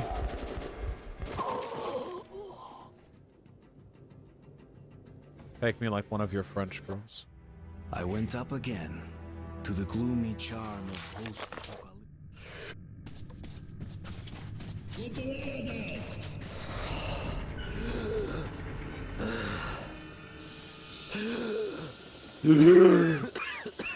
Why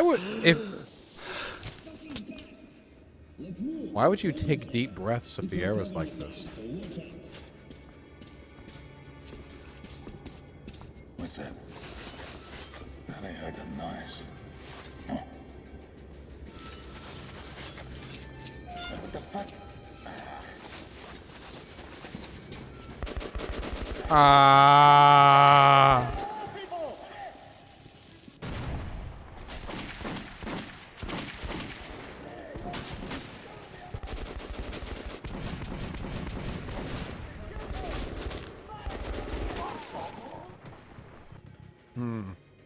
I think this level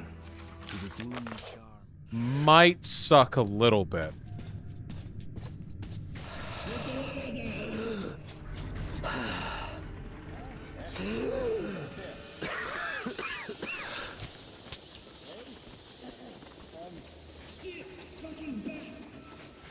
You know, Metro Exodus was a really good time. I wouldn't at all be opposed to playing it again on stream.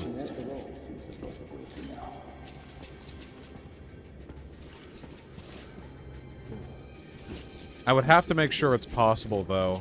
That game had a bit of trouble running on my computer. Dog, really? Do we just have to wait?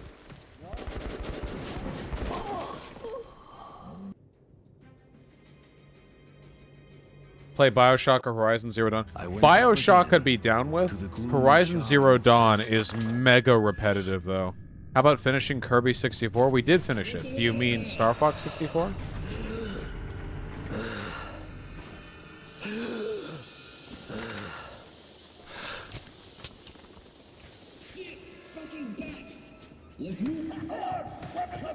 How?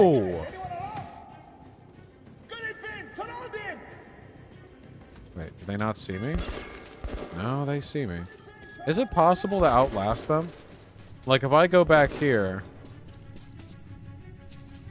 will they give up?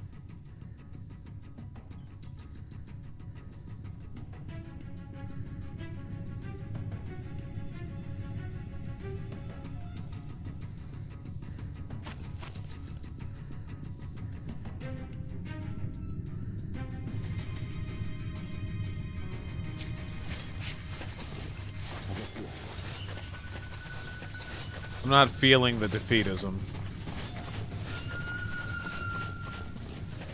No.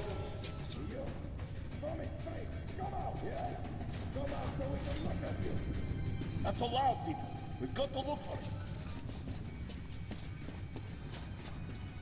Well, they don't see me. They're still alert, but they don't see me. Anybody see him? Not me.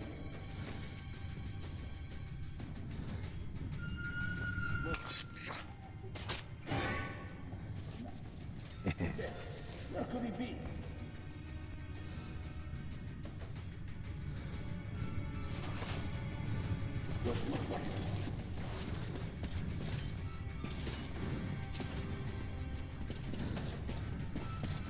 What the hell? What the hell?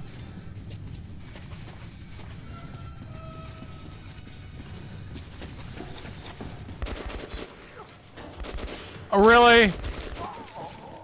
The fucking corner of the barrel. Okay. I went up again to the gloomy charm of post-apocalyptic Moscow. I was warned in Hull Station about a new squad. Okay, we got this. We got this.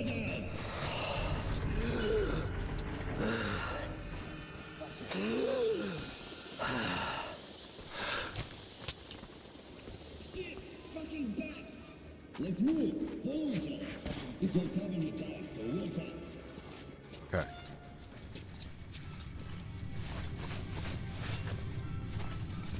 They have to start the audio line.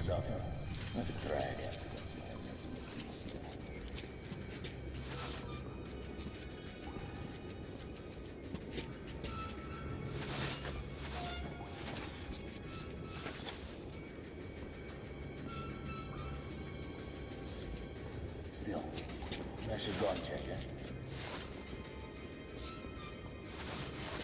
Hey, looks like this. Are they gonna start that audio line? Hash the dim threat. Seems like you were spitting just right.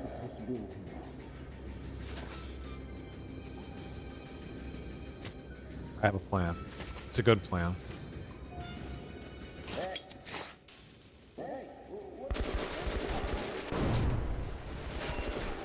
Now we run.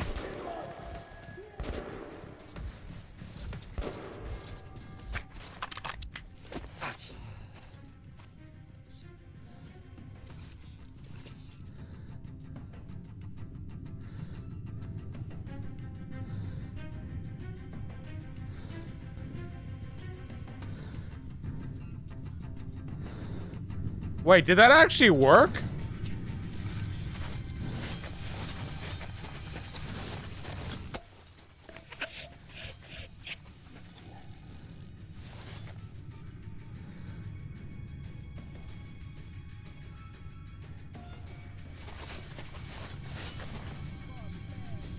Thank you, pessimist.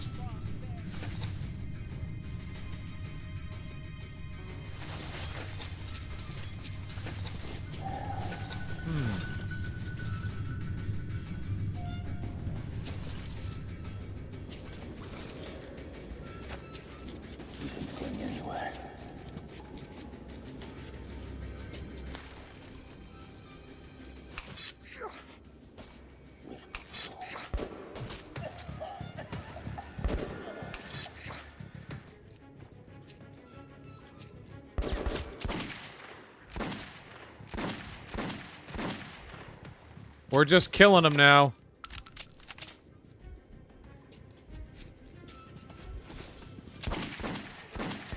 Oh, okay, I got the headshot the first one.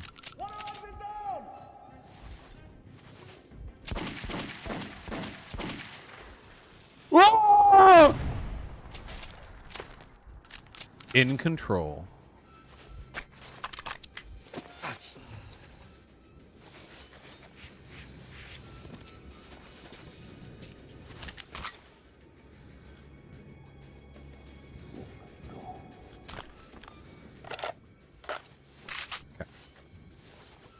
Did we do it? Did we, like, fucking get him? Did we gank him and spank him? Did we toot him and poot him? I think we did. Oh, some of them.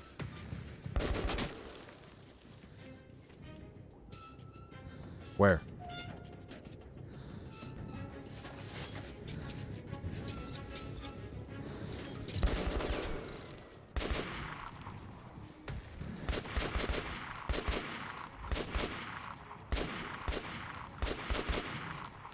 You better not be invulnerable to bullets while you're up there. Sometimes games are a little fucky-wucky like that. Where's the group of soldiers I blew up with a grenade? Here it is.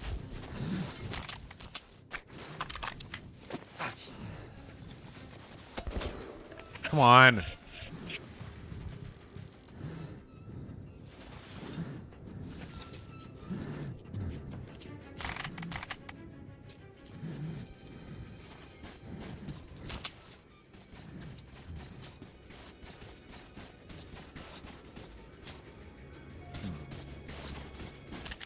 Okay. Okay, we're doing good. We're doing good.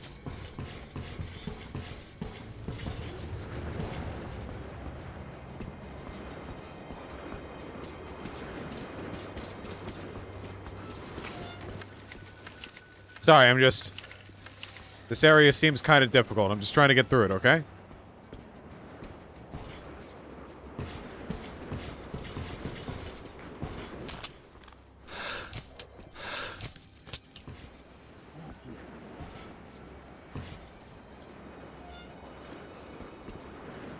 Do we want the railgun? How much ammo do I have? I'll stick with the, rifle.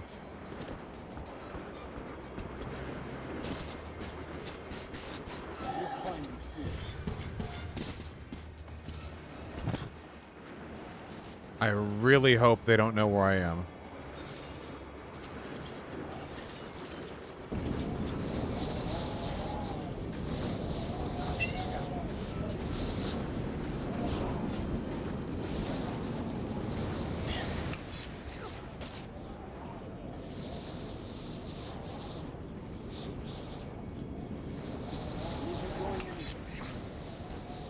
Shit. Shit. Shit. Nailed it.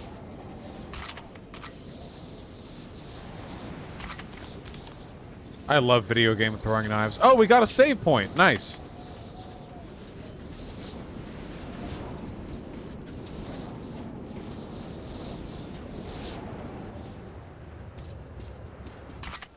Some filters.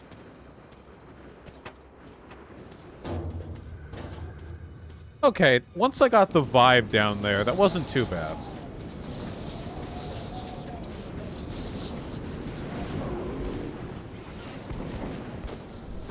Oh.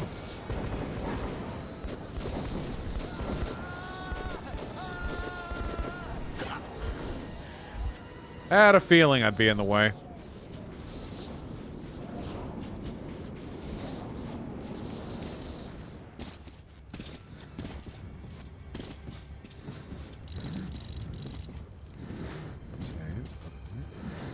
Wait, am I supposed to go up this way?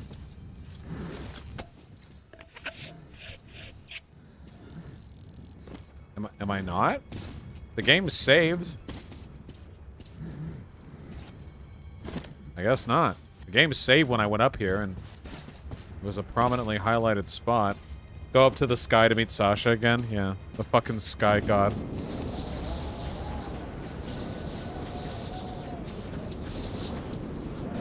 No, wait. No, it's gotta be this way. Game design suggests such.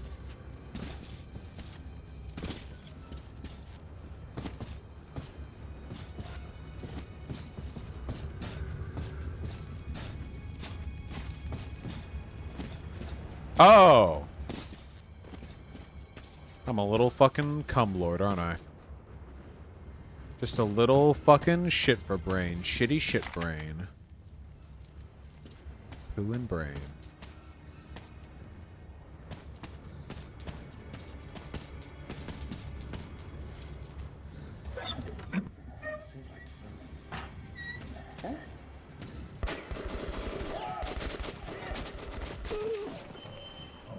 Well, no bravado here. Alright, let's try that again.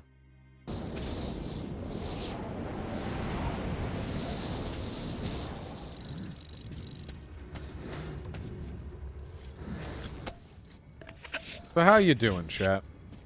How are we feeling? How are the resident doomers coping with life at the moment?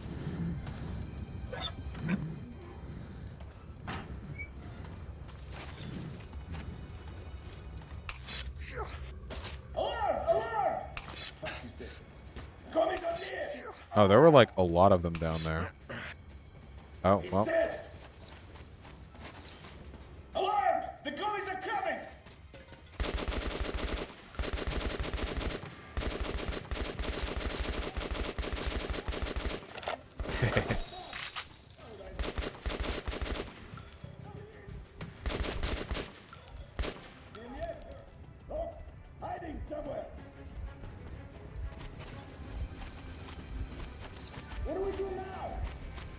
What do we do now?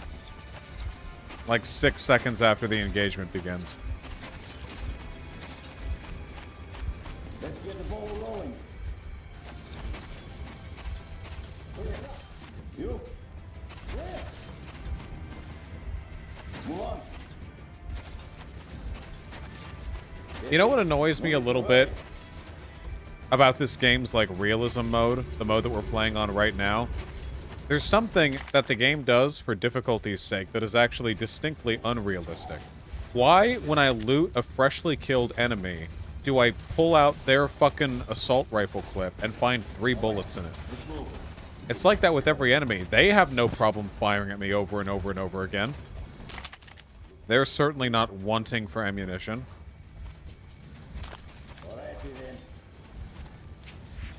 In real life, I would have like a giant backpack full of full clips, full magazines of ammunition.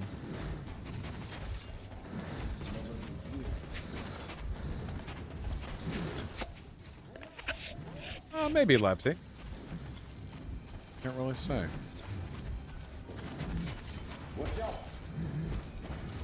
Watch out.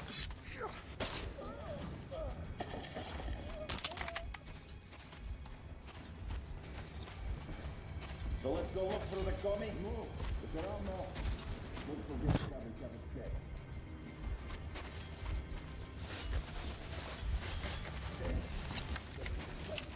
Alright, okay. We got this. I don't know where the enemy voices are coming from, though. Jesus, it feels like they are literally all around me.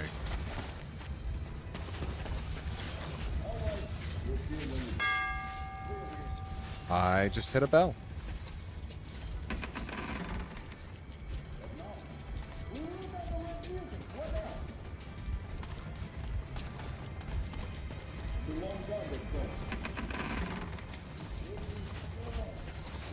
I have a feeling death lurks in our future.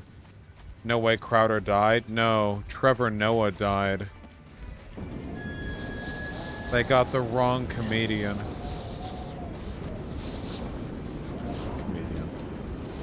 It's an insult to Trevor Noah to put him in the same category as Steven Crowder. Oh wait, did I not say Trevor Moore? Oh, Trevor Moore, not Trevor Noah. Sorry. That must have been quite a jump for some of you, huh? Oh, they're all outside.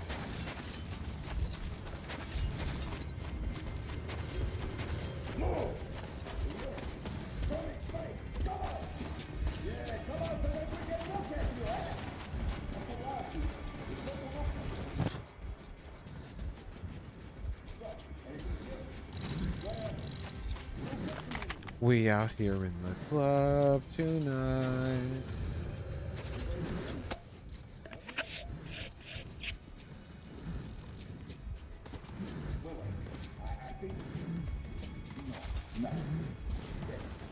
Oh, I don't like Trevor Noah at all. Not to say, like, it wouldn't be bad if he died, because it totally would be. Just, I have not enjoyed The Daily Show since Jon Stewart's departing. I'm just going in circles right now. What? Oh, what?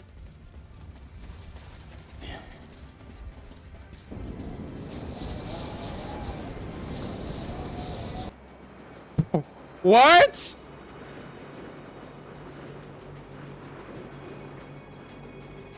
Okay. Hold on. We're near the end of stream anyway. I have to read donos. Jesus. Dumbass game. Ugh.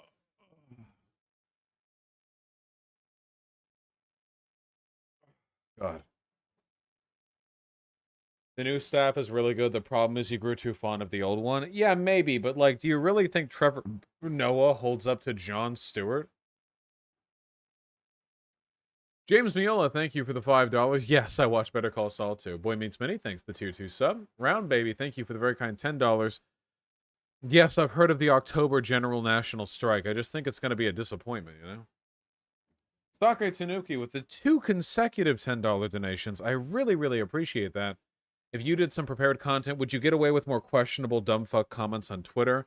I feel like that would invite people to criticize me for the frivolity and shallowness of my content. Okay, Race of Zombies. Thank you. I'll take a look in a second. Could I return to Full Monkey and play Metroid Prime 8, 1, 2, and 3, or Donkey Kong Country Tropical Freeze for charity? No, I want to play games that are nostalgic to me, not games that are just, like, old, you know?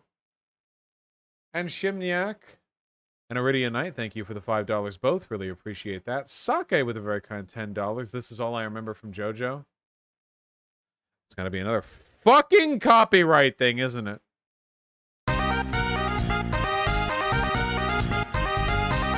Copyright music, certainly. Da, da, da, da. Okay, this is a fucking YouTube poop. Stop. True, though. That is true. Still alive. I don't know if I'll play Metroid Dead. I'm not a huge fan of the 2D Metroid games.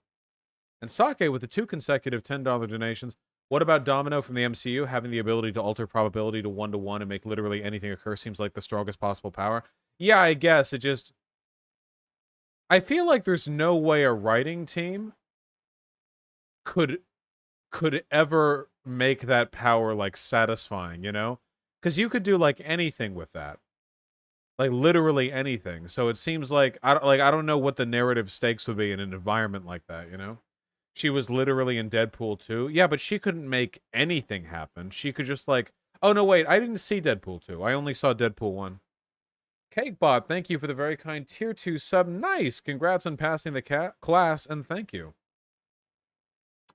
Turtle with the $5. I introduced my girlfriend to your content recently, and she has described your keloids as, quote, socialist ear beans. Felt I had to share.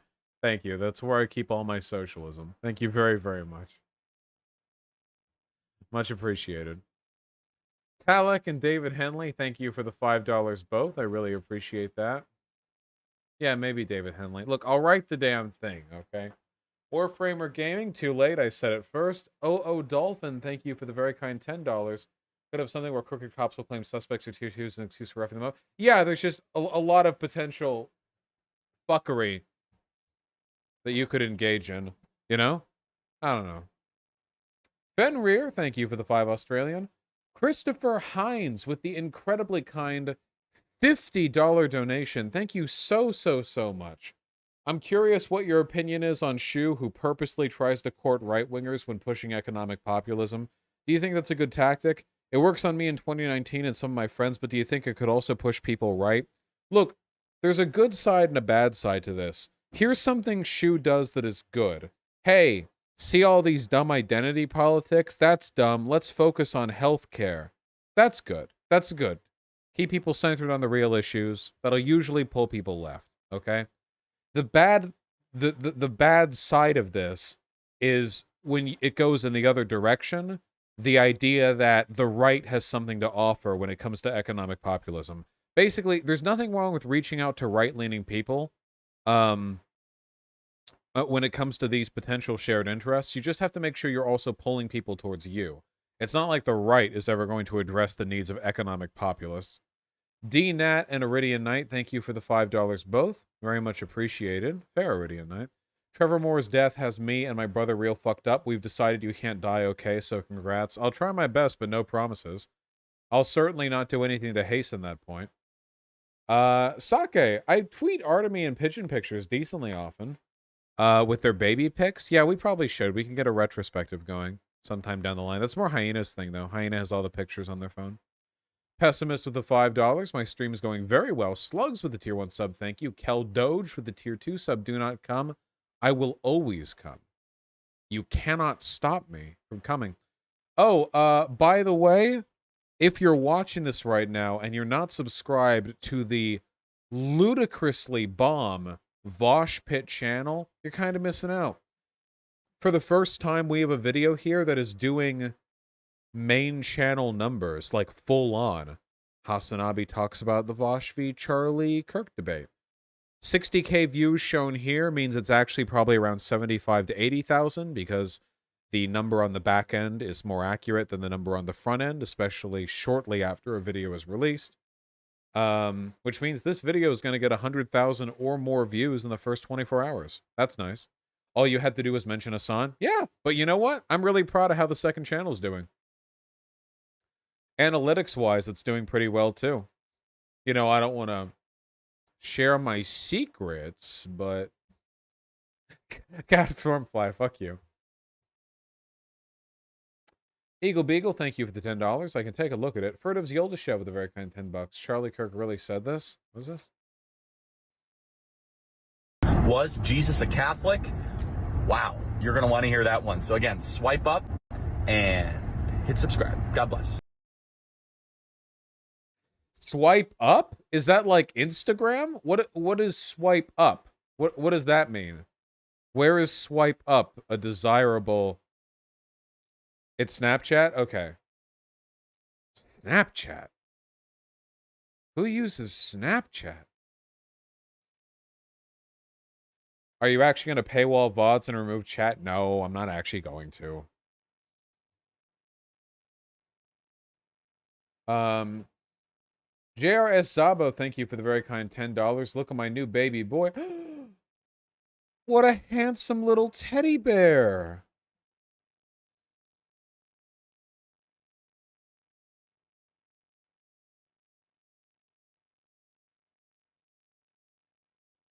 What a handsome little ascot baby. And then, of course, we have a procession of $10 donations from Sake Tanuki, all of which are links. Thanks, Sake. With the $10.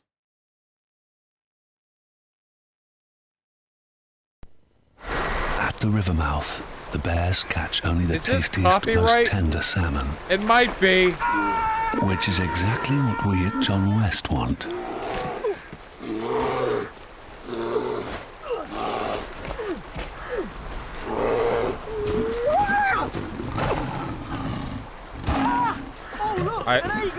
I don't remember this. Wait, what is the relevance of this? John West endured the worst to bring you the best. What is the... What? Sake, with the additional $10, tell me you don't want to play this for charity?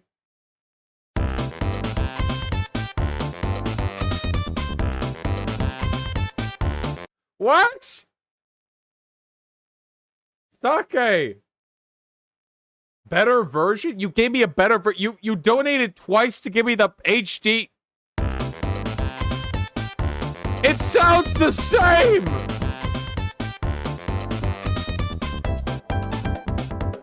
Not jamming.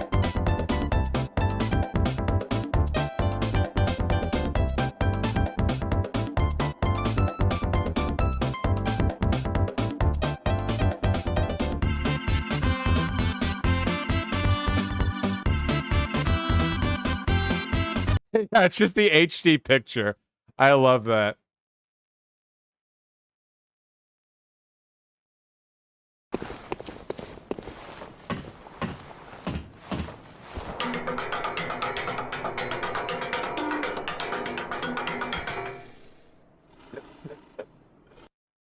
Okay, that was pretty good. That's pretty good. That's pretty funny. Oh, just failing all around.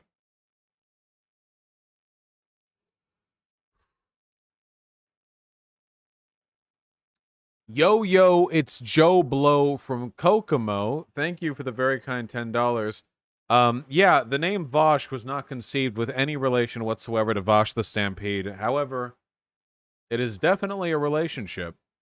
I think there's actually art on my subreddit right now of somebody drawing me like Vosh, which I'm totally cool for. I think with that, we're caught up on donos. I don't know if I have anything to say about this zombie saying the N-word thing. Is it... Okay, what's the audio line? It's in a game. Twitch, don't... Damn it. Pick up. Hey, look at this big fuck. Shut up. Shut up, bitch. What did that zombie say? Okay. That's not the N word. It just sounds like it. Okay. All right.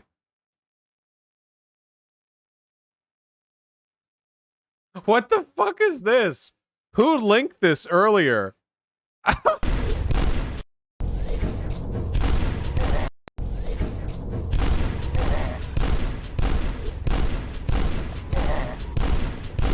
True, though.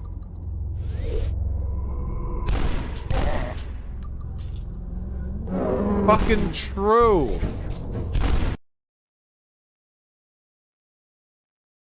Slurs. No, I'm gonna drop all the slurs.